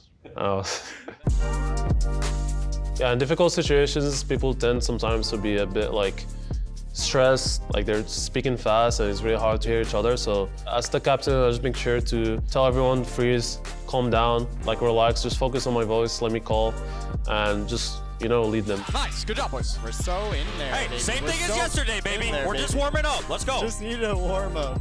If I had to choose a good duo in our team, it has to be me and Zilsis, the best of friendos, obviously. The two unks of the team. We got very young as a team. Last year we were probably a lot older, to be honest. We picked up Bang and Narrate. They've been honestly amazing. I can't complain. Obviously, it's taken us a while to get used to each other, but we've got there. They're both playing very well. They've really integrated themselves into the team and they're showing their skills on stage. So I'm happy to call them my teammates. Two, through. Nice. One more. Pit him. I'm booking. Standing. Let's go. We're so in there, baby. Good retake. Let's go. I've heard of this guy. It's very important to get along well with your teammates. Like, your synergy outside the game is going to translate inside the game. We just enjoy each other's company, so it doesn't really matter for us what we do. Like, it could be watching an NBA game or whatever. Like, it doesn't matter. It's always fun. Coming through. Flash for you. Yeah, flash, you know? I'm facing Marsh. Pop. Two after. Wrist fade. Hand. Two hands. Hand. Main. One hand. Main. Nice shot. Let's go. Go, Sean. Go. I think my biggest advice to people trying to balance life or Valorant and the gym, for example, do it tired, do it whatever, you know, just make sure it gets done. And I think that's the biggest thing. I think all humans forget that they want everything to be perfect, so they don't do things that they should be doing because they're scared of not being perfect at it. I think you just have to do it. Listen, as a player, you guys barely see my legs, so you don't need to do leg day. You just need to do all upper body. That's what wins you Masters. Sen City, here to play, here to stay. Thank you guys for watching. I hope this was as entertaining to watch as it was for me to film. Thanks for watching. I'll see you guys next time.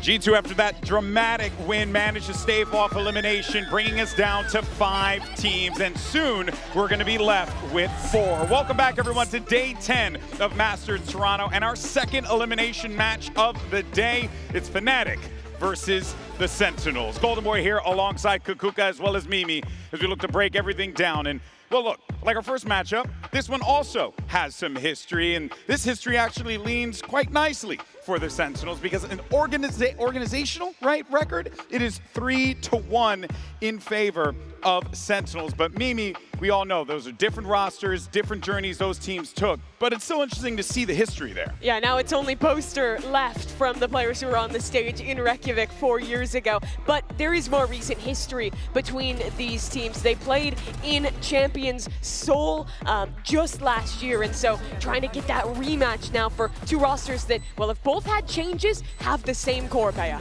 Yeah, exactly. And we're also speaking about the same circumstance. The second round of this lower, Sentinels ended up sending Fnatic home and ending their run. But I still think that as a global, as we're looking at it, in the history, there's been various iterations of each of the teams, and they've changed so much that I feel like when Sentinels has been successful, Fnatic hasn't. They cannot be at the top together. Interesting. And they have a very similar kind of change since that game they played in Seoul. Both of these rosters lost storied players. TenZ and Sassy for Sentinels no longer on the roster. Some of the most experienced players there. Durka not on Fnatic anymore. The player who is with them since the very beginning. But both these squads have found new players that have filled those shoes well. And now they're in a position to yet again face in an elimination match and try and make top 3. Oh yeah, it's a, this is exactly what you live for. If you just love this game, you love watching this game, you're gonna see two of the most prolific teams clash against one another. But let's go ahead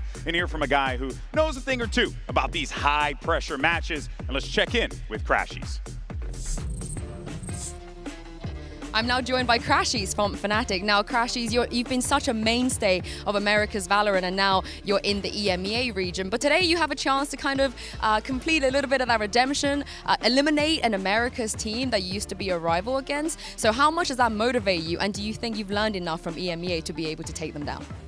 Definitely motivates me. I mean, obviously, like you said, I'm used to playing Sentinels. I played them a lot in my career. I kind of know how they play. And now I kind of have like the EMEA playstyle as well, so I feel like I have a little trick up my sleeve. So yeah, it'll be fun. All right, thank you very much. I can't wait to see it. The last time he played Sentinels, though, was in Stage 2 of Americas last year. NRG lost that match. That went on to be the same stage where I think a lot of the fans here will remember it was that joke against Cloud9 that eliminated that roster. He was no longer on the team after that, and he couldn't get any opportunities in America's Bea. He had to go all the way to Europe to get on another Tier 1 team. Hey, we'll take him. We'll love him. We'll give him the love. We've brought it back to a global stage. On the other side, funny enough, you're speaking about Crashies going now to EMEA. On the other side, we have Narrate, who you didn't believe in. We believed in him. Put him in Tier 1. Funny enough, the last match that Narrate played on EMEA was against Fnatic, and they also lost. So it is also the redemption from both of the sides. Oh, Nobody likes each other. Yeah, but clearly, they all do. clearly. But you know what Fnatic does like? Bringing new ideas to the table, because they were here. We saw some interesting stuff here. We saw at least one new comp.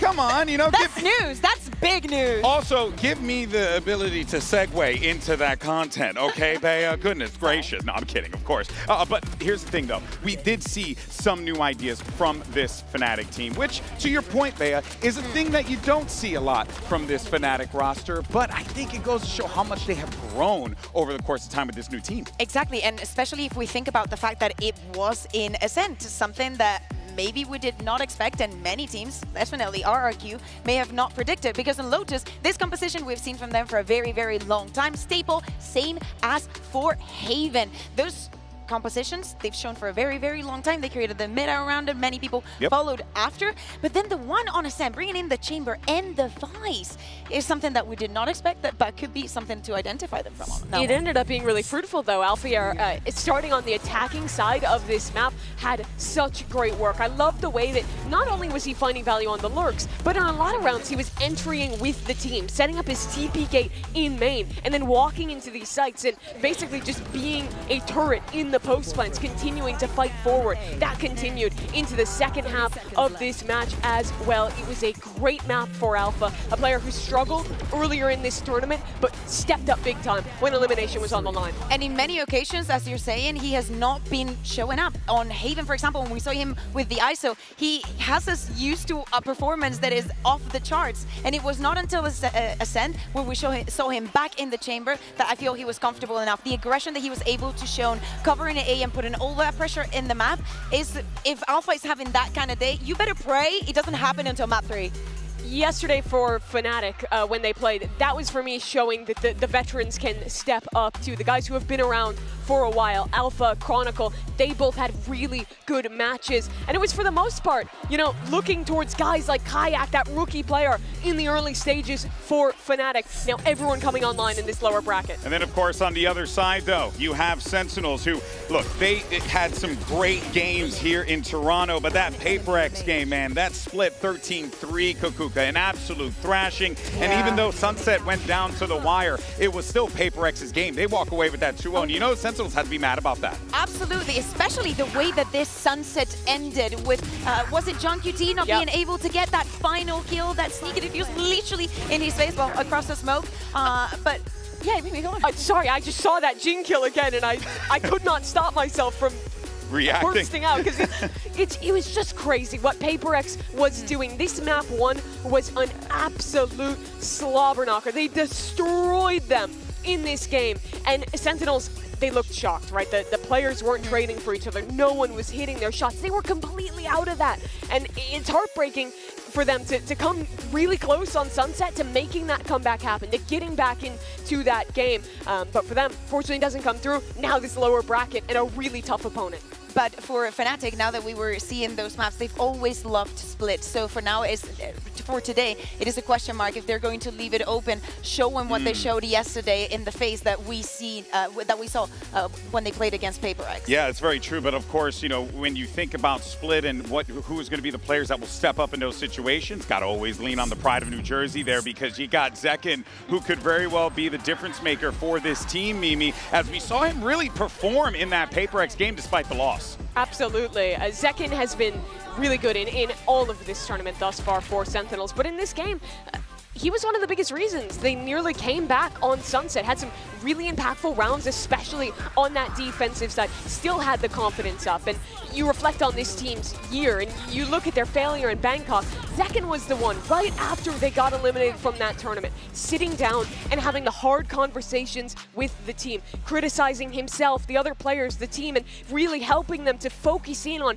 finding improvements for stage 1. They found those improvements, made it to the final against G2, made it close, and are now here again. He's more than just a young aimer, Bea. And speaking about conversations, back when we were in Madrid, the conversation about the MVP was still not a thing. We were still not handing out the bracelets, but that bracelet would have been for second. So he has now a chance to enter the conversation if he survives today to become the MVP of Toronto. Ain't that the truth? Well, earlier Yinsu had an opportunity to catch up with the captain of the squad. Here's John Cutie. Every day is a good day when we get to hear from the one and only John QT. Now, John, in these tournaments, as you know, it is very important to be able to recover after a tough loss. I wanted to ask you, what is your role when it comes to the emotional and the mental comebacks of Sentinels?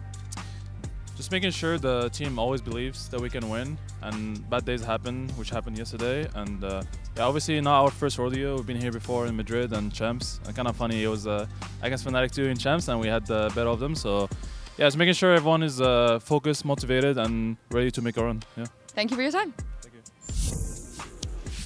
And you heard John mention that there. This guy took his team to a trophy in Madrid, and that was his first international appearance, and this guy managed to hoist the trophy over his head, Mimi. You know he's got what it takes to lead this team to the promised land. That was his rookie year after failing to ascend with M80, got the big opportunity to play for Sen, to lead this team, and he led them out of the rut that was Sentinels 2023. That was probably the worst year for this organization, and now in his sophomore year as a leader, trying to beat Fnatic again and go on to try for another trophy. And he also mentioned as well, Kukuka, which we covered in the beginning, that champs match as well. So John QT is very familiar with the pressure of these situations and quite familiar with the fact that he's got to play against Fnatic in the same situation. Yeah, to me it's the turnover time. If you want to have a good match against either Sentinels or Fnatic, you would pressure that time, but you're not going to have it in this instance. Everything that you had prepared had to be ready already. You absolutely do, but there's a great IGL on the other side. Boaster kept his team in that game after the brutal loss on map 2. They've both proved to be strong mental leaders in this tournament thus far, but for Fnatic, there's the extra chip on the shoulder with that rematch from Champs. Both of these teams could very well be contesting for a trophy when it's all said and done. But what makes this matchup even better is that it is a classic Americas versus EMEA clash. You love to see it. It's of course going to be a challenge no matter how you slice it, because on the one side you have a very game and prepared Fnatic that knows they have what it takes to go to the top, but on the other you have Zekken and the boys who could very well lead the charge. Folks, let's bring out your two teams and welcome Sentinels and Fnatic.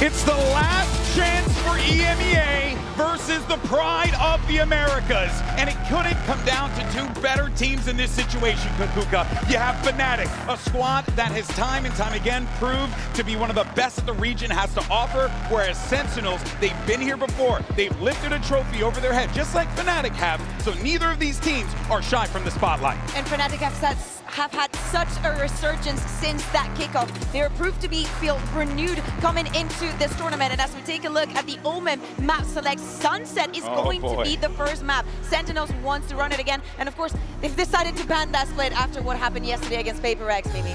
It is interesting to see Fnatic picking into Ascent. When you watch them in EMEA, they're almost always picking Haven, Icebox, or Split. Those are the big three, but a lot of those maps are a crossover with the strengths for Sentinels, whereas their Ascent a little less tested. And Fnatic, of course, this is the map where Alpha brought out the chamber and dominated Pacific's #1. And I think that one of the reasons why they probably went for that Ascent is because I do not think they showed even 20% of what they have ready in that map, because we saw very repetitive rounds and an RRQ. Yeah, and an RRQ that had no response to dealing with the Vice, dealing with the chamber. So I think that that is what gave them confidence for today. And also, we were speaking about the time. No, the team's not having time. Preparing against something like that is very specific, and we need to look at the coaching staff for that. Yeah, and really Coach Kaplan as well as Coach Milan have their work cut out for them. Let's also dial the time back to Champs, because let's not forget, Sunset was the battleground where these guys first played when they face off against each other, Mimi, at Champions. It was a 13-11 scoreline in favor of the Sentinels, but that just goes to show you that this one really can fall either way. It certainly can, and for the Sentinels here, I mean, they've always had a bit of a home ground on Sunset. Fnatic still trying to prove that map, show us what they have ready to go. If they can beat Sen there, then go into an Ascent, that is such a strong showing for them going into a lower round 3 against G2 after the break. Yeah, definitely the map that Sentinels have prepared the most, and probably why we see all of those pictures down there and all of those reads, is because Sentinels has chosen this Sunset every single time that they have the opportunity to do so. We've spoken about Second, how he's set up, how he runs across the map, and the man on your screen right now, Kayak, well, not Roaster, is going to face up one of the biggest challenges of his careers today. Oh man, you can feel the energy in the air as well, Mimi. The fans are on their feet. Everyone's ready for this one because they know the stakes. Both of these teams thought that they would be contesting for a trophy right now when they face off against each other. But here they are fighting, scrapping for a top 4 placement. And the pressure is on in a way that I don't think I've felt before at a VCT global event for some reason. You feel it. It just, like the people, the anticipation's through the roof here. It's there, but these are also two teams that feed off that energy. You've seen Zelsis, you've seen Boaster, probably this tournament's 2 best emotional leaders playing to this crowd here in Toronto, standing up, feeling that energy and channeling it to win, to make it to this point. Round after round, we've been seeing, or sorry, fan after fan I spoke to, actually, it's split down the middle. You ask them, who do you want? Fnatic, you want Sentinels. It's wild, Kukuka. It's very difficult to choose. How can you? If you're a Valorant fan, you want both of the teams to make it through, but of course that cannot happen. There can only be one survivor today. Can Sentinels bounce back from that loss yesterday, or is it going to be just like Gen.G and they're going to be defeated? I think that especially this first map, this Sunset, is going to have a lot of tells in the first 6 rounds. I think that the team who deals better with the nerves of the situation that they're in will succeed. All right, well, Agent select now. See what we get. Zekin, of course, is going to be rocking that neon there, and see what we end up getting for both teams as they look to lock this one in, Mimi. Fnatic really does not play Sunset. Since that game we talked about, where they lost to Sentinels back in Champions Seoul, the only time they played it was their loss to Gen.G. This is very much uncomfortable territory for them, but with the map changes, being a team that permabans Pearl, they're going to have a good Sunset. Yeah, coming into the tournament, having a permaban, being a team like Fnatic, but still having that downside of there's a place that we do not want to go in this Sunset that they've never liked. Now they're both combined together, right? You cannot ban both of them, and they had to be ready to face off Sunset. Again, the loss against Gen.G there were many painful things happening. First of all, they won both pistols, and they were unable to convert any of the other anti-ecos afterwards. So that allowed their opponent to get in their hairs, to get the confidence, and get snowballing way before them. This is it, folks. Last match before we lock in our top 4. The pressure couldn't be higher. The audience, everyone in here is losing their minds as they get ready for this game. You see everything all locked in and ready to go. And you gotta wonder, who wants it more? Toronto, who do you think wants it more? Do you think Sentinels want it more?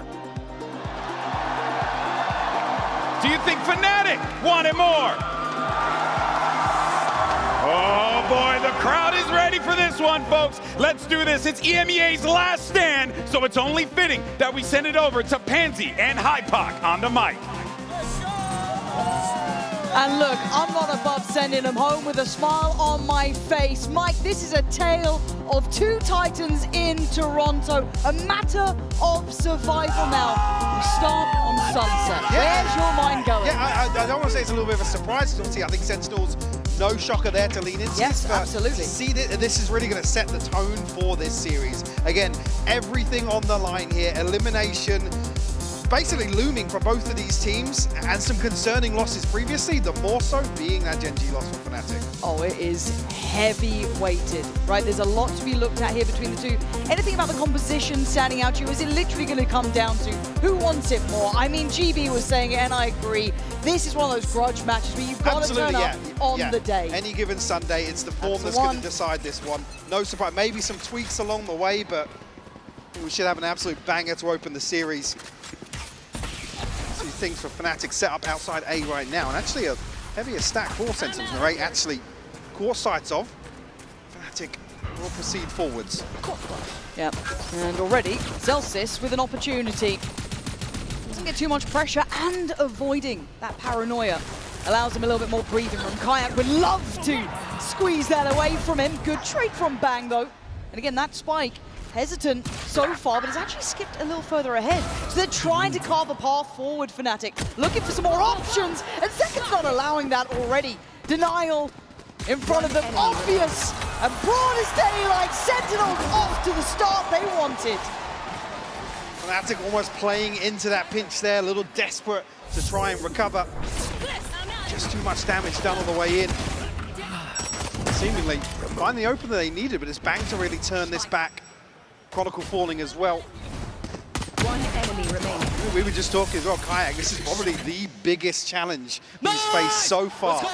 In terms of the head-to-head today, Zekken, one of the best. You cannot doubt that.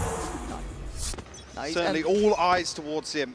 Yeah, and Zekken's proven it time and time again, right? Yeah. Tournament after tournament, he's always been exceptional. For Kayak, it's a impressive run. Speak of the man, and he'll show you why. Quick 2, Kayak and Boast are going to feel that. And Zen don't want to allow Fnatic to get off even the starting blocks. Slow down round 2, off the rip here. It's Alpha with a Sheriff though, he's the one that's probably going to look for a pick. Right, almost entertaining the idea. Actually the trade-off, Alpha down to 20 already. So going to keep that Sheriff in check for the time being. Right here. Yeah, taking. Goes, yeah, a little off angle from Bang. Down mid. I've got to say for me as well, Bang is such an unsung hero of the Sentinels team. I mean, there's a lot of highlight players, right? There's a lot of personality to that Sentinels side, but Bang is always such a safe pair of hands, such a solid player. And Alpha, it's a nice shot. They need a whole lot more of those though. And it looks like Narrate would like to close his count down, and he does. Safety found for Sentinels in the first 2. Rather unfazed thus far. It's pretty comfortable as well, carrying across 4 of the weapons here. Recovery. Well, that's going to deter Fnatic initially. Slow things down for their buy round. Certainly the upper hand for sure. I have the last player stand. With Bosa looking like actually might settle for just a Guardian here. Don't expect him to be at the forefront of this buy round, but certainly get an indicator here for pace. A widespread default from Fnatic. I like this. Just putting out the feelers. Yeah, Zekken on a deep angle here. Yeah, it's a question mark of how long he holds it. Deciding against staying out for too long, but an initial show of force. You can see a little bit of a deeper exploration over towards that A side as well, putting up that one-way smoke, controlling this space. Zek, and still with this line. No light shields on the other side, so it won't have that same validity, but it can certainly do some good chip. Kayak going to be feeling the brunt of that down to 10, and that's an early big bit of damage.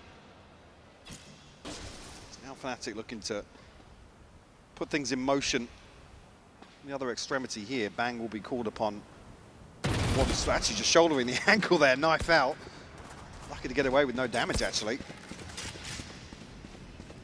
But already bodies in the right place for Sentinels, and 45 seconds left on the clock.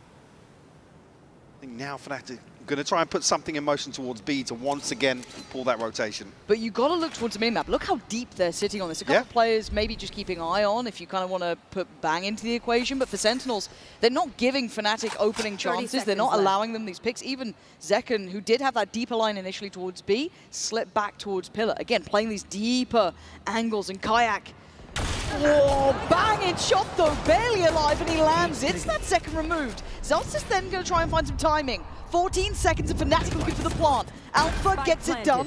Zelsis maintaining the space, but the rotations are coming in. Be careful here. Actually could get overwhelmed towards CT, but actually the stun comes through. Kayak, he's going to find another one. That's 10 HP. He's found two. Finally caught in the heels by Bang. But you're looking for Boaster now to pick up the slack. Already slipped ahead is Bang. Again, step after step. 2 kills for him. 3v3 in the post plant. Now looking for Fnatic to try and find some sort of answer. Can't get locked out of sight here. Zelsis actually doubles down. An Alpha, an unknown position, but now given away. But Zelsis! It's a 3K and it's dreamy from him. You know he's standing up. You know he's reminding them of who they are on this server. That retake, really special stuff here. Kayak though, heroics with 10 HP, but instantly Sentinels fighting it back in off the back of Bang. Enemy remaining. You notice it as well, the HP just makes Fnatic a little cautious to continue pressuring towards CT. Ooh, frustration on Boaster. Yeah, I mean, a little bit of a fumble here on the bonus, but all credit due to Sentinels to convert. I'm out of here. Minimal investment here, a Guardian, a couple of Sheriffs, some Stingers. It's only the Neural Theft available for Fnatic. It's not much to pull into round 4 here. No, and this it feels rather similar, doesn't it, to that was that second round. Second over towards... Very tempered early rounds here from Fnatic.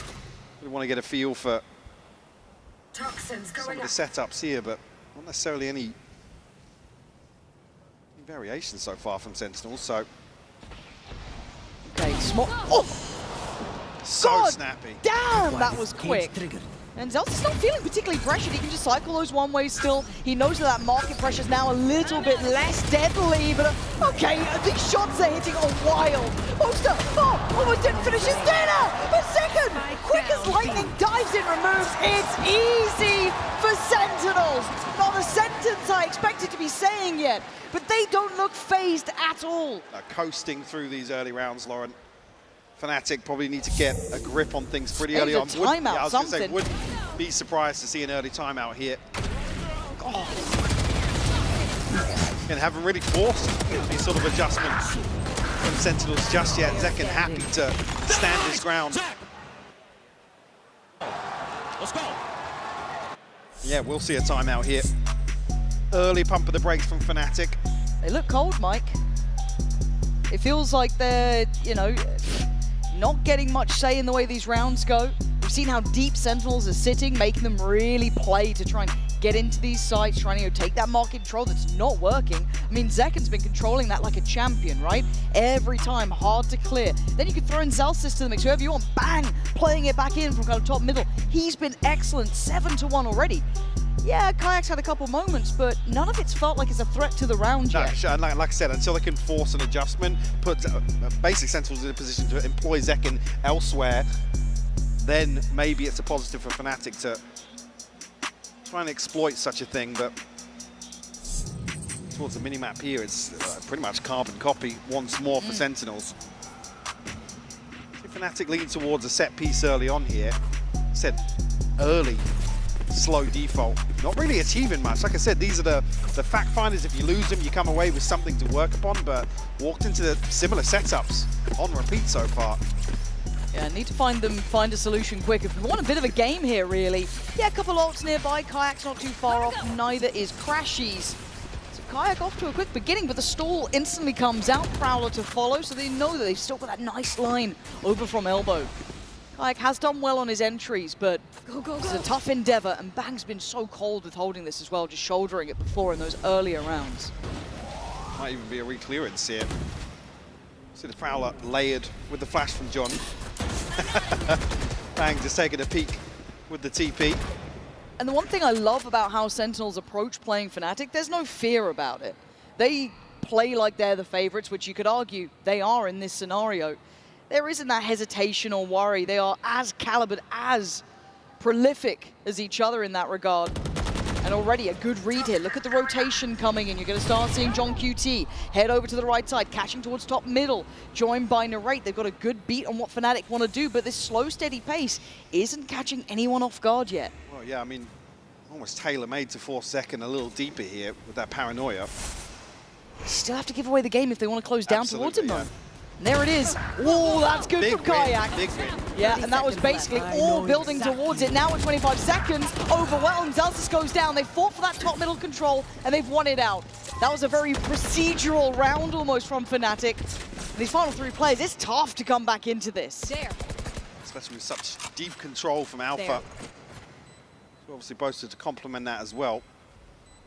Still a way back in here if they can win a couple of these gunfights, but the spy cam will reveal Sentinels in mid. So got to pick up the pace now if they still want to make a go of this. They're probably just going to look for exits on the other side. Doesn't feel good to walk into market there. No, we could obviously see how many were waiting if they did decide to go for it. But for once, it does feel like that kind of isolation of Zekken worked out, right, Mike? He had to sit deep CT, and then you had pressure top middle. But it still doesn't feel great that Zekken can then sit on a deeper angle on that, but I said that's why it's such a big win from Kayak. A window of opportunity after the paranoia is posted, unless you can scale up effectively and lock something like Zekken out of the site. Certainly doesn't feel like it's a guarantee.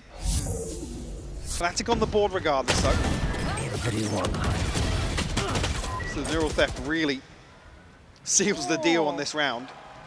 So cute, nice, boys. Really good round. Yeah, I mean, even now, that doesn't look overly happily about it. No, I mean, we saw frustration early, and that's not something you're used to seeing with Boaster. He's very, very calm normally, if not always leaning towards a positive, but let's see how this looks. A little bit of an answer back for Sen's 4 rounds now. Kayak with ult, Crashies with it online too. Contact off the Prowler, and Bang getting curious. Flash in, swing! It's stunning from Bang. Answer found by Kron, though, takes away Narrate, who's meant to be that support system. But JonQT caught on the back, away from that. He leant forward, it looked like to try and support what Bang was doing, but as it stands, they've given over the man advantage now. No commitment just yet as well. Boaster trying to pick up maybe somebody in rotation. Only really Zelsis on the chopping block for that. See, Alpha still has a cam here, but he's not spotted. Zelsis has got ahead of it. Oh my god. Welcome to live events. See if you can figure it out. Around we go, completely unawares. And Zelsis is going to clear this. Zekken, he's got the operator. He's been quick so far, but he's got a lot of pressure now coming his way. Decides against it. Holds that deeper line again. Good choice. And a great shot! Crashes goes down. Spike now spotted. Holding his space towards CT. Support's coming in, and Zelsis on the flank. Yeah, they got sight, but this post plant won't be comfortable for Fnatic. So do they fight forward? Still a trip, actually, which will reveal Zelsis' position. Zekken to swap over to the rifle. This is pressure now on two sides, Mike. That trip being broken, they now know. Found one. What? How did Bang get that? Maybe above the smoke? I don't know. But Alpha with an uncut. You get away with robbery, apparently. Chronicle makes it up to going to Fnatic's way, but bloody hell, that felt close. I mean, the shift walk out as well into Zekken's sideline. Still some question marks on this side of the map, for sure, but and this luckily, is classic Tron, right? Yeah, oh yeah. Happy to stand his ground here. Yeah, It's over the top of the smoke. It looked like it might have just come straight through. Yeah. Remaining. Chronicle delivering here. Maybe a swing round for Fnatic. So retrieval of the operator as well. Alpha actually going to pick it up himself. With how slow these early rounds have been, actually potential for maybe an even round to pick up a Zellsis creeping elsewhere and find a pick off the back of it. And again, for someone like Chronicle, those 4 were his first 4. But you need that, right? You need your backbone, that spine to the roster. And much deeper ahead of this poison orb now. I love this diligence Yeah, from yes. Fnatic. They're feeling that there's variety to this and there would be adaptation. Sentinels have shown that they want to re-clear this and fight for this space actively, so no surprises to see Fnatic sitting back. Look at these positions from Sen, though. Are they going to go for a re-clear in middle or a challenge on this? Look how actively they're playing. Oh, this is super deadly. And that's 2 players spotted. Stun going to come in. Crashies might be screwed here. Forced out of the corner. He's still fine. He plays his life. This is so tense. Even the aftershock just doesn't force onto a deep enough line, even with Zekken peeling away from that. Again, 40 seconds on the clock. We walk into potentially a site, just 2 members of Sentinels, but John QT, not sure the cooldown there on the fault line will be able to apply some pressure here. 30 seconds left.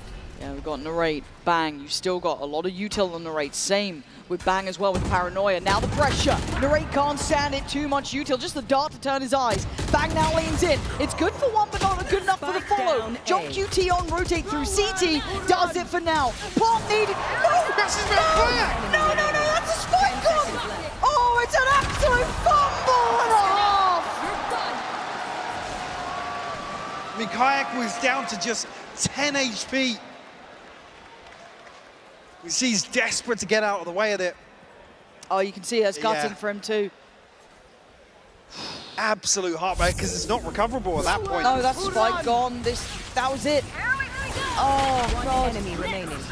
And if you're saying you're grinning, right? You're like, oh, nice one, appreciate that. No plant to worry about, perfect. But God, for Fnatic, that is going to be devastating. Certainly a tilter. 5-2 now the scoreline. Operator back in hand for Zekken as well. I like this though, he's gone deeper towards So the aggro, yeah. I mean, they've been given a little bit of freedom on the side of Sentinels towards this side of the map. Zels is walking mid previously, getting ahead of that camera. That's enough for him. Definitely, yeah. Don't think that jump spot saw it either. Careful now, that's a tag. Didn't get the kill, but now Zellsis readies himself. He knows that pressure could be going through market, but top middle is a place to be worried about. Kron slips the net, but only for so long. Second, quick with it, Narrate in support. It's stunning. But still, look at the HP. Kayak down on 20. Boaster, 30. They are low in this. Walking wounded. 50 HP between them. Bang, nearly caught the backside of them. Oh, this re-clear is so well timed, and the old mic. Might be able to get a plant away, but certainly not going to be comfortable regardless where Fnatic, but Zekken can close the gap so damn quickly. And again, you've still got that Paranoia primed with Bang. There he goes, and that's going to catch! Just a shot through the smoke, and Zellsis going to catch Boaster. Now Kayak has to do... Oh, Christ! I was going to say miracles, and he almost did it.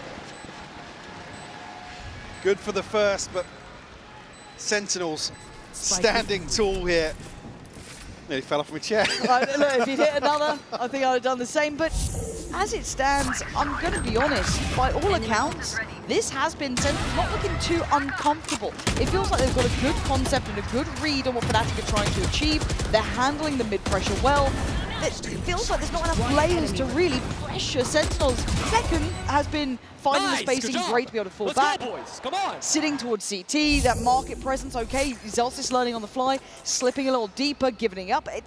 I haven't felt like Fnatic looked that deadly yet. No, there's been a lack of pressure, really, on the side of Fnatic. Like I said, seemingly a lot of freedom for Sentinels on the B side of the map, and towards mid as well. First real switch up here is Zellsis over towards A. This worries me. Just thought he was hands off keyboard for a second in the camera, so I was like, oh god, it's all good. Do not speak it into existence. all A lesser I have. purchase here. 2 rifles on the side of Fnatic. Trips on the side though, they don't know about this Zellsis. Again, maybe a good counter to Kayak's ult, maybe just be aware of what they'd want to be doing, but Bang needs to live. He's about to be overrun, he can't handle that. There's just too much going straight up towards that top mid side. Now a chance for Zellsis. That's a spam, can't get the connect he'd want, and has to back away. Oh, he's so lucky to get out of that. Able to break the sight lines here, even though he's tagged by the drone. Plant comes through. Probably the most comfortable post-plant we've seen here from Fnatic. Does Narrate go for the ult? Ooh, certainly deep. now with the pit. Yeah, really deep pit from Kron as well.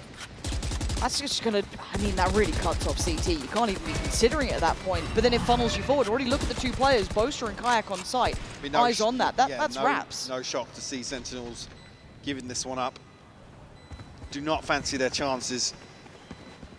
Obviously holding to the operator. And Fun's really looking pretty comfortable regardless at a 6-2 scoreline. I mean, ultimates to bring into the next, only really the TP for Boaster. Not much else to work around here. It's actually almost having both initiator ultimates on the side of Sentinels. And here it is, the one kill that pretty much secured the entire round. Like doing that, and then you throw in the pit on top from Kron. That's pretty much checkmate. You don't want to be going back into it. Yes, I guess you could argue they did have Narrate ult if they fancied it, but still, it was a roll of the dice, really, it just felt like too much of a risk to go for it. So for Fnatic, a bit of stability found, but this slow and steady pace, certainly not setting my world on fire, but it has got them 3. Now, to continue forward would be fantastic. What's the adjustment here? What's the way they want to keep playing this? Because eventually Sen will figure out the tempo. And that was off the back of that ult from Kayak. So previously, only 4 rounds found by Fnatic versus Gen.G. So maybe that's why they're a little hesitant here. Try and draw some of these rounds out. Yeah, I mean, it's look at this. Certainly not what you want to rely on. This doesn't really scream confidence to you. No, it doesn't. Like I said, this sunset really sets the tone. Scanning ahead. And Bang has been on the money. He's the only one dedicated towards site, and Narrate's actually managed to make it back over somewhat in time. Still behind the smoke, but another one placed down from Bang. Consideration to play it forward. Great connection on the ult as well. And Bang's position does get considered, but you still can't kill him. Takes away Alpha, and no trade there for Kron. Blinded and hungry, Bang goes in. Takes down Kron, and it is just methodical. Narrate, Bang, perfect hold. And the concern being this is the first time Fnatic have stacked up and looked for a set piece towards either side, to be honest with you. And it gets absolutely dismantled by Sentinels.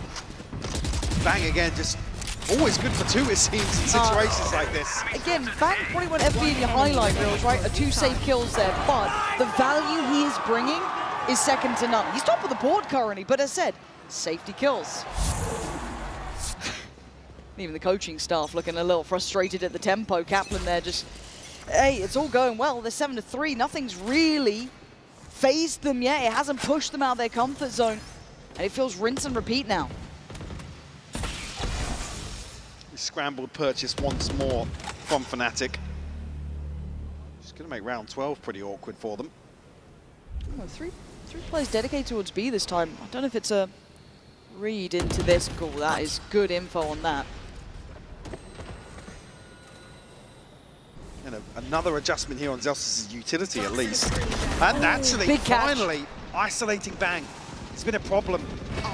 But I like that Narrate's noted the players coming through top middle. He's pretty much going to be gift the try and do what you can. We can't help you yet. They've sliced right up the guts here, Fnatic. Almost doing a little bit of a fake out. Alpha!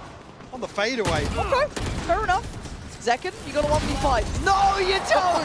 Alpha, you absolute nutcase. Catching him easy. And just like that, a flawless response from Fnatic. Able to find success towards top mid.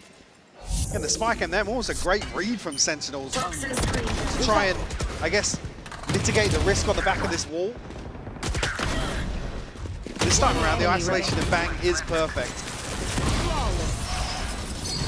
It looked even more ridiculous the second time after that kill from Alpha. And you're going to need to see that, Alpha. If Ascent's in the map pool, you're going to need to see him firing, right? But 7-4, okay.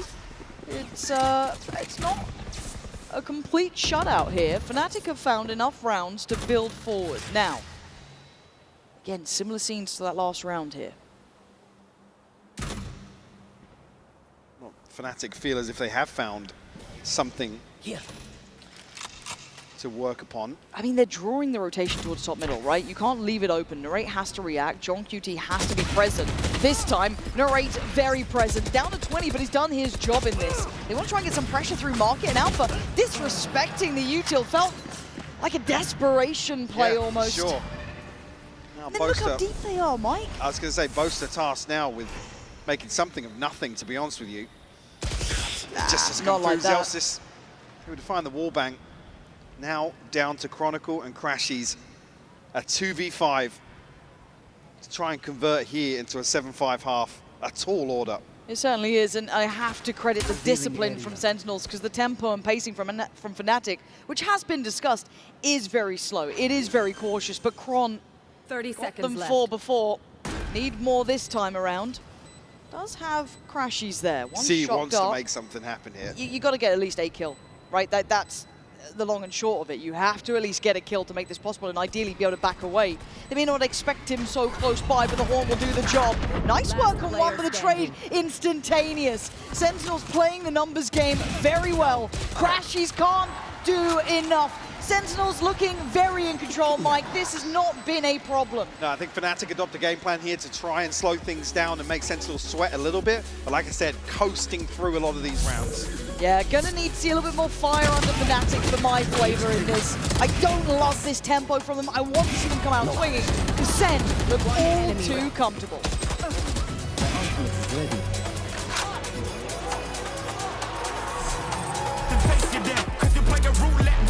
I progress, no less. Go ahead and place your bets. Cause we know where we at, we know we top tier. Cause all the hate that you bring, we know it stops here. I'm taking off like a rocket here and stopping here. It's strange how they cannot see the future, but see profit here. Wait up, we gon' always win. Promise that that's not a promise, yeah, that is a threat. You know that I promise to bring the team commas. When the whole team win, that's when you flex. Win, and I'ma do it again.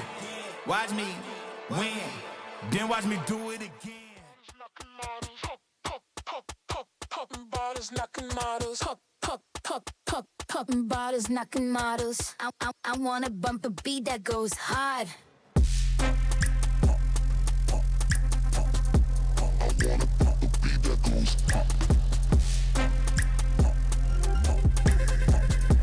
I wanna bump a beat that goes hard. Popping bottles, knocking models. Popping bottles, knocking models. Popping bottles, knocking models. I wanna bump a beat that goes hard. Pop it.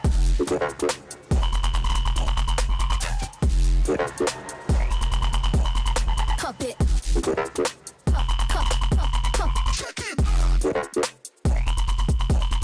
Pop it.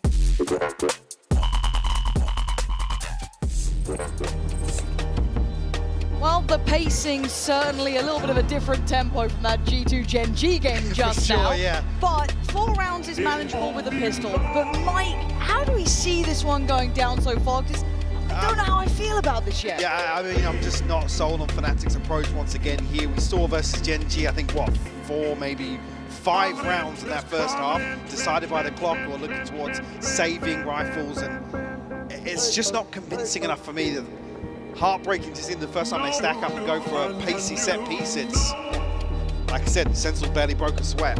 Now you can see the Coinbase Econ report there on the screens. It's really a bit of a one-sided affair, but the vast majority of Sen on the money. I mean, JonQT able to get there in time, everyone else doing their job. I just need to see more here. Now, Sentinels 8-4 is a respectable scoreline. I think they'll be happy enough with that, right? Like, you walk away with that, you've done the job that was required. Now, their attacking side left me wanting a little bit as well, but I don't think I'm going to have the same quandary as I do with Fnatic's attack. No, I mean, because that second half versus Gen.G was kind of blink and you miss it. Yep. It was over very quickly, which is, again, you always aim towards a 6-6 for sure, but just, I mean, it didn't even really feel like an 8-4 half, to be honest with you. Fnatic to come away with as many as they did.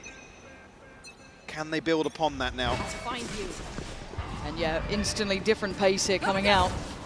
Second fast towards elbow, clearing on through. Paranoia late, actually. So you can already see that Kayak's had a look, but he sees nothing. Very late presence coming out from Bang Berserker. Straight on the side, Boaster. Good denial, takes a, whoa! Takes a second! Get out of there! How's he found two? Kayak comes back around, but we're in a 3v2 now.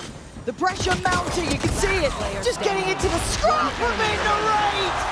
Sends us packing in the pistol. Another situation where you think Fnatic have got the early win to get around under their belt. And Sentinels just strip it away. Boaster, two fantastic kills that stun on the first, actually, to find Zekken with a right click, but then doubling down under so much pressure. But Narrate really stretching his legs. One enemy remaining. Oh, that was gorgeous. That was gorgeous from Narrate. Yeah, I'm with you on that one. That was something quite special there. And a mid-walk from Fnatic wanting to take the fight to Sentinels. You're on the defending side now, guys. You could have chilled out. But Narrate going to pick up where he left off. Carrying on this sort of fatality, lethality, but also on a classic. I'm sorry, maybe just a, what? Grunt? You just, what is going on, Mike? Are we in deathmatch? Fnatic seemingly now looking to play a little more aggressively, taking the fight to Sentinels as you would have wished in the first half. Boaster put a classic in his hands and he's shining right now. Right? You're not going to do... Besting Zekken twice now. That's ridiculous. Hello. Hello, speed up. Delsis clears him. No more naughtiness for that. There. To Crashies, who's lingering around middle, maybe able to see if he can get maybe something to say, fight yeah, in can with. he recover anything? They've still got the main weaponry. You're looking at it, right? The two Bulldogs are still there. It's one Stinger that's gone down. And Delsis, yeah, right place, right time, and Crashies knife out. Ain't gonna do it. 10 discovered for Sen. And I like Fnatic trying something here. You might as well in a round like this. Absolutely, yeah. So it really comes down to this buy round now. You've got to see them get on the board here. Yeah. Too late.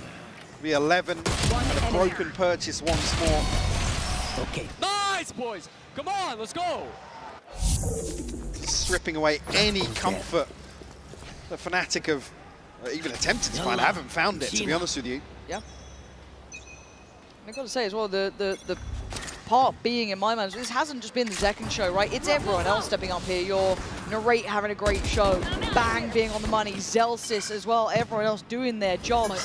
They haven't really needed Zekken to be the all singing, all dancing. But now on the attack, obviously with the Neon, this is where we could see him kick it up a gear. And on the attack, to have a round 3 initiator ultimate is huge for Sentinels. How do they fancy popping that? Got time. All the pressure on Fnatic in this regard, right? They have to stay on their toes here. Can't afford to drop the ball. That pistol round would have been everything. If they'd been able to drop Narrate there, that could have changed the outcome potentially, but he's still slipping through middle.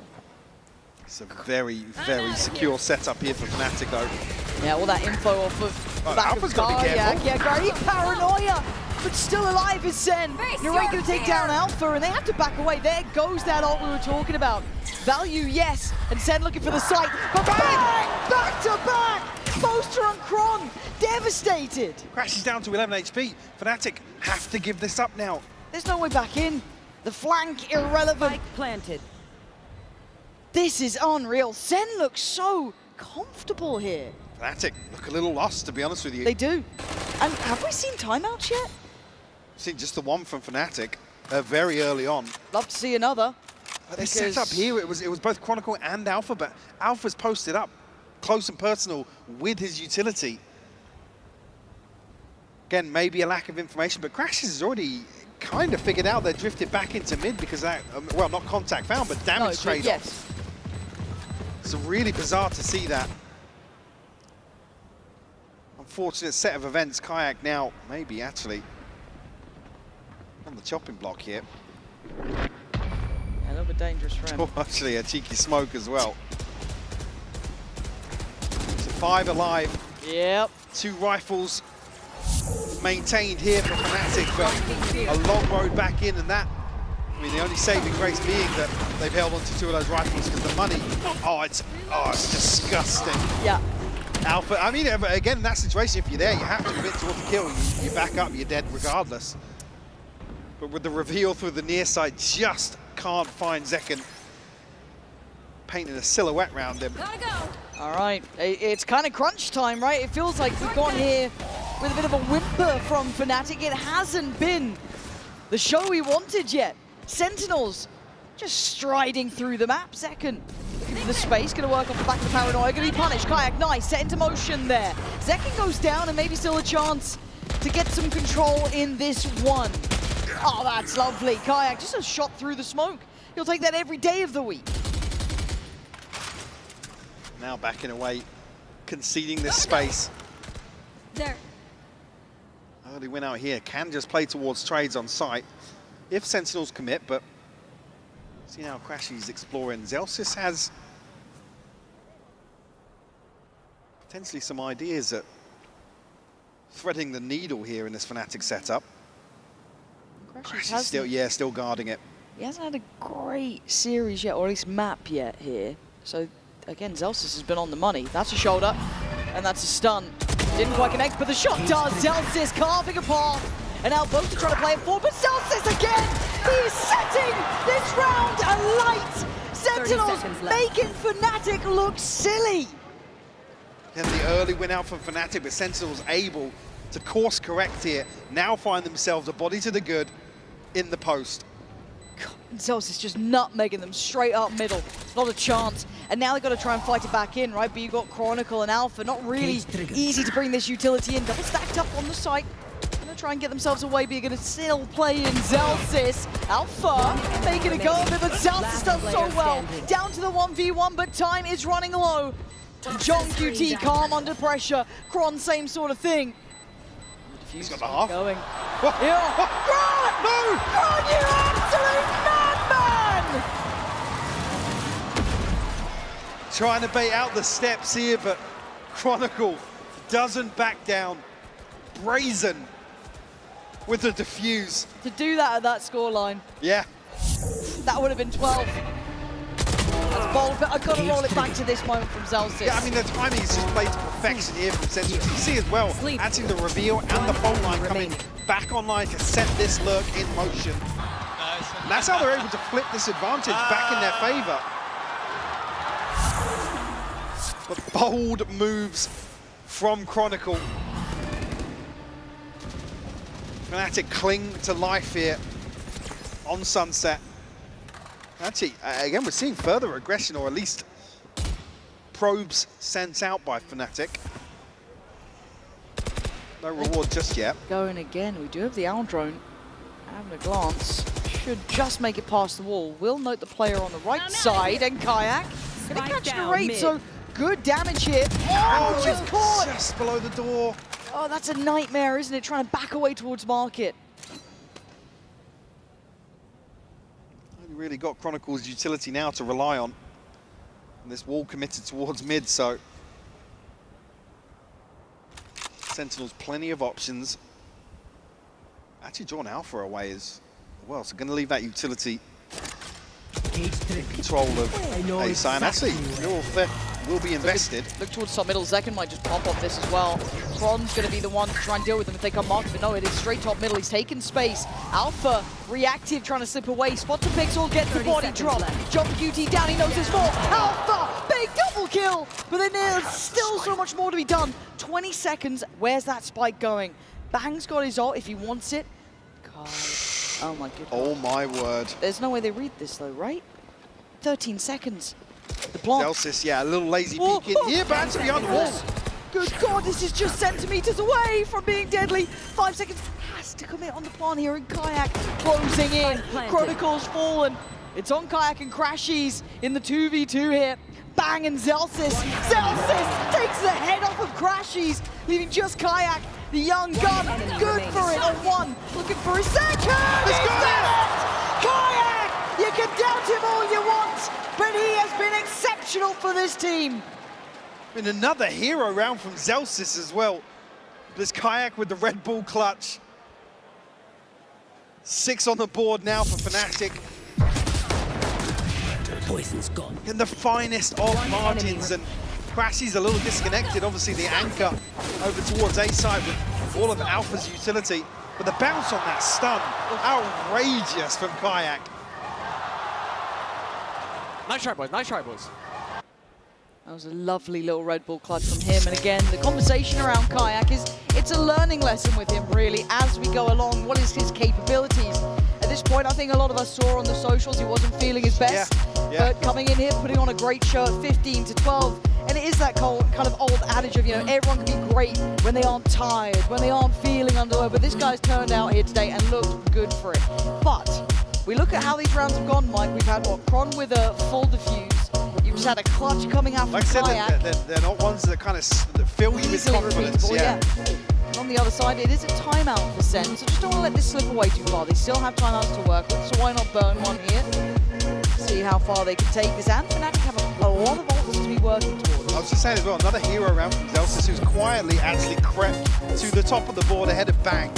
And Narrate as well, who's had a couple, what, is that 2 or 3 3Ks we've seen from him? I'm really impressed with how Zelsis is reading the map. It's all kind of timing and nice, kind of like punishing on rotate. Yeah, the lurk up top mid was fantastically executed. Again, you don't normally kind of be having those conversations about Zelsis in that light, but I'm so happy to be seeing he's really found a way to snuff them out. Get through that Fnatic defense. Now we go back in. Bang trying to draw the eyes and all the attention, see if they can cost that rotate, right? Bring that third body over. Crash is just playing rotation game. Actually, it's early commitment back towards B with Kayak now picking up the slack in mid. He's got friends up there. He's got 3 up here. Probably the play you want to avoid. But they think they've got something. And Crash's catches, encourages the counter swing. Nice little 1-2 punch at the top and middle. Well read by Fnatic in that one. Good timing as well to punish Zelsis on the lurk. Fnatic, sorry, did you suddenly just get given the Sentinels book? How did you just read everything they were about to do? Almost crazy to see Fnatic respond with a round like this. Actually, Chronicle creeping all the way into Storm, but JonahP sharp to it. Where the hell did that round just come out of, Mike? I mean, it's such a fantastic read. The setup was beautiful. I'm honestly a little stunned at it, but as it stands, JonahP just trying to play this out. 30 seconds left. If you're looking at it, who needs ult? I guess Crashies could do with this one. As I say, one. regardless, I mean, unless he's left to survive here, QT should get his ultimate if he dies or finds a kill. Money a little weird for Sentinels. I mean, JonahP sat at 4,500 and Zelsis actually at 33, so maybe able to pass some weaponry across the board, but that'll be 7 for Fnatic, clawing their way back into Sunset. It's slow and steady, but it's starting to get, but again, it was lovely from Crashies, but it's the fact they already had 2 other players set up ready for it. Then the read on Zelsis. Remaining. It all just kind of fell into pieces, right? The dominoes started to fall. And talking of snowball, Fnatic almost have all 5 ults ready. Oh yeah, they're in a fantastic position here. One away for Crashies as well. There's no way this game gets close, right? I mean, this half certainly suiting Fnatic way more. I said it's that aggression or willingness to kind of stand and fight that we didn't really see in the first half. So Sentinels just happy to receive time and time again, and Fnatic stumbling on the first hurdles on their attacking half. Here we've seen some fantastic reads, beautiful setups. Got the spike. Ooh, looking at Kayak's line here. They do go around that. Really heads up work, actually. Nice. And burning a bit of the util too. This is ticking the boxes here, protocol list-wise. And again, Sen finding it hard to get a grip on where Fnatic are. Sentinel's just desperate for a fight somewhere. The discipline's not going to be giving that up from Fnatic. They've been playing this slow and steady pace. Second happy to entertain the idea regardless. And now, 45 seconds on, waiting for some of those cooldowns to come back online. And Alpha cam set up. Will potentially read this backside of the fake. Now, still TP here for Bang. Still got all the trips as well, and look Yeah, at where so they are. he can sit here, but with the utility, as you've noted, you're going to know there's been no progress towards site. This is great. Boast is in the right place for this too. 25 seconds. They're going to have to make a run for this one. Zekken's found Kayak. Boast is not stunned. Oh my god, Boaster gets away with it. Still standing. Got his paranoia, got the TP, gets out of there. Next player coming in. Narrate gets caught. Alpha controlling the back line. 10 seconds. Boaster buying time. Zekken sprints forward. Zelsis trying to make this happen. 7 seconds though. They are running out of time. Zelsis has to plant, and they are closing in. Fnatic starving out Sentinels. I was talking about the clock for Fnatic, but worked to perfection here. And it's only due to having that third body over towards B site. I mean, Boast has done so well here. For the Rolling Thunder just passing him by. But this TP back as well, it forces Sentinels to hesitate. They have to hard clear. I mean, Zekken makes handy work of it, but like I said, it's the clock then that suits Fnatic. Nobody has to swing onto these angles. They can wait for Zelsis to make a move. 5 volts. This is actually the 6th. That was going to be Sentinels. Zekken going to go for it. Just the stinger in the back pocket. But now you can see already Boaster up for the challenge. Zelsis going to catch Kayak towards the middle. And they're going to go for a higher tempo piece towards B. But there's still 3 bodies here, Mike. Do they cancel on this? Now on the ult, surely.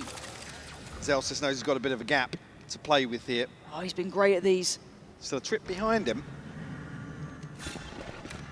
Fnatic again now, actively trying to hunt him out, because they know he hasn't crossed. Oh, Zelsis. He might. Oh my god. How is Crashy's alive?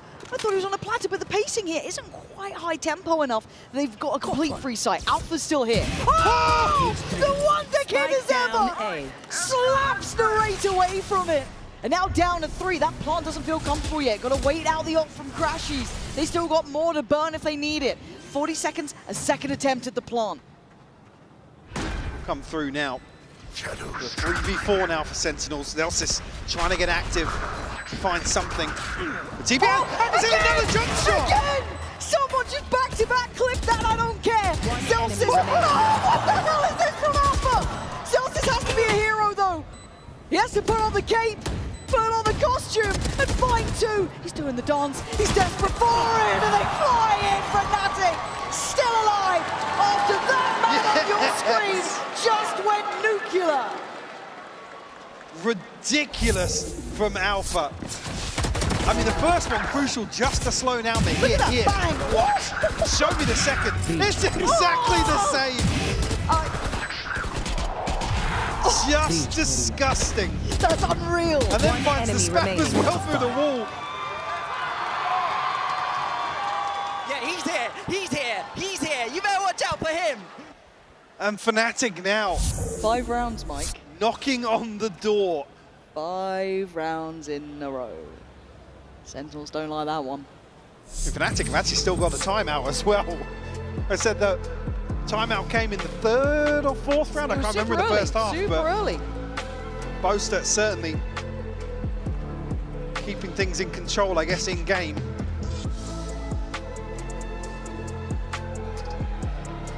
Now it comes down to a bit of a face-off here. Finance is starting to dwindle now for Sentinels. Still actually ultimates to play with as well for Fnatic. Do have Narrate's ultimate, but Neural Theft, Kayak, Chronicle actually does have the pit. And I feel crazy having this conversation, but I didn't expect to see a world where Fnatic win this map. And then that changes how the veto looks, right? That's a conversation for afterwards, but... Well, especially after the first half. I was Correct. sold then in my prediction, but... Yep. Wait, who did you predict for this game? For the series? Yeah. Well, for the... Okay. We'll go there. Well, no, I'll admit it. Fnatic. You wanted Sen, I know you did. Wait, you went for Fnatic? Yeah, yeah. Oh my god. It's crazy. I've still got Kayak now. There's like I stayed CS and... Fair play, fair play. Okay, Operator is in, and this is one of those swing factors. If you aren't familiar with Fnatic, when Kayak's previously had some bad games, that Operator used to get him out of that ditch. The catalyst for him. But he's certainly not been in any ditch so far. He's been having a mad performance, so another layer added to this. Maybe this is a read into the pace or the tempo shift after this timeout. could be rewarded here, as actually does look like a contact play from Sentinels. Oh god, if they're going contact on this, it is so brutal. Kayak's going to be a one and done. Yeah, still gets it. All good. Zekken, he's had a hard game here, I'm going to be honest, and that's rare to say because I feel like Zekken's one of the most consistent, high achievers. But he's struggling with that, and another deep line adopted. They've got to commit utility to force him away. You can't be going for these contact pieces now. Ooh, a little cuppy. Well, I mean, the smoke's going to make it difficult to get. Do it. Go on, do the thing. Do the thing. Walk the smoke. I dare you. Oh, he's being sensible, Mike. You hate to see Spike it. planted. Fun enjoys around the world devastated. Still his ultimate though. Right here. Can make something happen potentially here in the post plant. Very slow, cautious in approach here, but Kayak confident. His teammate's got his back here. They got to start building now, though. The time is ticking, right? There's the trade out. The paranoia not going to be able to be worked upon there. Sent through. Fnatic got to get moving. Sen with an opportunity now. Layered utility well, but Chronicle catching two, sleeping. Back goes down. Why is no one looking at Chronicle? But now they're right back in the headlights. He's going to know where they are, but Crashy's sticking on the defuse here. Swing! Oh, and he doesn't miss! Defuse! Oh, it just misses out!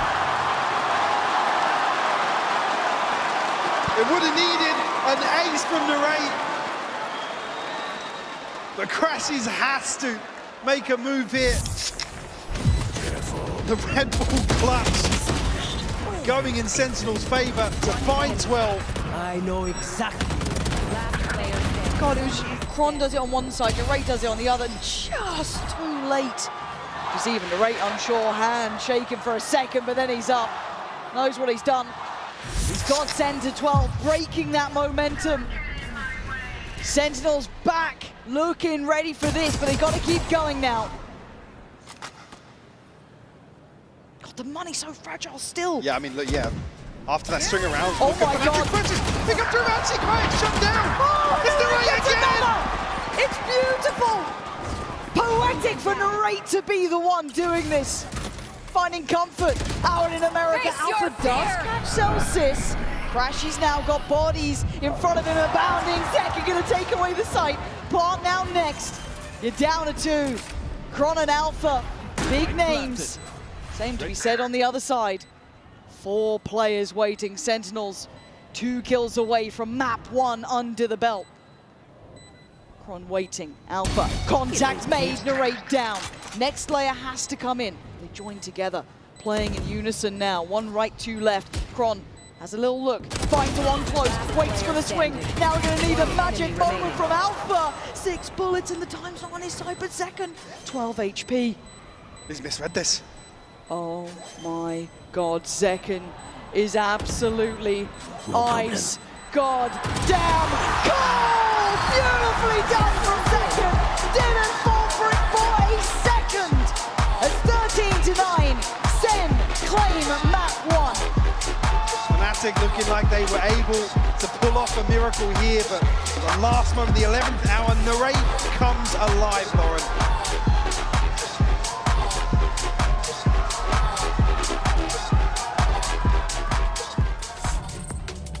Hit them with some stupefieds. I'm gonna go with who should I go first? I think Zelsis. Zelsis gonna get a big one. I want him sat down the whole game. 0 reason to stand up. 1, a 2, a 1, 2. Stupefy. Right, next one. Gen.G. Oh, he's not in the middle. That's not an IGL spot, so I'll stupefy him back to the middle. Stupefy. Bang. About to bang him out with a stupefy. Stupefy! Have you done Narrate Zekken? or Zelsis? Have you done Zekken already? No, Zekken I haven't done on Narrate. We need to give him a double one. Give him a double, Jake. I'm gonna the hit big one. Narrate We could with a wind up the stupefy. Zekken. Combo though. Wait, yeah, Stupefy! Alright, wait, we do the big one on Zekken. Everyone. Ready? Charge it up. 3, 2, 1. Stupefy! Yeah, that. Oh. He's stupefied. He is very stupefied.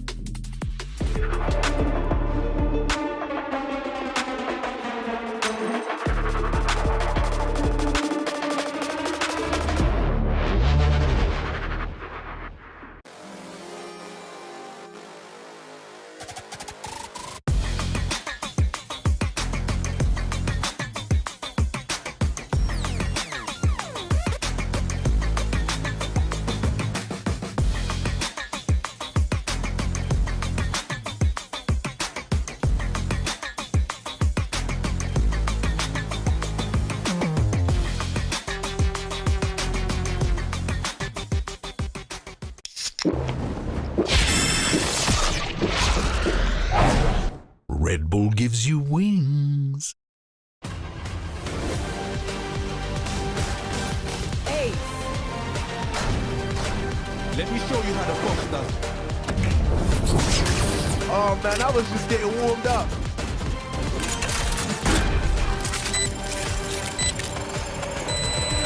Spike defused.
Sentinels. I'm now joined by their coach, Kaplan. Now, after what happened on Sunset yesterday, Fnatic were coming back into the series as well. In the last 2 and 3 rounds, who would you credit the most to keep your team in it?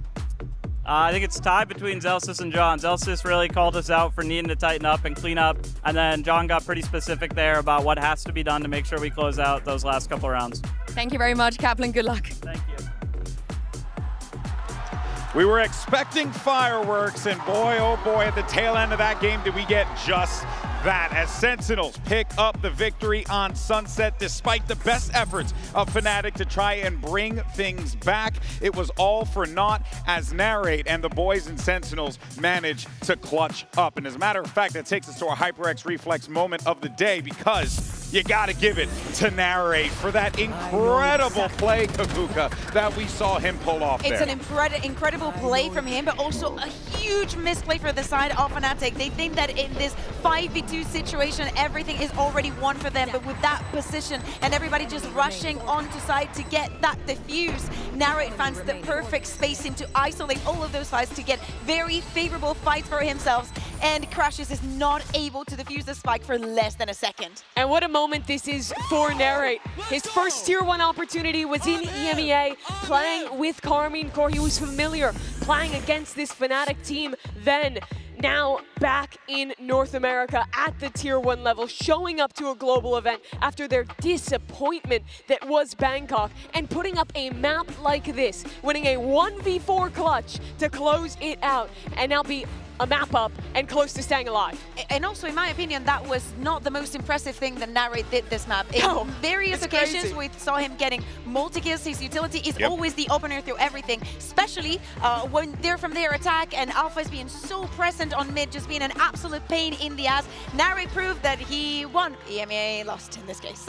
Yeah, I mean, Narrate did so many things right there, but Mimi, I mean, the other thing that we were seeing too, and this is something that we've known Sentinels to be quite good at, those retakes, the way that they play around and utilize their utility to great effect. And if you just look at the retake win percentage, it doesn't look incredible for Sen, but I think what they did very well on their defensive side was having a game plan into this double controller composition. They played really passive at the start of their rounds, being willing to play retake A almost all the time, and instead putting more forces into mid to fight, shut down the lurkers, and then play either 5v4 or even number retakes. And in all those situations, Sentinel's utility, their coordination just looked on point, and it was rounds like the one you're seeing that snowballed this first half for Sen.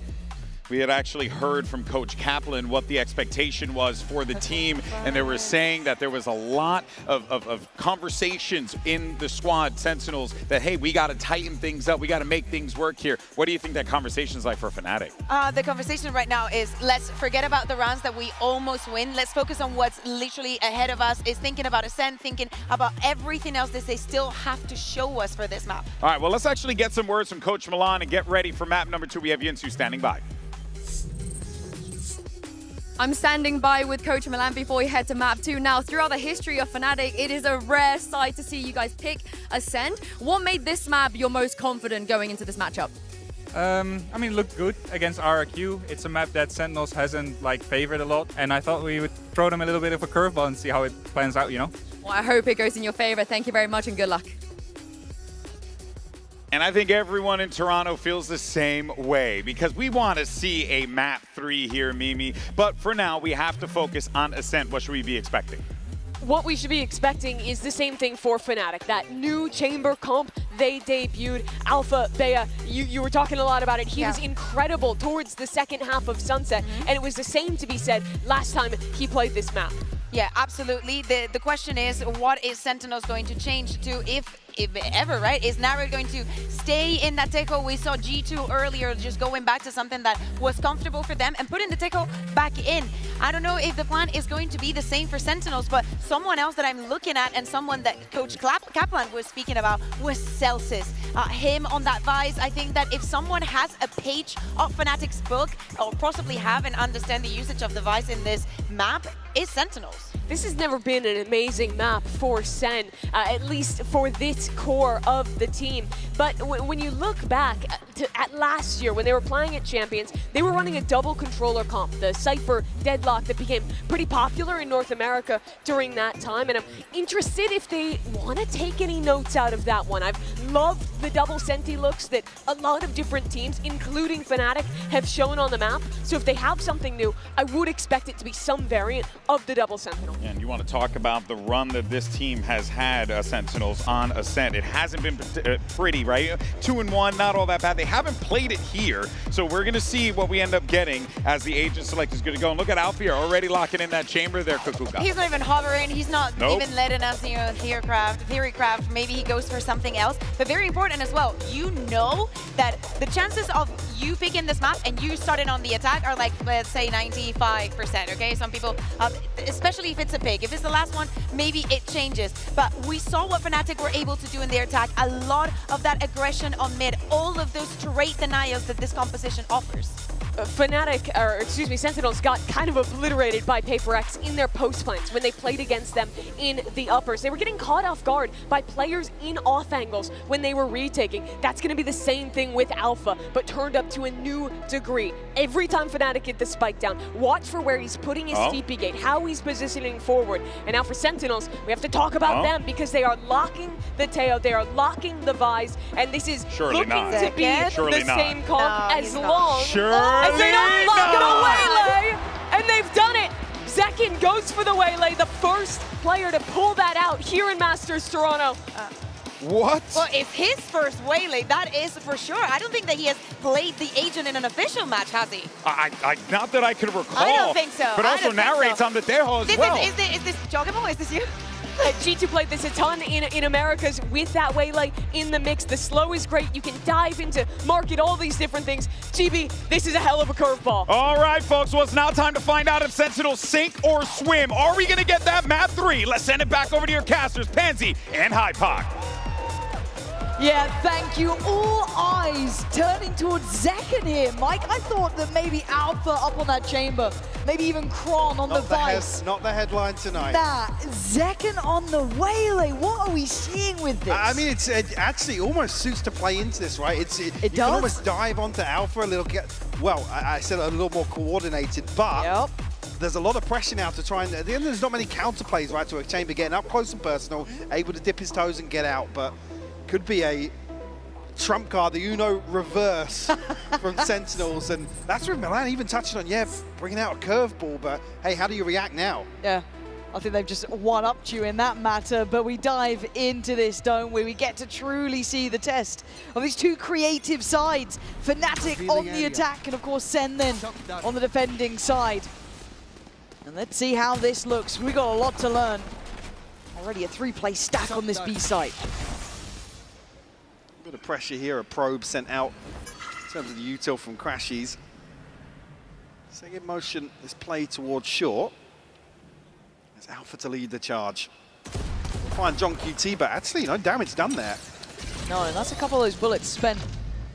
Already the rotation's coming in, Narrate's gonna be here. Kayak on the corner, nice shot from Kayak, quick to try and hunt that down. Does get denied the springboard forward, but Narrate's screwed. Yeah, Kron was hungry for that. And they're fighting for that space behind Tree, taking over towards Heaven, making the site really uncomfortable. There's two players trying to tuck in towards Hell.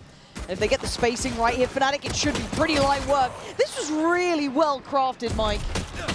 Just say the miss on the first, but Alpha connecting with the headshot. Zekken now need an ace to find this pistol. Have I told you about the story of Zekken's 1v5? I've not told you that one. You have not. It was on a Waylay, which is crazy, Was right? it? Yeah. Round 1 of the second map.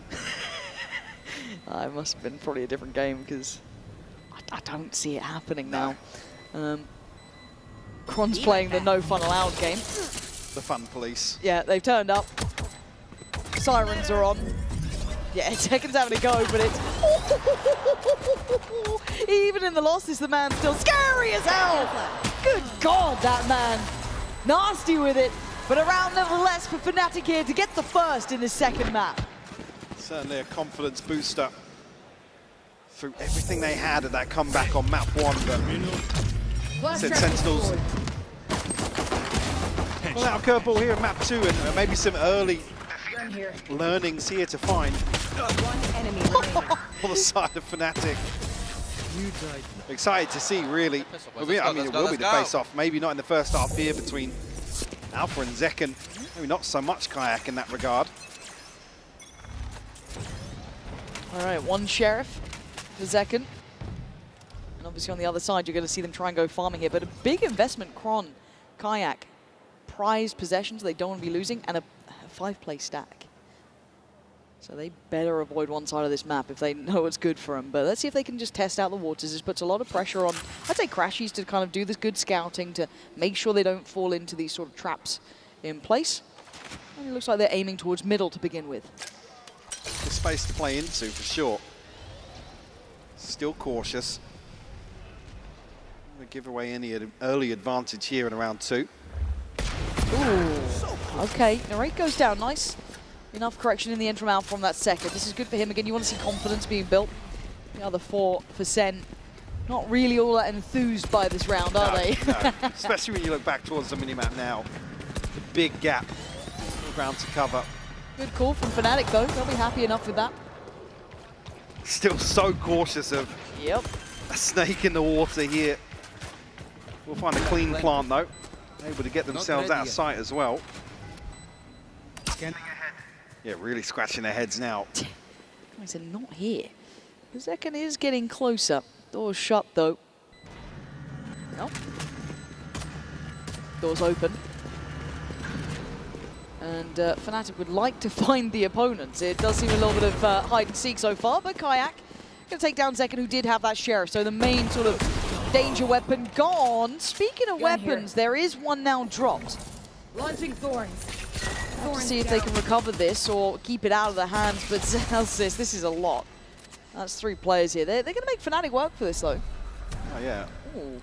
Still trying to keep them in market here. Well, that's you both kills come through. Okay, Vandal back in. Everything recovered. So yeah, Vandal, Phantom, and the Guardian still in rotation. Yeah, difficult to really police the weapons in that situation. Almost want to force Fnatic a little deeper, maybe to fall to the spike, but the plant position. A little bit of safety here. Damage done though. Really going to cause problems for the purchase here. And obviously the offset to that being Alpha. Revealing area. So the ability to buy up effectively a Guardian in the back pocket. That works. Right side of the map for Zekken this time. Does have Zelsis here too. Alpha propped up towards B main very early. Again, this tempo from Fnatic is slow. We've been kind of talking about this. Very, very slow and steady. Yeah, and certainly some question marks here of what Zekken's going to be doing. Does enable a lot of defensive aggression. And Alpha beheaded. In similar setup though to what we saw earlier on. It's not Alpha to lead the charge here, but rather sell the fake elsewhere. I quite like the deeper positioning from Narrate. We've seen that Fnatic do like to prioritize that deeper tree control as well. If he can police this, it'd be impressive, but it's difficult. Fnatic once again taking that territory. Kayak tries to get a little technical with it, but Narrate comfortable on the pressure. So far, so good. Actually overextends and is rewarded. 2 with a Bulldog, by the way. Massive value found. Will force now Chronicle and Boast to consider just holding on to this weaponry. Not many opportunities for a play here with that spike going through tree, as said. If it all goes wrong, you're kind of stuck there. So they do have the benefit. It's only Alpha that's broken. He's got himself as close to a real weapon as you could hope for with that amount of credits left in the bank. The Sentinels here on the board on Ascent. The backstreet towards at least one of us. That's why it's only really Kayak and Alpha making progress here. Crashes as well, actually. Yeah, and the rate goes huge here with the Bulldog. Awkward there from Kayak's position. Snappy onto Crashes as well, who had a rough first map. We'll see him certainly establish himself early on here on Ascent. Yeah, and a little bit scary as well if Narrate starts going early. You saw how that last map ended. I mean, he was on a high note and a half. Oh, he's buzzing up on his feet. Oh, and a little bit of a deeper exploration coming out from Zekken there. So this feels like this fight's going to be happening a lot, right? Between Alpha and Zekken fighting for that sort of early space on maybe B main or up towards A. This time Zelsis there with him. And they are waiting. This time Alpha, a bit of damage done. Zelsis wants to clear this util, but couldn't quite crest the corner. We really want to see them remove the... That's 3 players. Here, yeah. They should have noted on this side of the map. The rate's been fairly quick to rotate over towards A. He's making moves now. But this time around, the difference being Fnatic sit behind this. Spike still over towards the B side. And Zekken still commanding this space into B main. Zekken's been outdone this time. Back and forth between these two so far in these rounds. Zelsis still has some stall on this site. He can buy a bit of time. We saw that earlier rotation coming out from Narrate. Now he wants to get back. Can Zelsis buy some precious seconds? Can he keep Fnatic away from the door? They're already chomping at the bit to get closer, looking for that cross through towards site. Slips in the smoke, takes away Alpha, looks for some more damage, but he can't do much more.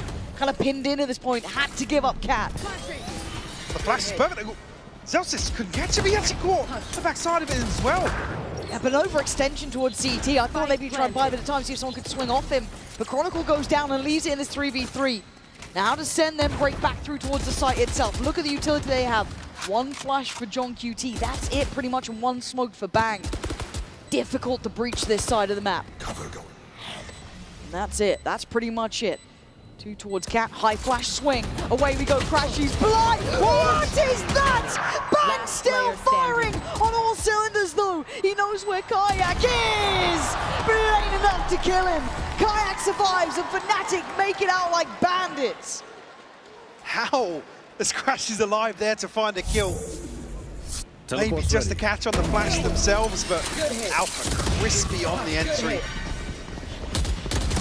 Yeah, weird exchange here between Celsius and Chronicle. Bang almost lining up a 4K here. One god bang. So close on that. I was like, bro, why are you aiming that towards me? Damn, okay, timeout early for Sen though. They're touching base up on what, round 5? They've hit the brakes here.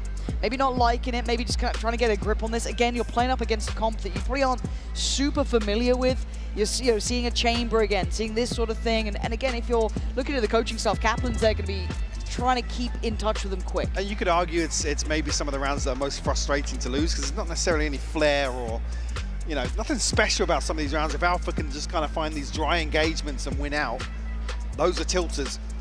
You're not really testing the sight hold or anything like that. It's somebody almost overstepping the mark on Sentinel's side. So maybe just trying to rein that in early on, but certainly for Zekken in the first half, you don't want him to just sit back and receive some of these sight XX.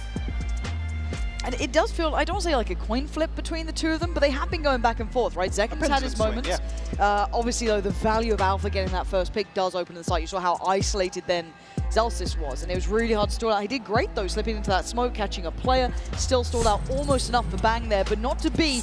3-1, Fnatic firmly now starting to build a lead. The operator is in, but to play, let's play. so's Tour de Force on the other side. Zekken taking a look. Knife comes in, probably going to catch one there. I'd imagine that connected.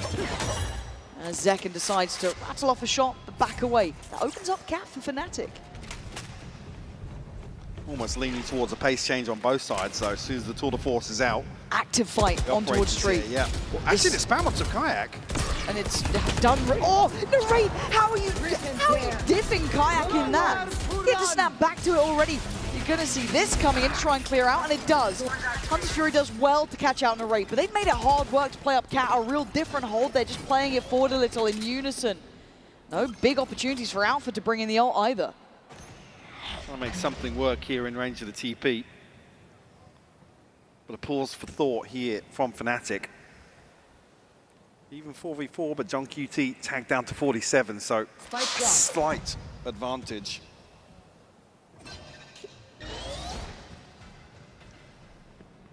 Alpha 30 seconds once left. again, curious. Does have the spike himself as well, so going to hope that Crashes can come and reinforce this, but it's Zekken. Down mid. And look at the on top time. once more. The word melons is coming to mind. 10 seconds. Fnatic, yeah, they're getting closer, but Bang's still here. If he can deny the plant, that's everything. And Bang's currently getting curious. Dealt with by Kron. A messy shot from him. Celsius can't get there in time just yet. And look how disconnected Kron is. This is so difficult for Celsius to clear out.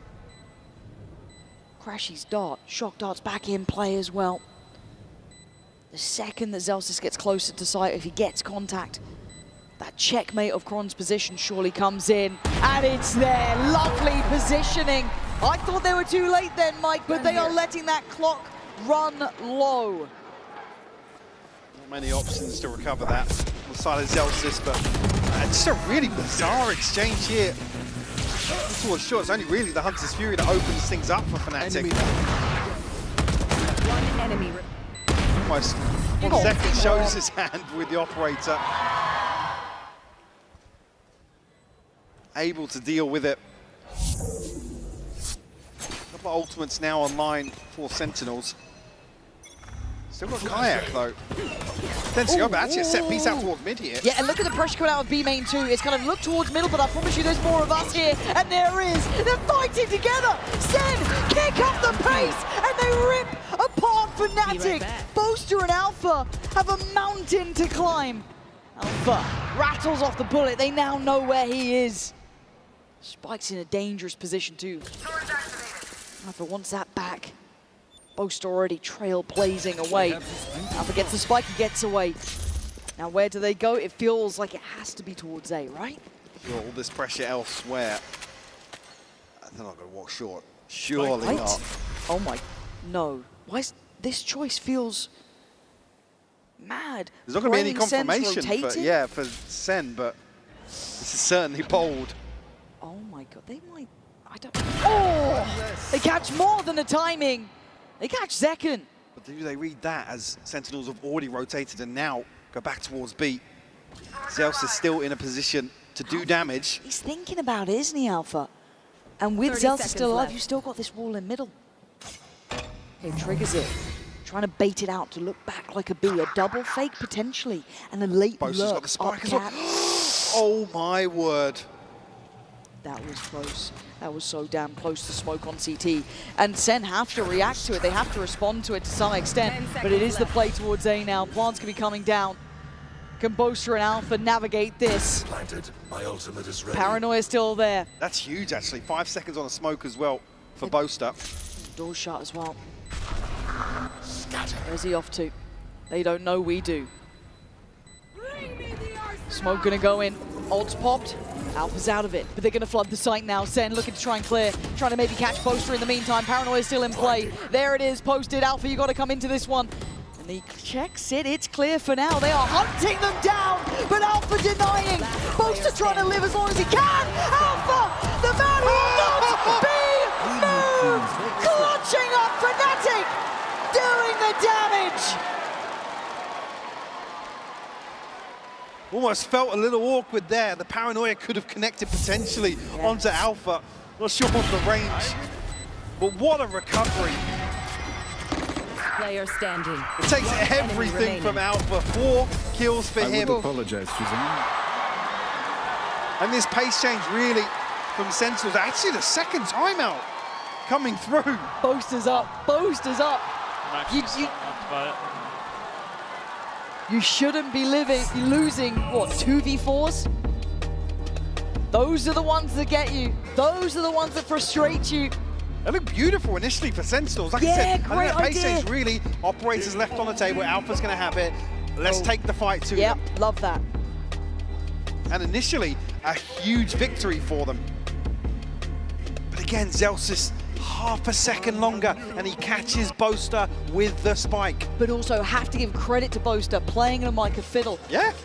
Just setting off that wall towards middle, the smoke towards CT, all of these ideas that, oh, they're going back, surely they're going to try and hit this fake.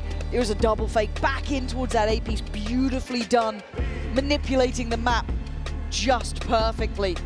And at 5-1, there's a reason there's this double timeout called into effect. Sentinels would love to be a fly on the wall. God, wouldn't you just? Hearing that.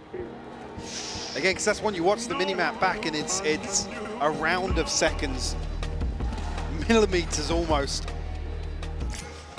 But a huge win for Fnatic to find their 5th. Sentinels now really a stinger and a sheriff to Zekken.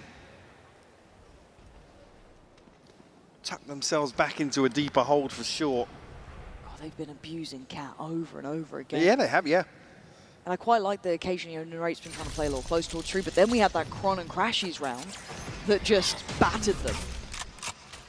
Sen finding it hard. They've been so close a couple of times, but it's just not quite been there. Steadying. You can see that Fnatic, again, that protocol is right. Early clear of the wall, early clear of the thorns. It's all ahead of 60 seconds left, yeah. Going through that checklist very well. Making those rotations now difficult, and Alpha gets let off the leash. Has a glance towards middle. It's still building towards A. Say ult here for Kayak as well, so the drone will come through if it doesn't confirm. Maybe a UC, but actually, Spam almost catching on John QT. Oh, safety found in the smoke there. Almost a second of thought for it, and Alpha's gone right up the guts here. Fnatic playing the entire map There's on a this attacking side. There's still 3 players on this B site. So they've actually got the read right here, but you look at the weaponry, that's the hard part here. Sen getting the tempo right, getting the read right, but with 25 seconds it can go wrong. Fnatic could have left this too late, but let's find out. 24 seconds, they got to make a play here. Stall coming in and Crash is taking those brave first couple of steps. Good work from Zekken, good stall. It's 17 seconds down. They got to get towards the back of the side poster. Makes a meal of it, but lands it in the end. Zekken again, 10 seconds down. Zekken is still on fire here. Bang! Lands a shot and Kayak is sweating bullets. This one's over. Heroics from Zekken doing the damage to Fnatic. And gets the 4. I mean, Fnatic, victims of their own success here. Like I said, playing the entire map, but then playing right into Sentinels' hands. Or the hands of that man right there.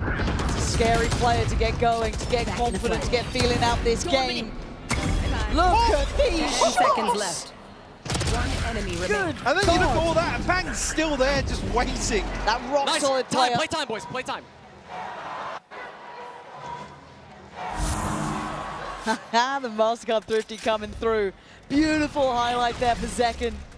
But can they keep these reads up, right? They got to keep a grip on Fnatic, who are looking slippery.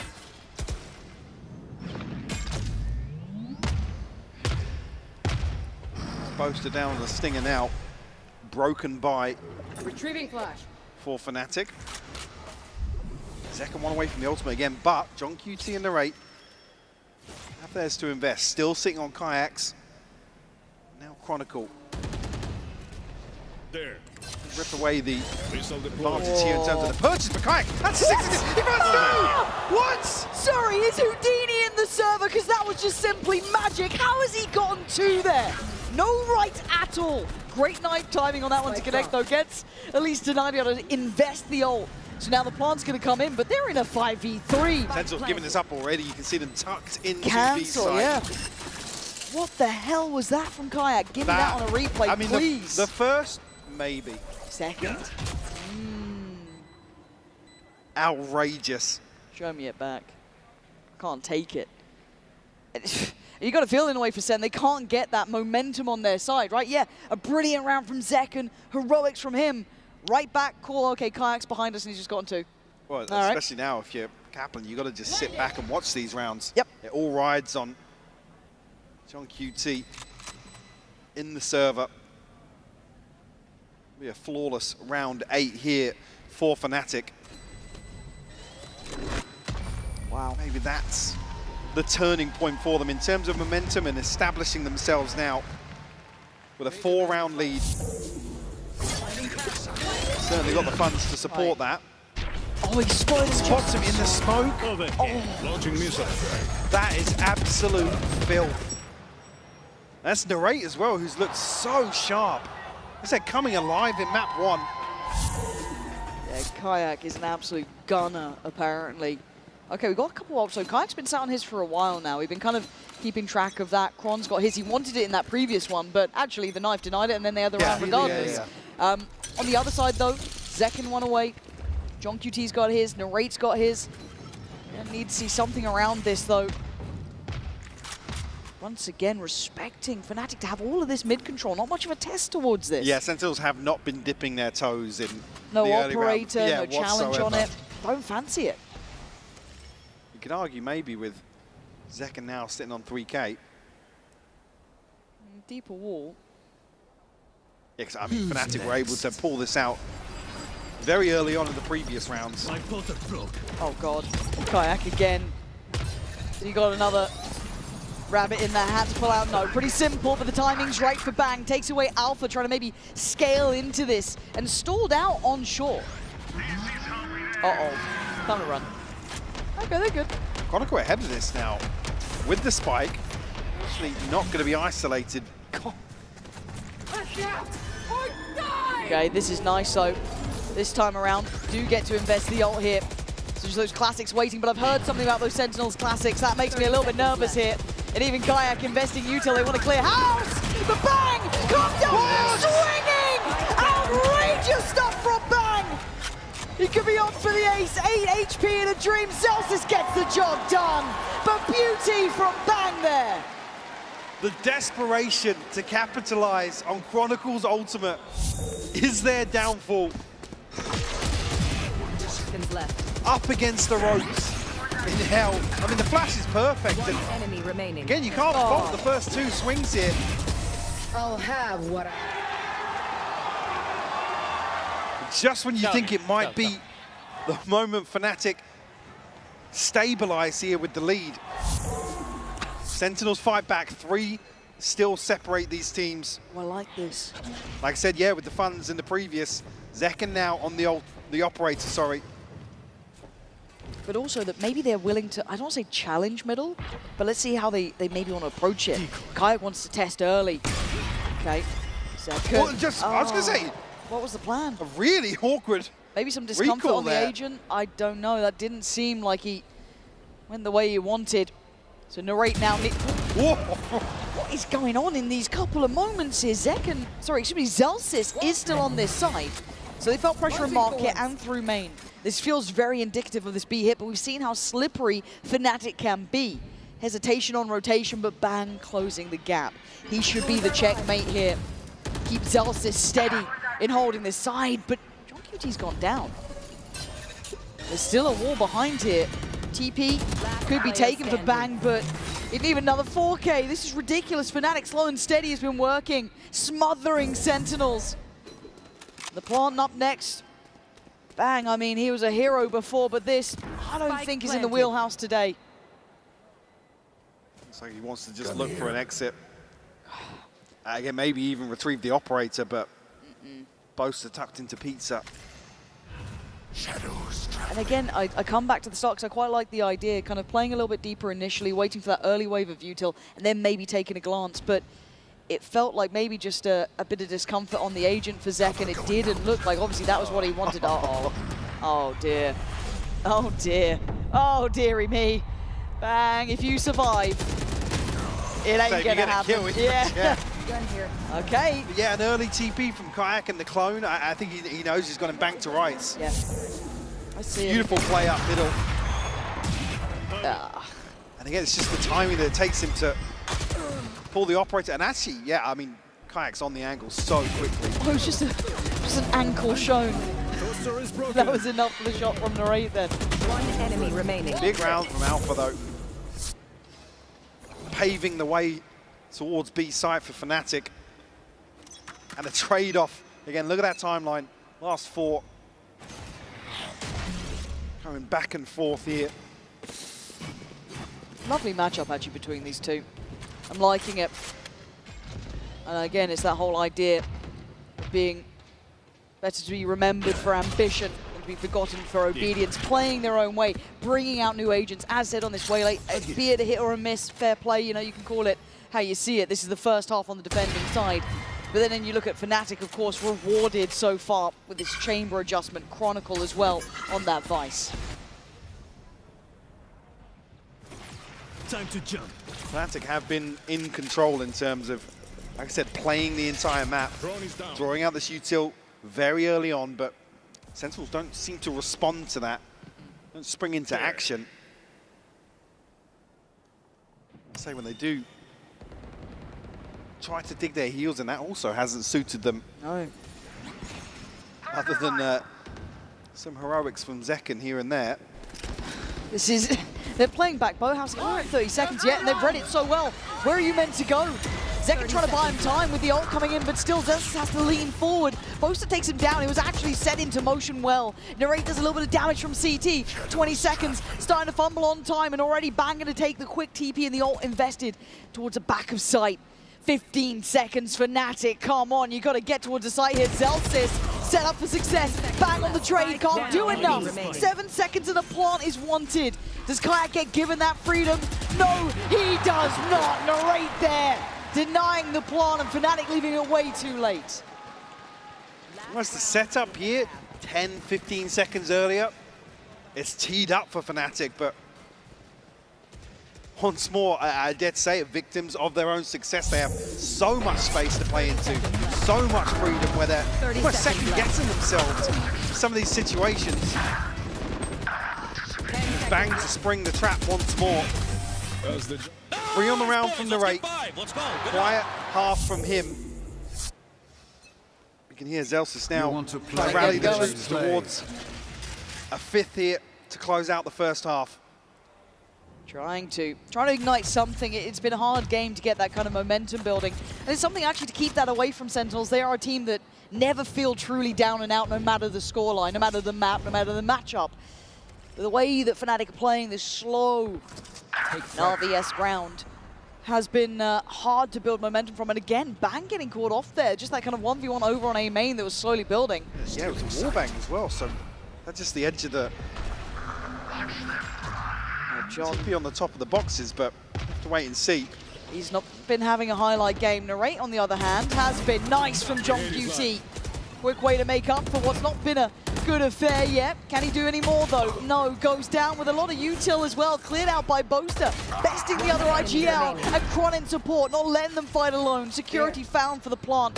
Zelsis, just a formality in the pathing back for Fnatic. Making it up to 8, keeping Sen on just these 4 rounds. Mike, this one looks one-sided. We're going to have to wait until that second half to see if Sen have more for us. They've got to come out swinging.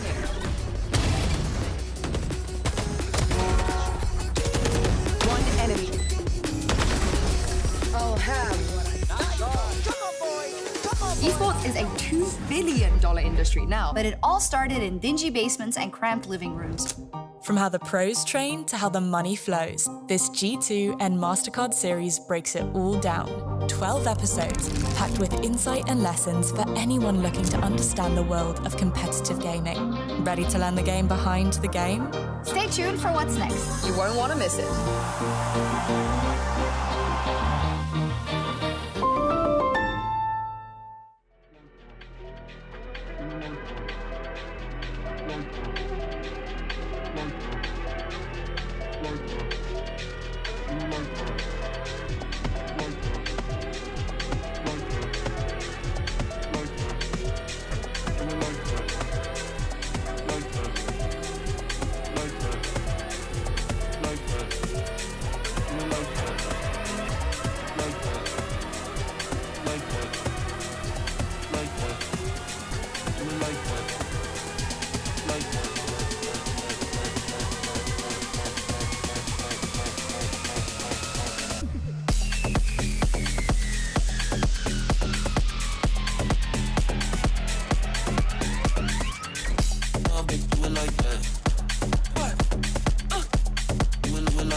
So the bar has been set. 8 rounds for Fnatic, and they looked in control, Mike.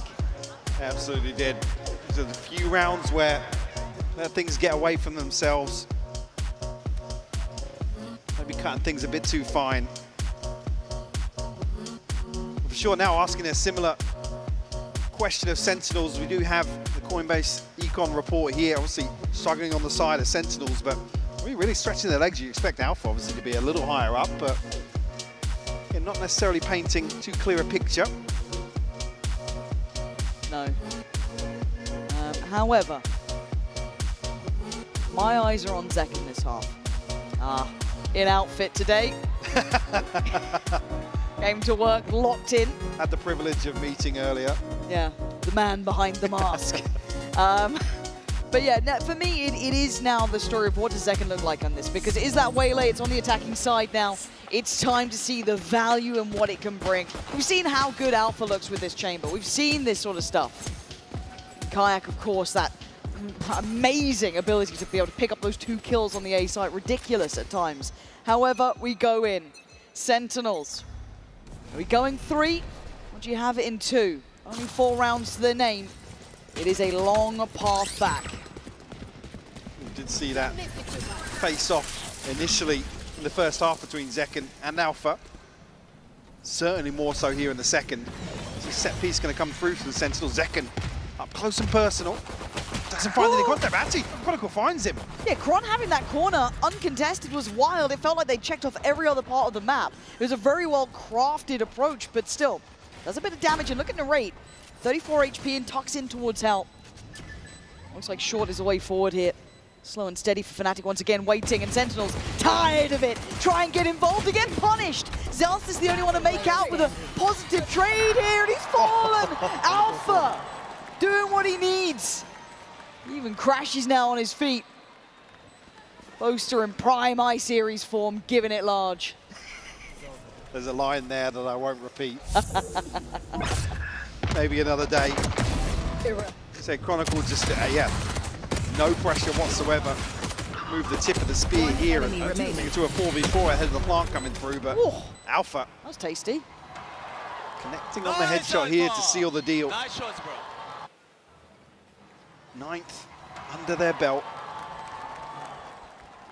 See if Sentinels can get anything going here to maybe flip round 2, but only classics. I mean, this is starting to look like that Icebox third map is becoming a reality between these two. First map didn't feel as explosive as expected, but this is certainly a test. Be careful here, they are close by, those classics can do work, but again, shot in the dark and Alpha is rewarded. Zekin disrespecting it, takes a glance in, and then dips out. Able to peel away now, John QT, the only casualty. Zelsis HP bar as well, down to 32. John's been having a bit of a nightmare as well. Rough game for him. Able to really have a say in a lot of these rounds. See a fairly thankless role on the KO, but certainly expect a little more from him. Shadows traveling. Timing on that smoke, actually. See the paranoia. Yeah, I was going to say, inside the smoke, so. There we go. Tron. Oh, he's so well controlled, but Zen digging in their heels this time. Hold on. Anything they can recover, any plant to be had would be perfect. So Narrate going to go for the plant and Zekin put on guard duty. Aldron going to find the first and they look to flood. Zekin going to be trying to make this one happen here. Narrate by his side, going to spot the players do the dance. Oh, and it's so simple. Fnatic not really giving any room for Sen to get up to anything. Keep 2 rifles from this. We'll find the 10th. Ult charge-wise, going to prioritize Crashies on the Hunter's Fury. Maybe. Maybe just go through the housekeeping. Yeah, just polishing this one comfortably. 3 still alive. As I need a bit more fire with Sentinels, Mike. There's just a bit of a whimper here. Now's the time to make a stand. Long road back into the second half with Fnatic kicking things off with 2. Even actually riding this out now with a Bucky and a Sheriff. Oof. Boaster back on one of his trademarks of old. Yep. A vintage look coming back in. Again, Fnatic rounds to play with almost, so expect them to ride the economy out. Maybe looking to actually get an operator on the board nice and early. This is scary though. Jump spot top middle. And now Paranoia comes in. And Alpha's really got such confidence. Smoke was still in play and he knows that now. Oh! The snap towards Zelsis was filthy. Still gonna get his man. I thought it was Zekin on the chopping block, but he gets to live. Zekin recalled to avoid being pinged by the dart there. You see it was almost a surprise to see somebody swing out from position. The 1-for-1 trade now. Damage done to Alpha and Crashies. Argue a slight advantage. It's an opportunity, isn't it? It feels like they've been lacking those. Sentinels will group as for proceeding towards Boaster, who now has the Bulldog instead. The time is going to be, I'm not going to say late, but it's going to be short. I mean, it's tight if they don't make a move. Look at this Chronicles down mid. already. Nothing behind them. Yeah, this is going to get deadly because this flank is going to be fast as well. They need to get through site. They still need to clear back Boathouse, and they're not investing utility. You want to keep this quiet. Boaster, can you buy the time? Zekin does well. Takes away players from CT. Now Boaster forced to fight, but the flank comes in. 2 players. Front straight down, Cat. Nice damage, but not a nice job. 6 seconds! Alpha can't do it. Sentinels down to the wire, but clinging on. A ton of damage done. Fnatic frugal in the purchase here, so it feels like the best of a bad situation. Second, the one to make this a little harder. 1 enemy remaining. It's Narrate with another 3-piece. Beautiful. Like I said, the purchase in the previous now to find an operator in the hands of Alpha.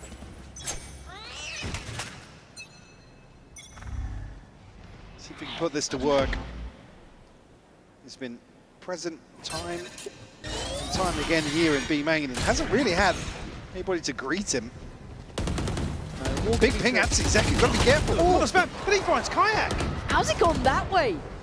Do they speed up off this, or how do they want to play it? There's a little bit of a question mark around that, maybe push out on B potentially because the wall got cleared, so they gather up towards Cat. It looks like they really want to continue towards A, but Quad's been solid too. Second, taking the space away towards Tree. Boaster coming on by. Does have that paranoia if Quad needs it, and I think he does now. Yeah, wait, they didn't even check for it. Narrate's still doing damage. Bang on, good layering here. Nice scaling up towards the site, and the spike should be in now. She's still got plenty of util. One of the Hunter's Fury, so...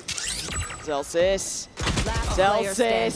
You couldn't get better positioning in that. The timing. It's time to run for Alpha. That is too valuable of a possession. You want that operator for late game. And a big round actually to keep 4 alive. Huge. The Sentinels to build back in. Second was actually trying to remove that advantage. Don't want to see another one given away here. Well, they are close. They got to this quick. Do you get to keep this one? No one else through CT side. You can see where they are, but I think they're going to pause now. I think we'll be kind of leaving it where it is. But again, starting to see a little bit more life in Sentinels, Mike. There's a build here. The fact that Zekken got that kill on Kayak still feels ridiculous.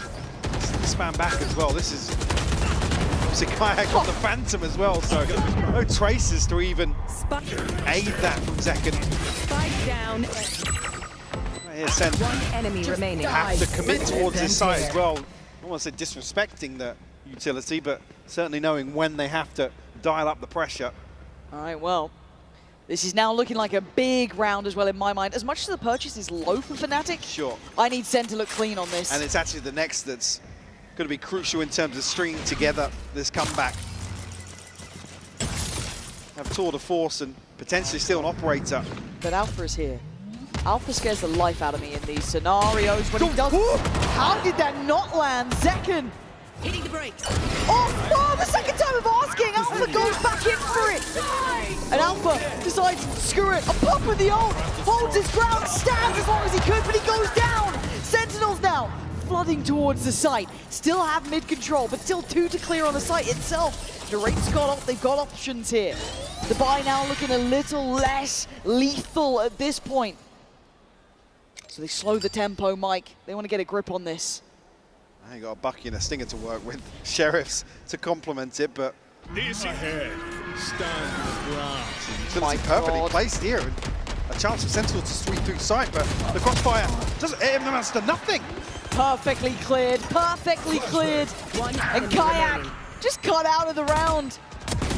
John QT needs the help maybe in the end, but he gets it. This is absolutely huge though, because it draws out the tour de force. Yes. 2 massive tools to offset potentially a lesser purchase, which is on the brink here for Fnatic. Oh! I mean, again though, there's nobody swinging into bottom mid here. Yeah. From Sentinels. Zekken's up close, but one enemy. No clearance to these close angles. Can you imagine if that went the other way? That one shot, look how close that was. Even Alpha's like, how? But still, just... if that had gone the other way, who knows? But it's given a build back here for Sentinels. 7 to 10 now. Fnatic wanting this timeout and needing it now. For sure, and I think Milan just looking to rein the boys in a little bit. Probably getting a little nervous now. You'd argue the hard work's already done, considering the pistol and the second went to Fnatic here in the second half. Like I said, we're on a knife edge now in terms of the economy. Got the Hunter's Fury, Chronicle with his as well. Kayak 2 away. Certainly for Sentinels now in a pretty comfortable position with basically 4 players at 4K and above. Zekken with his ultimate as well. Certainly Be awkward here if Fnatic will concede and have to ride a lower purchase. Tense round now. You're looking at Kron, you're looking at Crashies as well. Those ults are here. Zekken's got his. What's the early approach? Sentinels eyeing up B. Big commitment. Zekken takes a walk first. Has a look. No one up close. Knife not going to find much. This time to fighting Kayak quickly handles Zekken. That looked all too easy. Sentinel sent back. Launching thorns. Back down to 15 HP, but Sentinel's not really to find a response or a trade there, with Zekken just trying to make use of some aggression through B main. Back to the drawing board now for Sentinels. Question marks across the map for them. Have a trip as well on Alpha with a very deep position, actually tucked into hell. Imagine the TP to get him up out of danger as well. Cover going out. Smoke will go up and bait out some of this utility. Well, he's deal with the trap, but there's layers to this from Fnatic. 30 seconds left. Now actually the clock. We'll apply further pressure now, and actually confirmation here of presence in B main. Okay, bang. And look at the time though, we're down to 10 seconds. Kron just turreting about, and they've got to try and power forward. Kayak's still alive. Yeah, he's down to 15, but his presence alone is a problem. Sen looked lost without a plan in that. Losing Zekken early on. I said this was a huge opportunity for Sentinels to really apply pressure.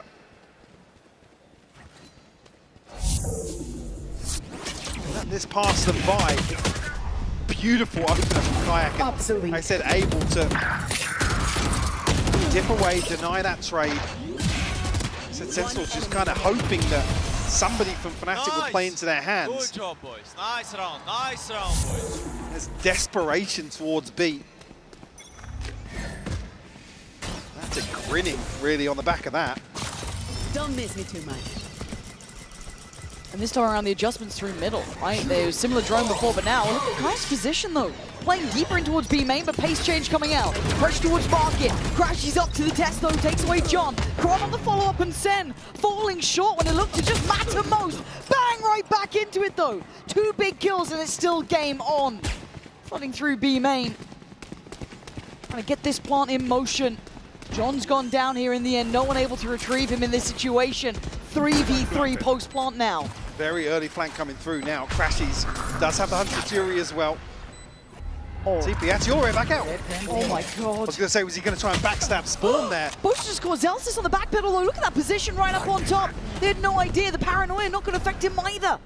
He can send this right back to him. Bang now blind. He was the hero who got them the 2 that made this look doable. Narrate's still standing, the king of the 3Ks, 4Ks hell, but he's fallen. And Fnatic break down the door.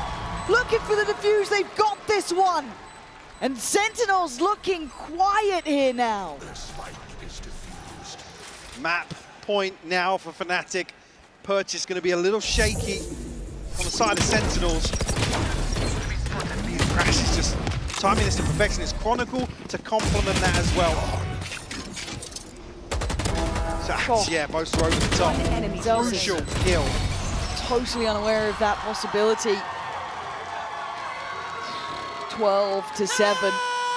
Nice! Come on then, where you running, bro? Where you running? Here we are. Icebox looking more and more likely. Sentinels hitting a brick wall that they can't seem to get above, around, or through. Zekken not given much play in middle this time. Kron and Crashies have been good at this. Until then, corner takes a glance, but doesn't fancy it. This is now looking to re-explore towards this utility that late round caused problems for Boaster. He's found one blind. Oh, the timing is outrageous on this too. Ult goes in, they're still trying to power forward, but Crashy's going to take down John QT again. But that's Shorty waiting! Perfectly placed! And now Sentinels scrambling. Zellsis and Bang have to come together to save the day. Retrieving flash. Well, Fnatic are taking us the distance. The third map looking so likely. Bang's been great, but Fnatic have been better. We're going to Icebox. The bounce back from Fnatic. You can never count them out. We go to the cornerstone of their playbook for the decider.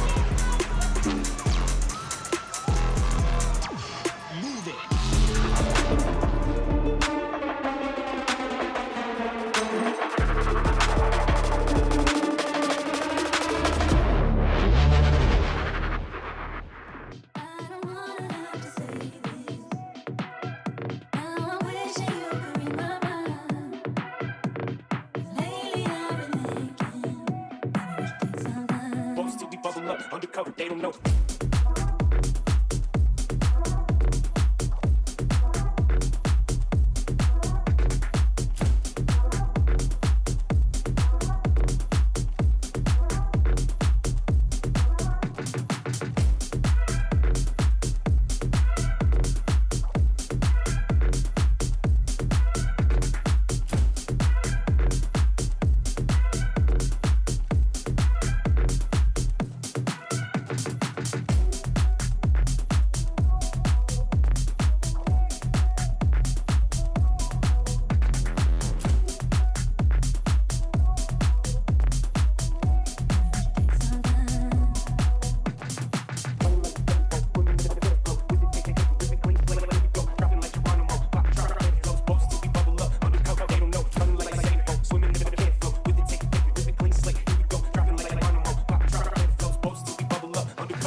Undercover, they don't know.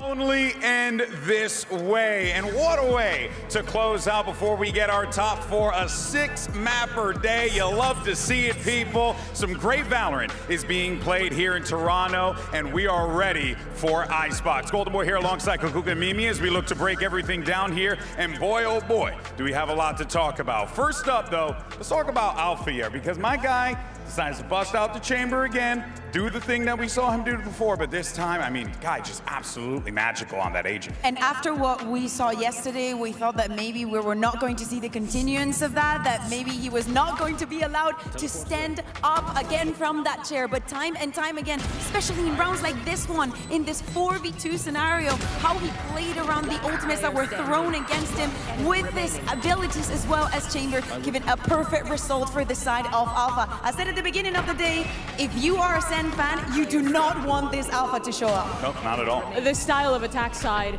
that Fnatic was calling fit Alpha so perfectly, and it allowed him to have so many moments where he took over these rounds, ends with nearly a 2.0 KD, and in those slow rounds, they're letting him walk into mid, they're letting him walk into main, they're giving him utility to do that in these mid rounds, and Alpha, in those big moments, was constantly stepping up, delivering these opening kills. No one on Sen was positive in the first kill to first death department. Zekin was down 4, and the majority of that was Alpha just going crazy at the start of these rounds. It makes you want to have the chamber meta back, just so you can have everybody. Wouldn't go that far. Yes, that happens. I don't know, Toronto, do we want the chamber meta back at all?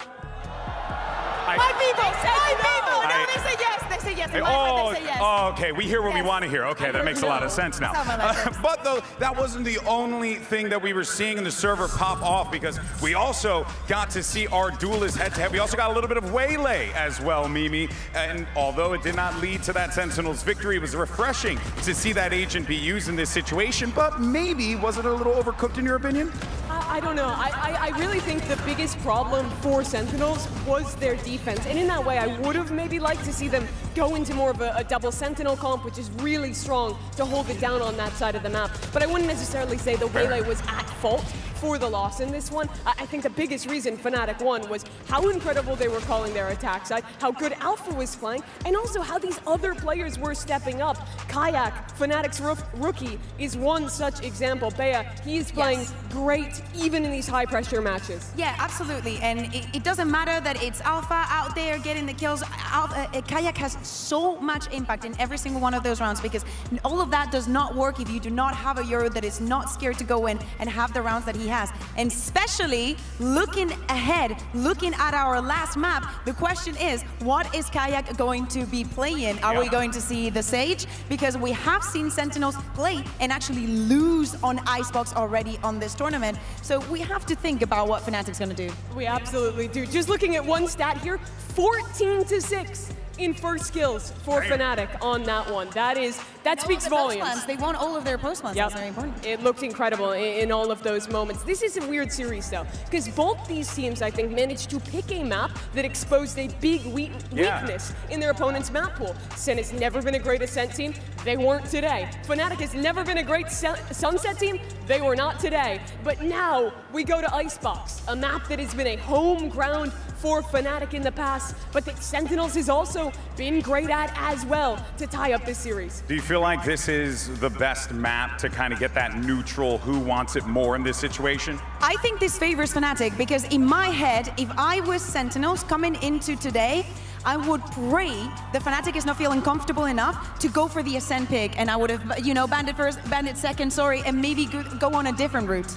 It goes to show just how good Fnatic made in terms of decisions in this map, Vito, to pick Ascent, to force Sentinels into this position where they had to leave one of Fnatic's best maps to end this series. Icebox, in my opinion, is the best chance for the last chance from Europe to send Sen home. We've seen surprises from Fnatic on Ascent. I do not know what we can expect for Icebox. Yeah, that's what I'm wondering, right? Are we going to see anything unique? Are we going to see anything interesting here, right? That's the question that is going to be on everyone's mind as we get ready for this matchup. Agent Select should be coming up in just a little bit here. And guys, I'm really, it's anyone's ball game here. I genuinely feel that way. I know you guys say it feels good for Fnatic, but the reality of the situation is when you're in this moment, when you feel the energy of the crowd, just like the way Zelsis is getting the crowd hyped right then and there,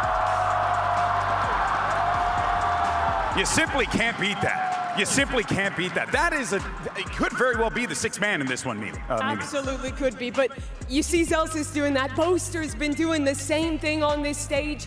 You've heard the clips of his speeches to the team, bringing up the energy, just having fun out there. He's doing the same with each and every one of those fans behind him. We're getting ready for the Agent Select here in a moment, folks, but we want to hear from you. Who do you think is going to walk away with the win? Is it going to be Fnatic? Ooh. Is it going to be the Sentinels? Oh. Hey, yo, Fnatic fans, where you at? Is it going to be Fnatic? There you go, but surely the Sentinels fans aren't going to be let down. Let me hear you, Sent fans. Woo. I feel the energy in here, Mimi. It's two of the biggest fan bases in Valorant. Two teams that I'd go as far as say two of the biggest fan bases in esports. Because I've been following Fnatic for years, since freaking Battlefield days. So let me tell you, this is a team that's prolific in our sport. But here we go. Agent Select coming in. Let's see what we end up getting here, team. No surprises on the side of Sentinels, right? This is what they were playing the other day. Second, playing on that Omen, no duelist on that side. My question really is what Fnatic is going to do. We see some hovers here, and even though we did see the Sage, it was not in Chronicles' arms. I don't know if they're going to lock this Agents, Mimi. Yeah, it could be a little change-up. I do hope to see Fnatic stay with some variant of the Sage comp, as Kayak does lock in the Jet there. So the one duelist in the server will be the newest player to Tier 1 Valorant. A lot of pressure on that young man, but he has a big opportunity here to send a fan-favorite squad home, and we're waiting for the final 2 lock-ins. We'll see what happens. Last hope of Europe here for Fnatic. Sentinels, if they win today, they get their 3rd match this year against G2. Lost to them both times in both America's finals. We need the man on your screen. Well, not this one, of course, this one for the side of Fnatic, but Narrate has been having such a good series for Sentinels. With him on the get-go on this attack, he could be the difference maker. And with seconds to go, Chronicle is going to be the one locking in the Sage. Okay. So it's a slight change, but still, it's going to play pretty much the same No as what flashes. we've seen from Fnatic in the past. You're right about that switch up, but I think this comp is still strong. Solo Silva is fine on this map. Enable Kayak to go crazy on that jet and have a slight wrinkle in your plan for Sen. All right, Toronto, let's get some hype going. I want your hands together. Let's do this. Let's clap, clap. Come on, let's go. Let's go! Map 3 starting right now. Fnatic, Sentinels, Hypoc Pansy, over to you. Yeah, we got you for this one. Don't worry. It comes down to the 3rd, as it should, Mike. NA against EU, one of those first ever times we got to see high-tier Valorant between Sen and Fnatic all those years back. Now we're here. Only one can survive. Only one gets to carry on. Who's got this? I mean, it's just so fitting with the weight of an entire region riding on Fnatic's shoulders here. Yeah. We go to Icebox. Sentinels back in right on the Gecko. And again, the adjustment here coming out of the Tejo meta to now have Chronicle on the Sage. Again, not necessarily a concern, but certainly here, the switch up. Really a comp to catch Sentinels off guard. It's a return really to old school Icebox in that regard. Yeah, all eyes towards Kayak to hopefully put something in motion here for Fnatic on the decider.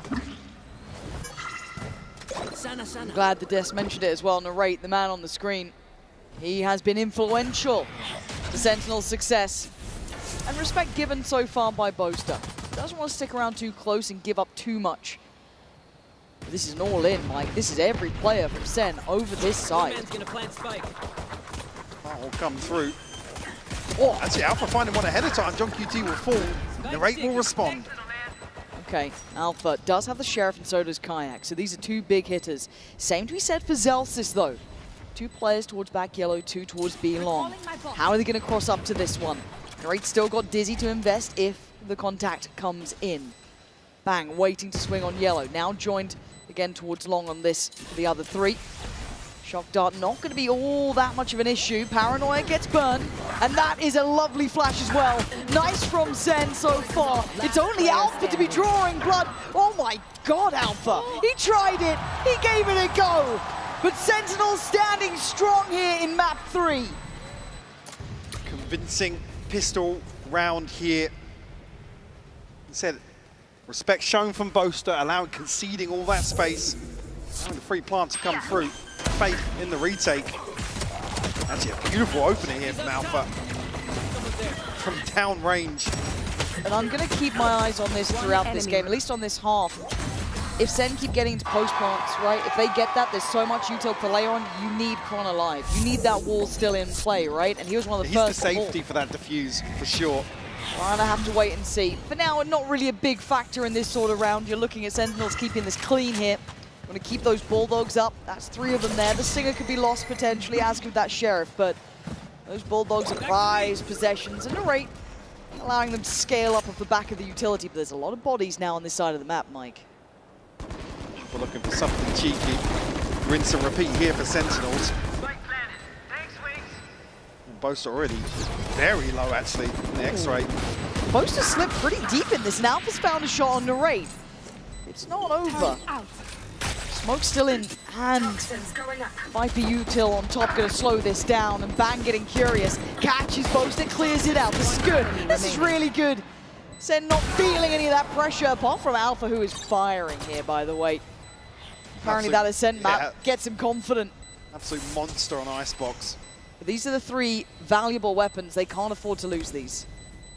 He's going to be given a chance here. JonahP still curious, but Gun here. Don't think he will yet. Won't catch sight of anybody on the retreat. Will fall to the spike and Sentinels go 2-0 up to kick things off here on the decider. Implanting the seeds here towards B. Early on, important to show presence on this side of the map. Something else that I'm noting is the fact that Narrate's got that ult so early on. Yeah, very early on. Huge for the bonus, right? If they want to try and employ that now, potentially, that could snowball this entire map, or at least this half. I wonder if they try and indicate a similar approach. This time around, you do have Kayak here, though. It's only been Boaster really soloing this so far. He's on an Odin. Let's try and hold down the fort here at B main.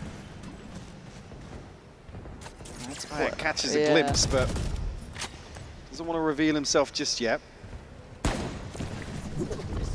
Certainly unorthodox here, and you mentioned it. Here's the ultimate to hopefully pave the way for Sentinels, but very quickly handled.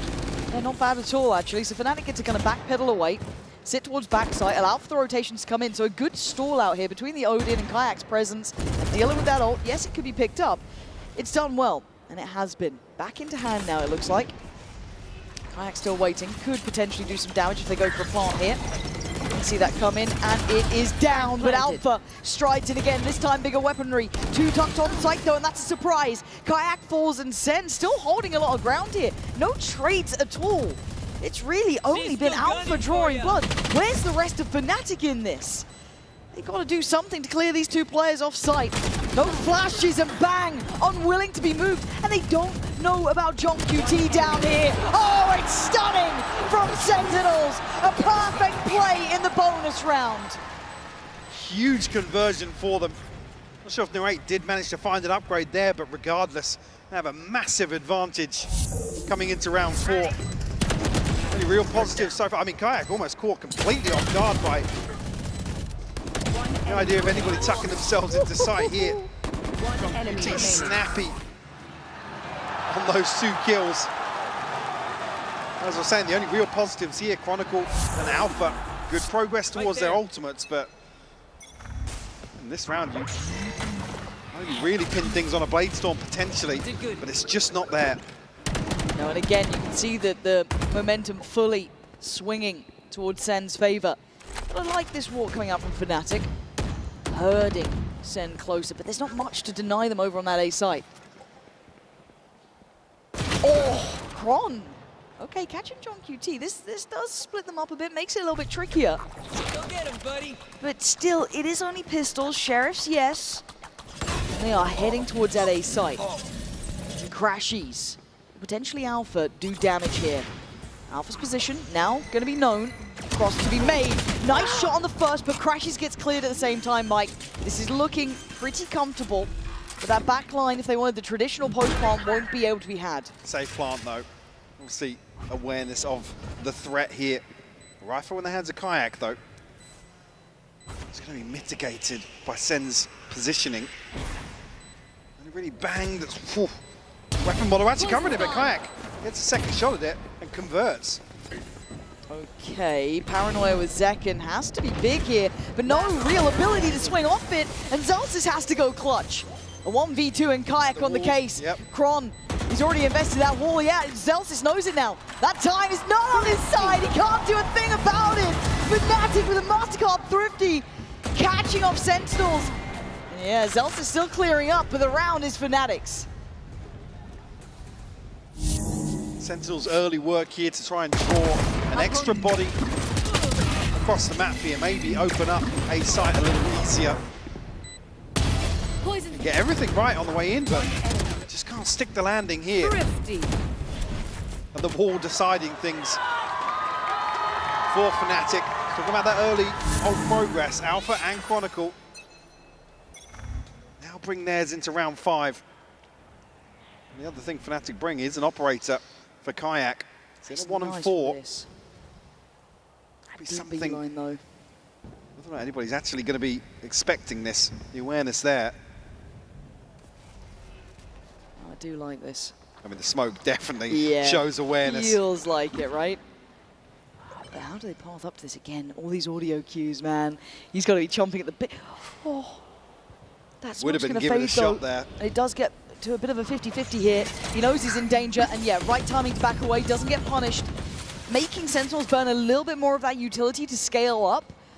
Has to force himself on a deeper line now. Zelsis still trying to backstab something on A site as well, but Ooh. keep our eyes on the action here. That's brave. Toxins going up. Actually, just dealing with the utility has drawn the rotation. Look at the minimap. Boaster hangs about in Snowman, but it's drawn a massive rotation out. Yeah, the fact that Boaster was able to get kind of back up towards yellow and felt no pressure, really.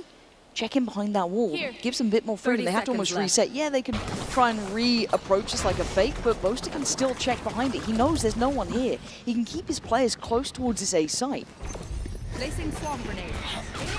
There's that lockdown, lovely timing. Look at this, 16 seconds. At the clock, yeah. They've got to make a move on it, and Kayak watching, perfectly poised above for 10 seconds. There's not much to be done. Lockdown does go down, and the plant is in. Sen just about salvaging this round as the 4 players close by from Fnatic now flood back in, make it 5. Great flash. John on the swing. Kayak still firing though, down to 3 for Sentinels. Oh, but JonahP unwilling to move from the site, resilient till the end. Rez comes, oh, John doing it perfectly from the site itself. Now Zekid and Narrate gonna try and hold on to this. Kayak barely alive, goes down. Cross falls, that's the defuse gone. Just on crashes. 1v1. Time is ticking. Narrate just has to play to the tune of the clock. I think it's too far gone, surely. Again, similar scenes to before. Sentinels in the final seconds, holding on. Ice cold again from Narrate to run down the clock here.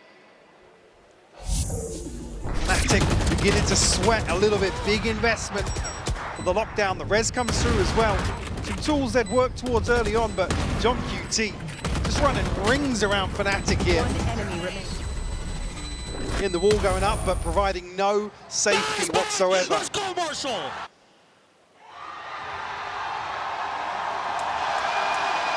Will force an early timeout here from Fnatic once more.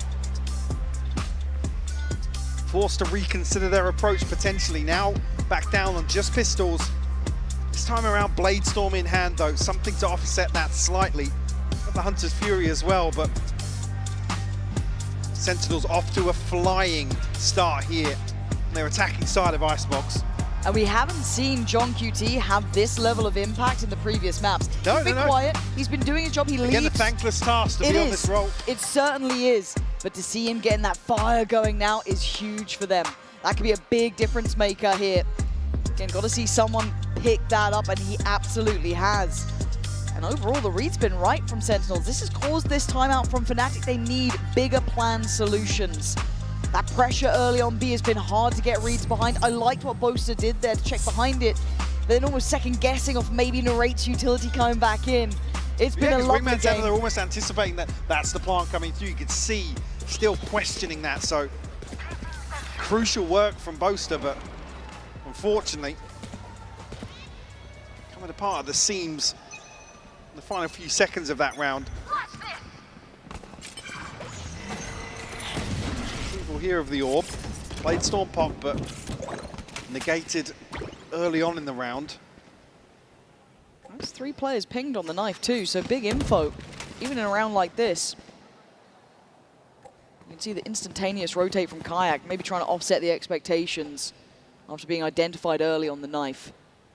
But Sentinels still going to be taking their pathing towards this A side of the map. Alpha taking a glance down middle, seeing no one on the cross, and it is going to be this A side hit. Sentinels now looking to scale up well, to keep it clean.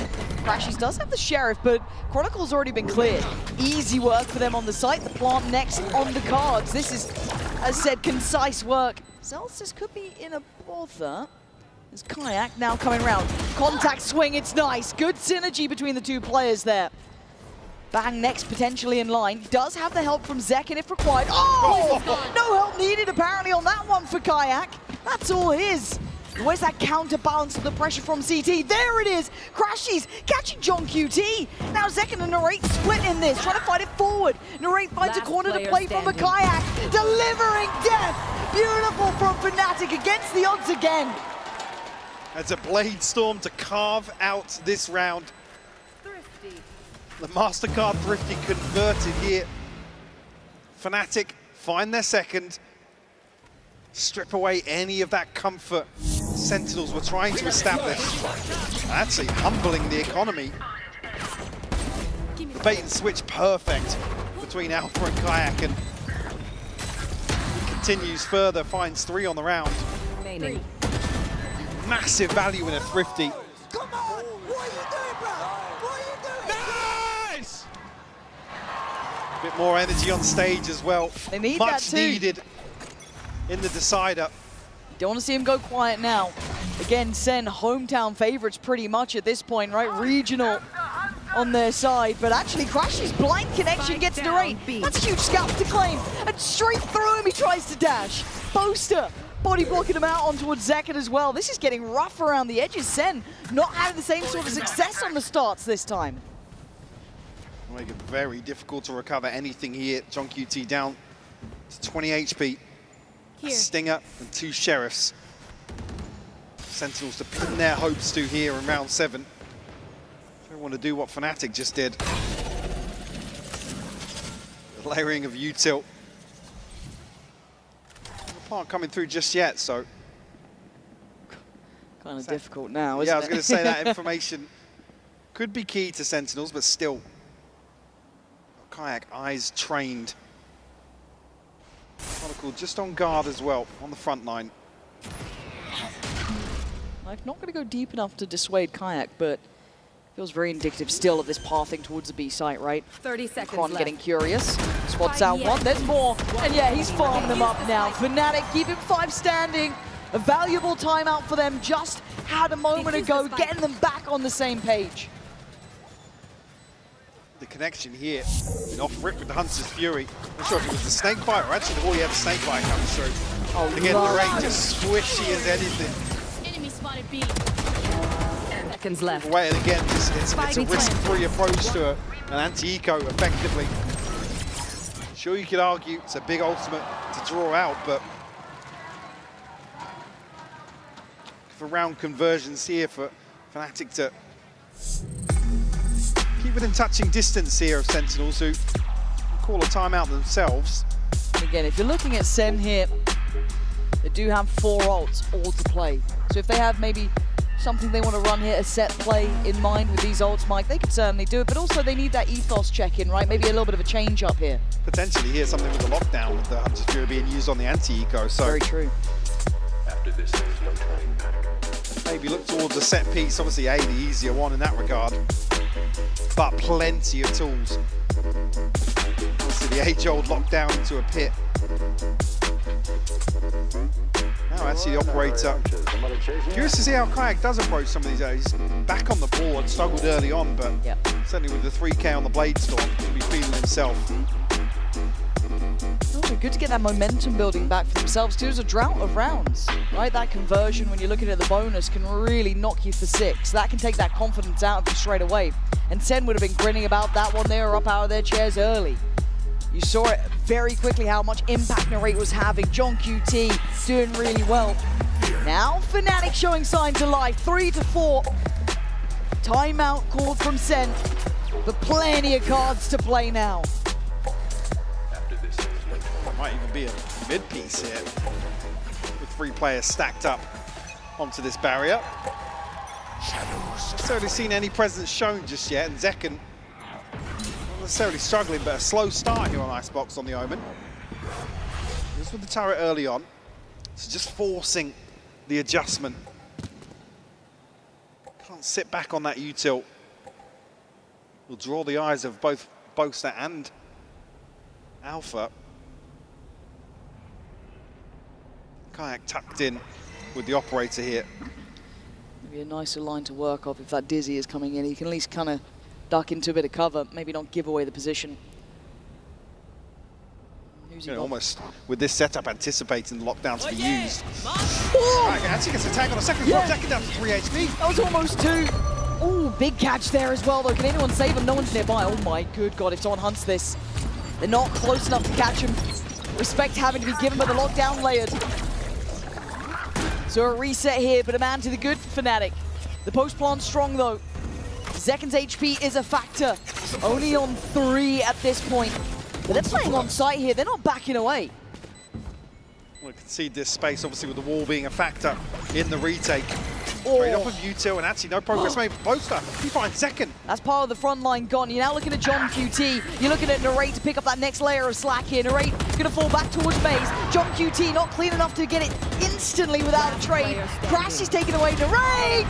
And Zelsis brought to the knees. Crashies doing so well there. And Fnatic pulling off the retake. They want the crowd up on their feet too. Poster putting it on a show, as are Fnatic now. Sees Bang falling as well. Removes the pit from the table. It's rough as well, because Zeken, I think this snakebite lands and he just has to eat it. Yeah. Down so low because that operator tag. Crashes. Beautiful cleanup from him. All tied up now. 4 apiece. That feels good after a timeout too. That was meant to be tailor-made, right? That was the best plan coming in. Maybe called by Kaplan, maybe more of a conversation from JonQT, but it was that conversation, and here's a switch up. As soon as Sentinels show presence on mid now, Fnatic actively looking to counterbalance that. Here. Show their faces and plant their flag, and actually post back on a very deep angle behind this A site. Set up here from Sentinels.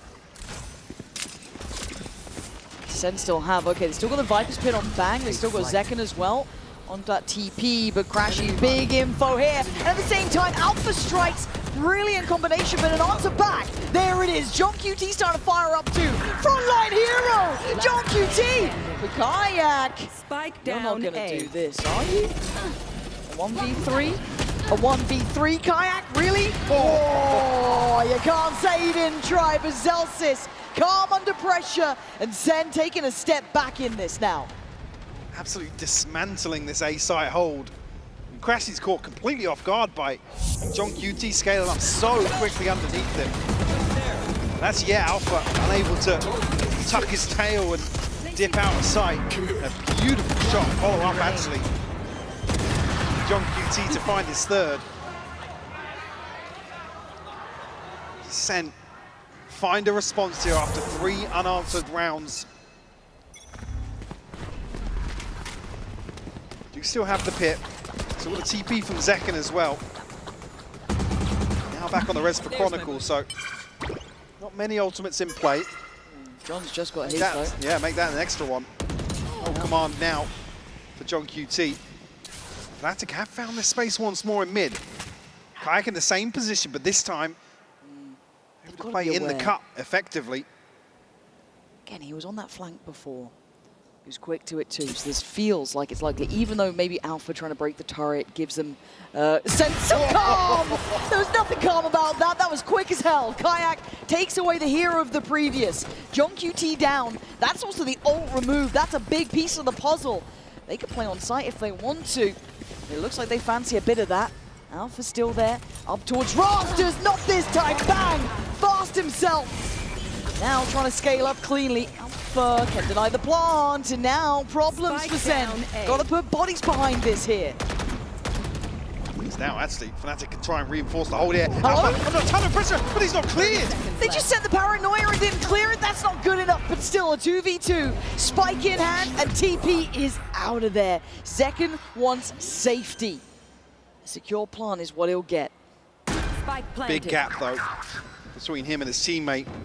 Zelsis now picking up the pace a little bit. Crashies and Boaster paranoid of a lurk. Sentinels able to regroup here. Crashies has key utility. So much to play in here. Still paranoid about maybe closer players. Zeken waiting, swings it, spotted, TP's out, gets away. Boaster trying to creep forward, couldn't snap in time, and now down to Crashies in a 1v2. It's looking like Sen are back in charge. Totally in sync there from Zelsis and Zeken. Safe plant comes through on the back of the TP. Zeken able to get the hell out of dodge. Beautiful adjustment here from Kayak, but I guess Alpha maybe one more from this position. makes it a little easier, but One enemy. it's Chronicle falling there, standing to face Zekken. That opens this up. And Sentinels follow through, 6 on the board for them. Placing swarm grenade. Shutting them down. Rifles except for the Bladestorm here on the side of Fnatic. No command and a pit here for Sentinels. There's only Boaster on guard here on B main. We're trying to speed up, it looks like, for Fnatic, clearing out deeper towards A so they can free up the rotations, but he is in a really precarious spot, Mike. So with the ultimate here from Narrate to pave the way. Spam coming through from Bosa, but not finding anything. Actually, yeah, bang, sorry. Yeah, he took a lot of That's damage 10 from that. HP. And Alpha's still really close by here. Considers the swing and oh, it's huge! Denies the plant and gets a body dropped. Flank now on the way. Sen need to really secure this. Almost turtle up for a second. Pause, trying to catch a player. Kayak, careful. He doesn't want to overdo this, but Sen now scrambling forward. Spike back in hand. A punish! What is that? Quan and Boaster both in unison. Just cashing the push-up. Punishing Sen, wanting that safety. Leaving Zelsis in a 1v4. Not a hope in hell. Fnatic nearly getting back on level footing. Last round before the switch. Boaster happy to stand his ground here initially. Again, a ton of information actually that it's not an early flood into B main. Again, it's the timing of some of these gunfights that Fnatic choose to take. Just catch Sentinels completely off guard. I mean, some of these kills coming through. A little PS, unfortunate for Sentinels, but so that chip damage really paying off.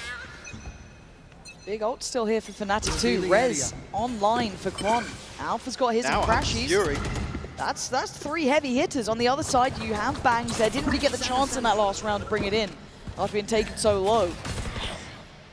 Obviously, Narrate used his, as did JonahP. So, scaling up as expected. This is something we've grown used to now from Sen. Oh, Boaster, careful.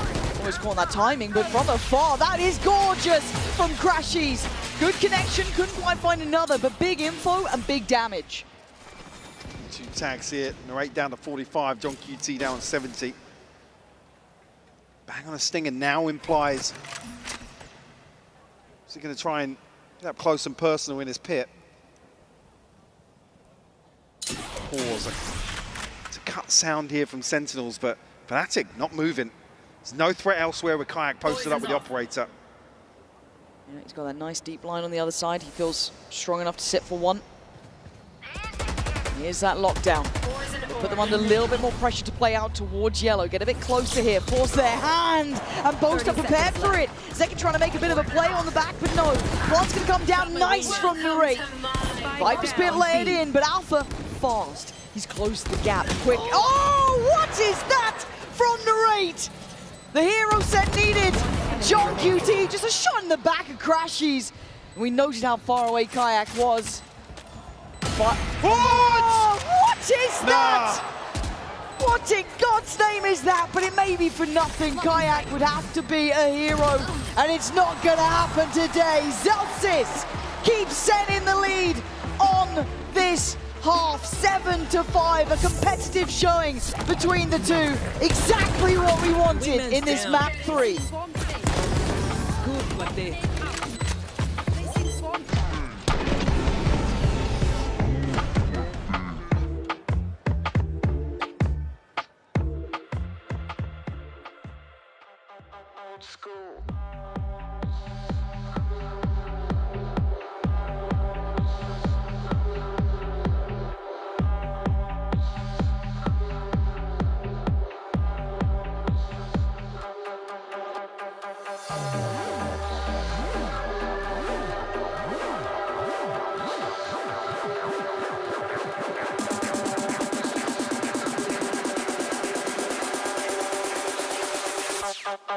Old school.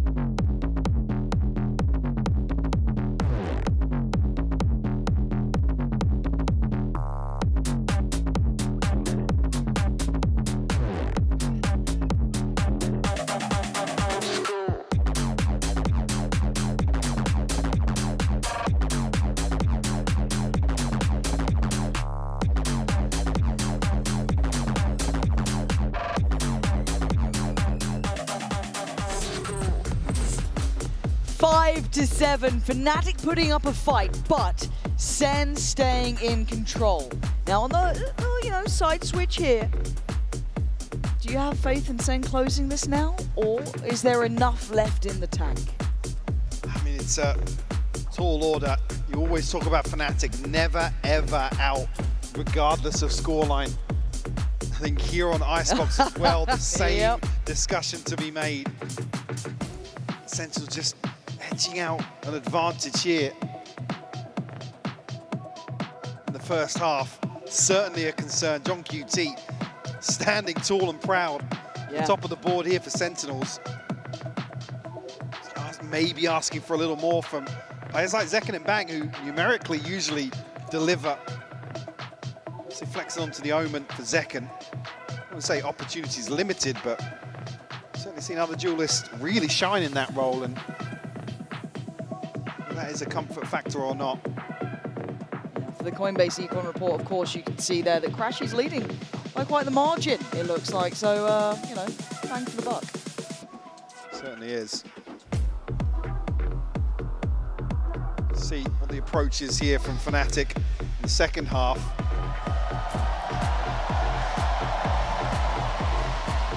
Whether or not Kayak be able to continue to keep Fnatic in this.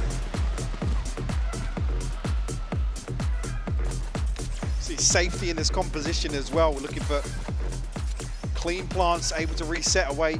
See on the back of the wall really from Chronicle here in the pistol round. Here we go, right into it in the second half. We're in the final map between the two. Sen now on the defending side, of course, Fnatic having to pick it up on attack. Slow and rather methodical beginning. You have to get used to that tempo. We know that Fnatic play at their own pace. The Knife going to find nothing after Gen.G's early contact. And certainly in terms of pacing as well, there's not going to be any surprises in how Fnatic approach this. This composition. Poison orb emitting. But giving up A here, maybe toying with the idea of exploration towards mid, or some pressure coming through, but boasting out. Poison orb emitting.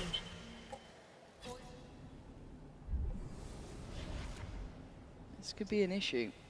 Certainly could. I mean, happy to sit back and play towards a retake here. Deep investment of the wall, actually. Now Swarm's popped. We'll be able to get the plant here regardless.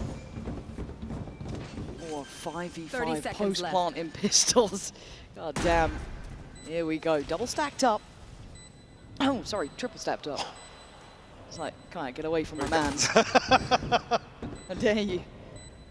Need to find some security here, though. I do want to see them stabilize for this post-plant. There's no flank coming through either, so this is all in from Sen. Christ, look at that paranoia. If they were a little bit closer, it could have been lethal. But Fnatic still hold the numbers, and the smoke is wondrous to work in. Narrate can't quite find him, leaving just Zelsis outgunned here and outnumbered. Fnatic getting the first. On the board here, and Boaster on his feet. Looking like they might tie things up here to kick off the second half. Again, looks like that's going to be the approach, or just the pistol round here. Sentinels. You can check that if you're an out Fnatic to get this clean plant, reset back into deep post-plant positions. Really bang that can cut sightlines here with the wall. But plenty of tools for Fnatic to lean back on. Just narrate. Play side once more. Actually, yeah, maybe looking like a little bit of aggression towards B main, but utility down from Alpha, going to keep that in check. Yeah, it certainly should do. He only has the Ghost. And actually, his util starts getting cleared, so he's feeling that there's someone nearby, but they're already rotating. But by now, look how close Fnatic are. And there's big guns out on display. Kron's got one, Kayak's got one, and so does Crashies. So they're the three that can't really afford to fall. And it's simplistic an approach, Mike. They're not making too much of it. Alpha going to catch Zelsis trying to hit that rotate round on the flank. And we're into 3 players remaining. For Sen, this wasn't a round you were expecting to win. Certainly not. Well, they can do any damage, but with the smoke going up and really huddled outside heaven, don't expect them to be charging on here, maybe feeding into ultimates that make Fnatic's life even easier. Alpha's on the hunt though. Hello. Oh, the first. And what's he doing now? falling now. Actually, Crash is following through here, but you don't lose that gun. Certainly don't want to lose the rifle now. If Boaster was up here potentially with the Stinger, different story, but 4 survive and Alpha just bringing a ghost in here. Like I said, coming forward, finding a kill outside B main and then falling. Yeah, ticking the box. Extra kill. Decent progress made. We're all even, Michael. 7-7. Big buy round here. Yeah, and I want to talk about pressure between these two, because normally it is a bigger conversation, right? And yes, it is still a chat maybe with Kayak in that sort of list. Maybe at best. But these are experienced legacy teams, right? I know from the original iterations, it is only Boaster still standing. But these are the big boys, right? When you're talking about these two teams, none of them are slouches by any means. They should be able to keep their heads calm, keep themselves cool under this pressure. It's now tied all even. It is game on between both of them. I don't think Knife catching on anything here. Zekken posted up, clean on the first. Very nice. Away, but and a 45 HP does have the regen. No res here from Chronicle. So we'll have to continue plow on as 4. Zekken setting up for the paranoia. Yes, slow work once more from Fnatic. They've been testing Sentinels' patience the entire game, it feels like. Zellsis rewarded as well. Locked in towards punishing middle. Yeah, Alpha's slipped ahead, but there's still utility here. Yeah, maybe if they got Zellsis down, it'd be a different scenario. It's not the case. So what's the game plan? So scattered throughout this, Mike. Is Alpha rewarded here? He's actually not dealt with the turret. He's waiting for maybe somebody to show. Now have a chance over the top of Boiler, potentially. Yeah, Boaster can lurk ahead here with the Poison Orb. I mean, they can almost pinch onto B. But Zekken still finding success. You thought you had a better shot at it, but it is still Zekken stood there. Everyone else from Sen went over towards A pretty much. And Fnatic not getting any fair fights, it feels like, for them. They have to dig so deep for these players. Smart work. Alpha nice. But again, 10 seconds. To try and get any further would be surprising. Yeah, caught up in his own utility, really making a mess of that. Budakron 1v4, perhaps? Not to be. Nice spacing from Sen. And the awareness here, Mike. I mean, it's not flashy Valorant at this point, no. But Sen know exactly how Fnatic are trying to play this. Sure, certainly just trying to force the hand of Sentinels, force them into being decisive themselves, but Sentinels not biting on the bait. This mid-piece really rough. If you don't find an engagement, Let's go, boys, come on! It's tough to then just charge towards B because Zekken has so much space. There's nothing to kind of pick up the slack towards B main. Operator in the hands of Alpha, yeah. I mean, we saw what he did on Chamber. Yeah. But we know that Boaster can op. Obviously, Kayak can op. Alpha, let's see if he's got it on the Killjoy here. Again, Rez is there for Kron. Narrate up towards 410 though. Willing to hold belt. The rest of the map, they're getting curious. Down B long, wanting info. Zels is still patrolling towards mid, but they're close on this A site now. Kayak relaying information there with the sound cue, but probably unaware of Bang's position here. Actually, they'll jump over the top there, surely spotted by Narrate. They do drift away. Yeah, very sweaty Valorant here. Oh, yeah. Just waiting for a peek to punish, but able to actually push deep enough to get a wall up. Any swing? No, couldn't get a swing off that. I thought maybe with the Dizzy going up, they could have maybe caught someone, but still held towards backside. The plant's going to come down, but they're so close here. Bang, considering the punish. But Kayak got his buddies back. That's a fumble, though.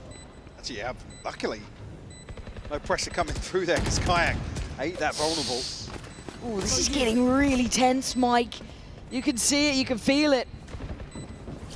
Drifting closer, Paranoia goes in, but an early swing from Bang goes down. Effective trading for Fnatic. Trying to take back on the site. Sen can't stick the landing. Second falls. Gen.G forced to back away. Fnatic playing the better game of this. Scaling up well together, trading in well if they felt that presence. But this style, Fnatic happy to play with. Bear in mind, Sentinels said they were expecting this, right? This is how they knew Fnatic were going to approach today. Fnatic seeming to find some success with it in the second half. This is so tense in some of these situations because you can see Sentinels almost just apprehensive of when to pull the trigger on some of this utility and get the ball rolling. Enemy remaining. Maybe some early round aggression to remove some of that comfort with so many bodies standing. Just doing the style. That's it now. He's evolved. But it's probably the reason for this timeout. Again, absolutely is, yeah. This tempo and pace, like, I mean, if you look at regionally, like Americas, there are teams that play to this sort, I don't want to say to this extent, but they do play a more methodical, slower game style, but they can then scale up. They do play like a bit of a more variety to it. You look at G2, who are kind of the, you know, very, I guess, meticulous in approach, a little bit more patient. And obviously Sen are well aware of how to play against it, but here against Fnatic, they're taking it to kind of extremes, right? Very slow, really very steady. This is way slower than actually traditionally we see Fnatic play even, so you can see they're really dialing into that approach. I mean, how many 5v5 post plants have we had at this point, right? No, it's every step is very hard fought for, very cautious. I mean, Alpha was up on towards pipes with that operator deep before even contact happened. That was, you know, it took so long to get there. So Sentinels maybe needed to check in, get their heads straight on here, as it has been 3 rounds to Fnatic's name against only the 1 response from Sen so far. It's just not there for Sentinels either. It's going to be Narrate bringing the Sheriff to the party here. It's only really Zekken with Bang sitting with anything notable in the bank behind this. Triple of the orb though. Getting the rate just 1 away. So maybe a little bit of aggression, as I said, but Alpha will find Zekken. Strips away that kayak, doubles down. Oh, it's clean stuff here. That's what happens when you try and get aggressive against this sort of pacing. Kayak now caught though, denied by the Dizzy. Narrate trying to puff out the chest a bit, try and control that space. He's done very well. And this is the sort of round that Fnatic are almost baiting Sentinels into playing. That's the dream. Oh my god, Alpha! Bang took a step. He was like, maybe I can help out Narrate. Maybe not. And Alpha, combat operating up the line. Narrate tries to take a second target inside Kayak, looks a little easier. Still swinging though. Yeah. Plant hasn't come through just yet. Kron does have the res, so look to maybe get Kayak back on his feet. Not necessarily needed here, as we can see on the minimap. Zelsis and Narrate probably considering the save already. A 2v4. Certainly not comfortable. Would feel like a roll of the dice. Let's try and get this started. This has to be a mentality reset as well for Sen, because Fnatic look locked into this. And they just tested out what it looks like if we go a bit aggressive. Yeah, like I said, this is the sort of round that Fnatic are almost begging Sentinels. Oh, come on. Yeah, have a dangling a carrot hey, almost. You want to take some map control? You want to get an early Stop pick? us from sitting outside this site. Please. I dare you. And well, they tried. And you saw how well that went. So Sentinels need other options. They need to go deep into the playbook, get a good grip on what's going on here. But it's hard, it gets riskier and riskier as the game goes on. Fnatic now up on 9 as the slow and steady march back into this series carries on here. And look at it again. So aware, so ready, and so quick though from Kayak. My ultimate is ready. It's frustrating as well, because these sorts of rounds, it becomes harder and harder to justify that aggression with the finances, the inventory, and really the bigger picture cost of that. Now with Fnatic knocking on the door of double digits here. Need I remind you, the decider and the elimination on the line for 2 big names here in Toronto. They're trying to get a bit up in their face again. And if I don't say it feels obvious, but it feels like they're trying to then say, okay, Fnatic, okay, come on, re-clear, do the same sort of thing. We're ready this time. They've got 3 players here now, actively looking, playing on 410. Sorry, excuse me, just below, down by Maze here. John QT on that corner. Narrate. On the filthiest angle in the map. Looking up towards Belt. Nobody there, folk.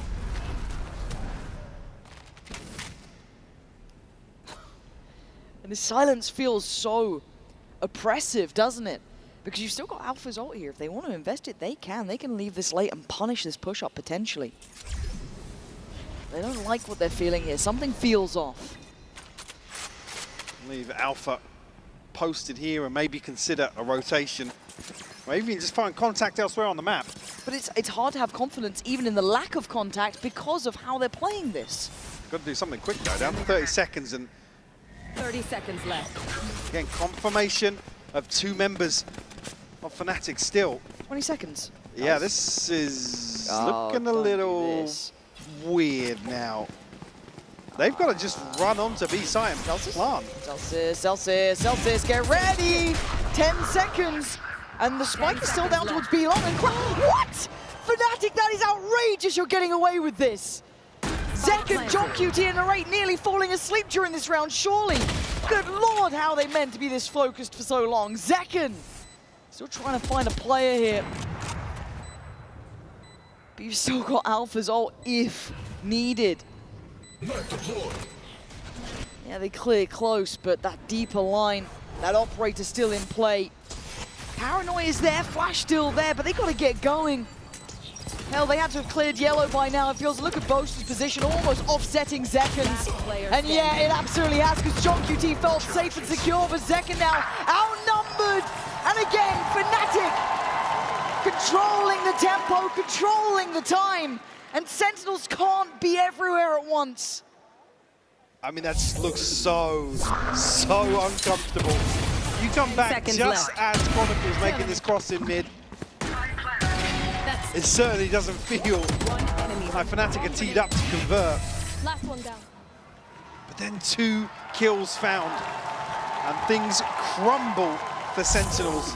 I'm getting a bit nervous now. I'm very nervous, yeah. Look at this half. Look at the timeline. I mean, look at the purchases as well now, forcing back in on this. Nothing left in the bank.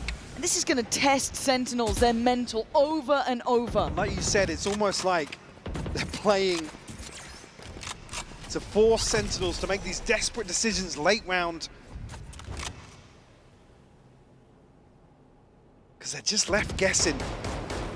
And Fnatic will be reveling in this, won't they? Loving it. Knowing that they've got that time always on their side, even though it felt so late. Now we look at what Sentinels can do to try and hold this back. Double stacked up towards that kind of top and lower side. Nice from Narrate. Takes away Kayak. Here we go. You will not kill But my again, that res has been in the back pocket for some time. Zek goes back in. Brings it back to the grave. And you're right. Where was the support in this? It's almost leaning into the game plan here, this comp. You can allow somebody to take a hyper-aggressive peak, but that res has to be safe. He's stalling out. Oh! You madman, Alpha! You should never be able to get away with it, and he does. Lockdown now on top, 35 seconds, but we've seen how late they run this. Hell, they could be going B for all we know. 30 seconds left. Lockdown now going to secure the cross for the plant, and Alpha is feeling absolutely out of his mind in this round. Still dug in deep here. Kron watching that top side, forced away, angle better for Sen. Hard fought 4 steps here though, and Alpha getting left more and more on an island. He can't escape. Bang removes. A heartbeat found in the Sentinel side. But Crashies and Kron still standing. Smoke on the spike should draw the attention. They're playing it calm. Now the second attempt at the defuse. Composure from Kron. Oh, it's stunning. The reveal is perfect. This is outstanding from Fnatic. Zekken has to try and master, and he can't! Another stride from Fnatic! And now, just the mental of Sentinels has to be broken in tatters from how these rounds play out. Look with at that. Alpha doing things like that. God, they played this so well. Good God. Alpha up at 21-12. Having a standout performance here. Bladestorm here, Pit here, Hunter's Fury. The other side. Watching him is like poetry in motion today. Lethal about it though. Feels like he can't miss, and Sentinels silenced in this matter. They've got to dig deep here. They're going to need someone to ignite a spark. Utility littered ahead of Alpha there. Both are coming through and probably plant the seed of a B site hit. It's Fnatic now heading that direction. God. Alpha finds another. JonahP will fall. Just 3 left standing now for Sentinels. I mean, Alpha feels like he can do no wrong, right? The game feels perfect to him. In his mind, it's playing out as he dreamed. Zellsis desperate to find impact, but the wall's already there. So the plant's going to come down, and Alpha goes hunting. They've been conditioned over and over. Sentinels, mental must be on the ropes at this point. Placing swarm grenade. How do they fight back in to try and deny 12? I don't know if you can. No, I mean, it looks like as if Oh, right God. here, as he's doing the pit, Yeah. certainly going to force Sentinels into a position where they have to hold on to these weapons. They forced up once more. They're on the Second, ropes. nothing in the bank. JonahP, 100 credits. Ultimates to play with, but Alpha's on the hunt. He's having a worldy game, is Alpha. Oh, God! No one can stop him right now. Look at that smile. Look at this man. He's still going. Even Jake's up. Even Boaster stood behind him just watching this happen. Gets caught in the end, but that is just madness we are seeing here. Kron found narrate 2 at the very end, Mike. This might be a death rattle from Sentinels of a second half. Fnatic on the verge of sending them home. And a monstrous performance from Alpha. But 24 and 13. A map where previously some of his greatest moments. And look at that timeline. Good God. Just one blip along the way. He's still on the Outlaw. Who knows as well, because the purchase is so uncomfortable for Sentinels. And the deeper knife might be giving away that they tried to play up to this. Fantastic. Dark gonna come in, this kayak ready though. Players nearby, they swing. Sentinels digging deep here. Desperate to hold on the spray, not gonna do enough. They get to live. First time they've drawn first blood without a quick trade. Chronicle no res here either, so can't get Kayak back on his feet. Alpha still on the hunt, scope in hand. I'm terrified of him. So should Sen. For now, he carries on. The disrespect! No fear shown from Alpha this game. He's drawn 3 players just to deal with him. Look at the respect he's commanding. In terms of util, in terms of pressure. To try and shut him down. Gets a heal as well, so back into a much healthier position now. 35 seconds though. And Sen have the man advantage. It feels like we've been saying this for the first time in a while. 30 seconds You can left. see the Crashes trying to draw them away from this A side. Sentinels know now not to bite. Yeah, they're learning their lessons here. They've had to learn it the hard way, but 20 seconds, it can still go any which way. Placing swarm grenade. Alpha, the one to be stepping in here. Paranoia perfect. Fantastic work from Sentinels. Second and bang when they need them 10 most, seconds doing left. enough here. I don't think Kron and Crashies can do much now. A lifeline given. Second gets away as the clock ticks. Sentinels stay alive. Trying to just prevent potentially the upgrades here, but Zellsis will come through. Big 2 with the work. stinger. Up to 9 now. 3 left to find and walking the tightrope. In terms of the economy here, Kayak removed early on from this proactivity. Sentinels just showing grit and resilience here. And bravery, Mike, to go for that play. Nice kills, boys. That's fine, that's fine. Nice kills, boys. Let's go. To be able to kind of keep themselves feeling in this after what's been a very hard half. You can see the scoreline yourselves. We go back through a 12-9. Sen. It always feels like there's something with this team that they can pull it back from the brink, but Fnatic right now are deadly. Alpha at a new high almost.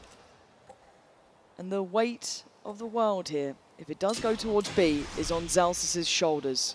the one man on this site. Yes, JonQT could catch a cross, but this is a lot.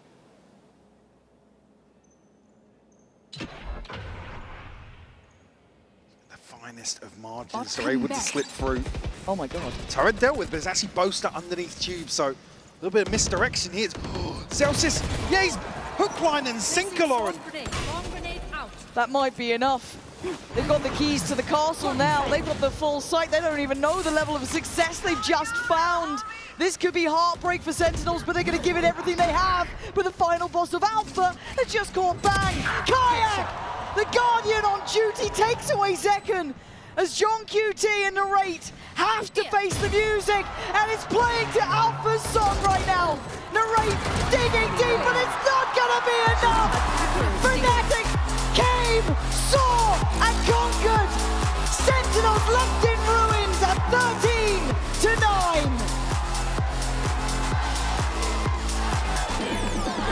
Icebox once more, Lauren. Their hometown for sure. And the redemption delivered here in Toronto. Sentinels eliminated. You've got to feel good about that if you're a Fnatic fan. Dicey along the way, but yeah, a beautiful approach here on map 3, just to really almost just suffocate Sentinels. It was. It felt like that too, right? That really oppressive attacking style they brought out was so hard for Sen to deal with. And again, you saw how great Sentinels were on their attacking side, but it just wasn't enough. And it will be where the road stops for Sentinels today. As you said, revenge for champs. A lower round 2 history there. Meeting again today, Fnatic have the upper hand, and they get to keep themselves still breathing here in Toronto. Damn! A long time since we've lapped up a stage celebration from Fnatic here. A statement made. I was going to say it again, Alpha just absolutely phenomenal here on Icebox. God, yeah. 27 and 14, 7 first bloods. Just in total control of so many of these rounds.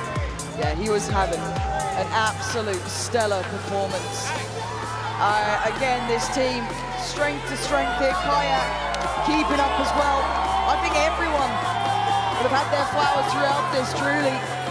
A monstrous series all the way. And as soon as we're ready here, we will be diving down to the Verizon post-match interview. Just going to wait for that to be set up, but that's going to be a real hard stopper for Fnatic, and again for them, really put through their paces. Again, Dario Mine's back as well. It's just so tight throughout this series, as we will jump down to the interview just now. Fnatic, they've taken down Cuba and Sentinels here in Masters Toronto, and I have to pull this man aside. Alpha, you carry Fnatic in 2022, you carry Fnatic in 2023, 2024. How are you still carrying Fnatic in 2025? I'm just built different. I don't know what to say.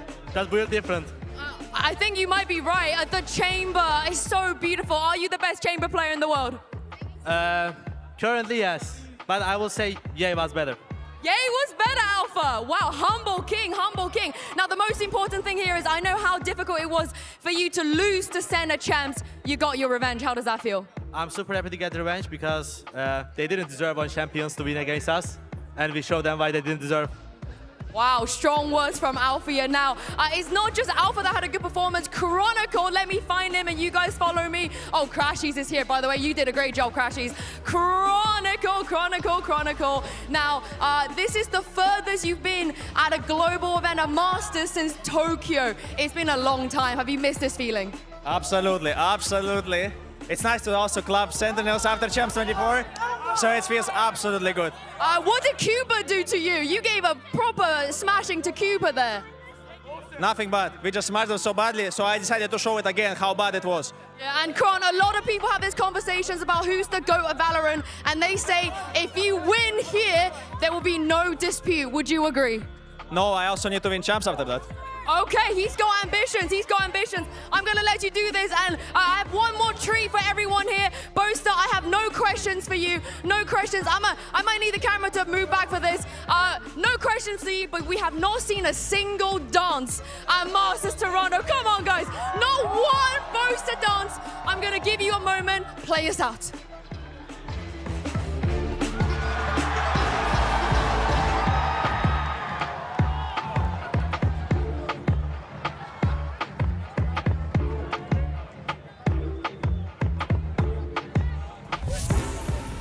And there you have it. Fnatic pick up the win, and oh my word, what a game that was. The last hope of EMEA stays alive here in Toronto, Canada. And Mimi, you couldn't have asked for a more dramatic finish to that game. Yeah, it was really incredible. I mean, Alpha coming out on the Ascent again with the Chamber, dominating there. It was a much closer map here on Icebox, but still, it's just incredible to me how in these high-pressure matches, this Fnatic team can stay like so calm, Boasters dancing, they're having fun, and they are just going through that second half dominantly to now make it into the top 4. And I believe that sets us up now to have one team from every international league represented in the top 4 again, which is so cool to see. Yeah, that is so sick. You got Wolves representing VCT China, you have PaperX representing VCT Pacific, and of course G2 holding it down for the Americas, and Fnatic for EMEA. Holy moly.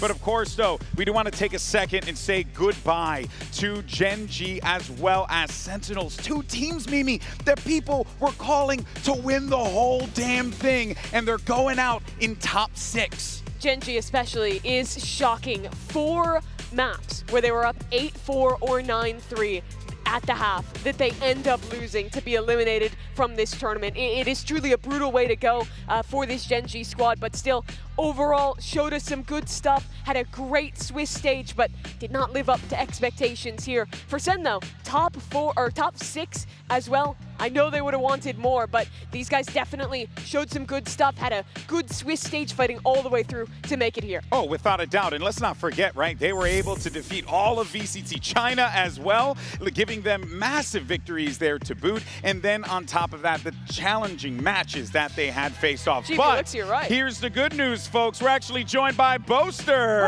here at the desk. Congratulations, Thank brother. you very Happy much. for Thank you. you very What much. a game that was. How are you feeling? Emotions, energy, adrenaline must be through the roof, brother. I was about the same time at Champs last year that we played Sentinels to get to the top 4 bit. Yeah. And we lost to them, so this was time, a personal one for you? Yeah, I think so. I'm not playing my best, but the calling's been pretty well, and it doesn't matter when my boys are shooting as well as they are, so I'm just really happy for them. You don't even need to say that, bro. Alpha's just out there just clapping fools. It's yeah, crazy. I love Alpha, isn't it? It's just chill, isn't it? It's crazy, man.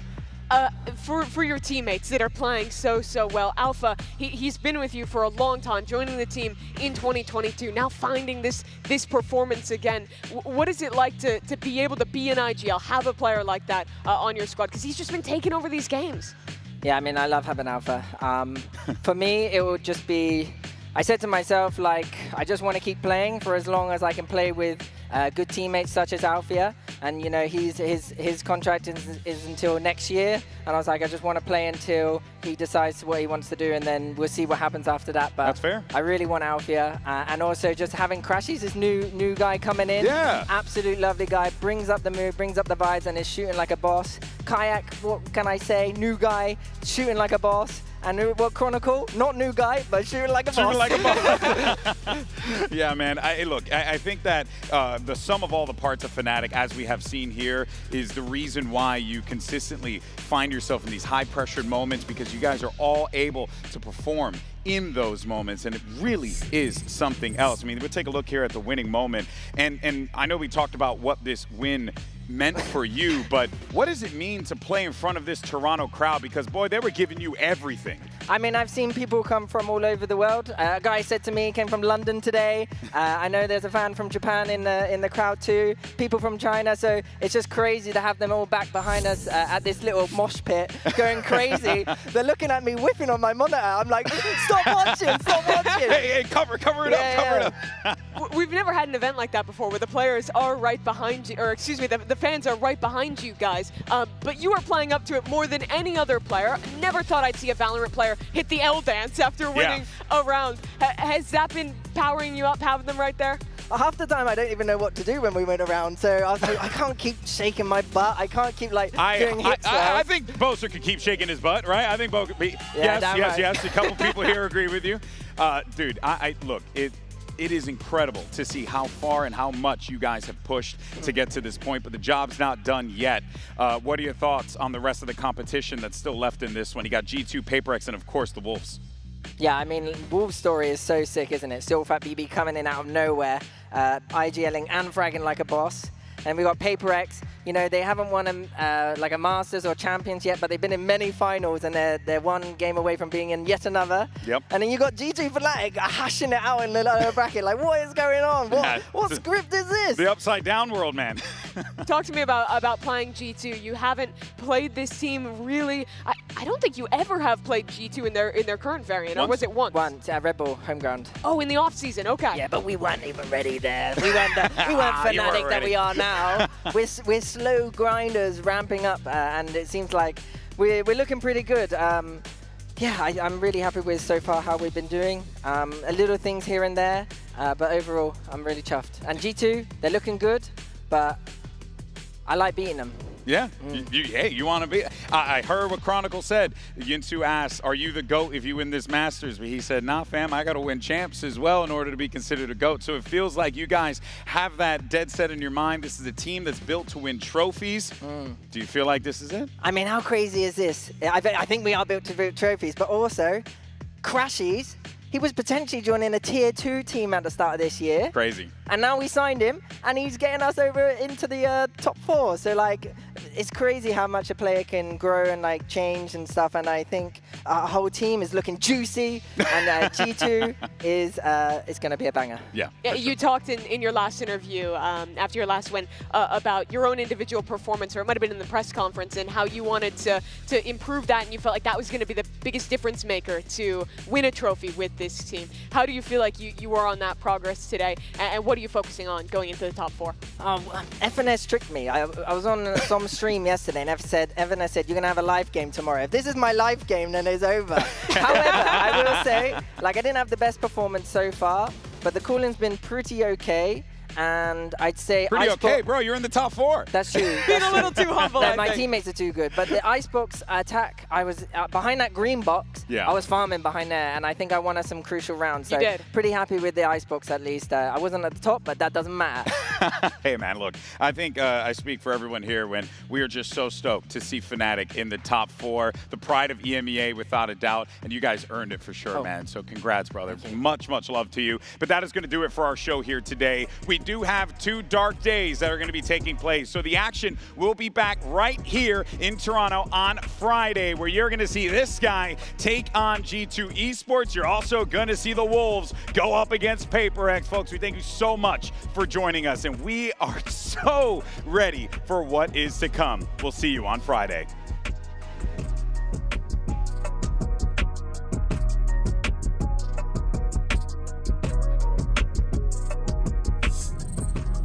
This time, it's not an upper bracket final. Elimination is on the line. Who is going to stand tall at the end of this one? It's G2 versus Gen.G. Mimi, it's going to be good. But did he anticipate Trent, who's tucked close and tight? Needs a few more, but a spam. Raw bullets coming his way. There's a lot of teams coming for him, yet still he perseveres and reigns supreme. It's a 10-2 half. They try and jump spot this one. They're going to hear it walking, and Munchkin. It's beautiful work. Astounding stuff from the IGL. G2 are just dropping like flies. Fantastically clean round there from Gen.G. Munchkin gets into reinforce, but he takes a fight. He's gone. These G2 players are going to try and make the most of it. Ring around the rosies. Operator in your hands. JonahP on top of it.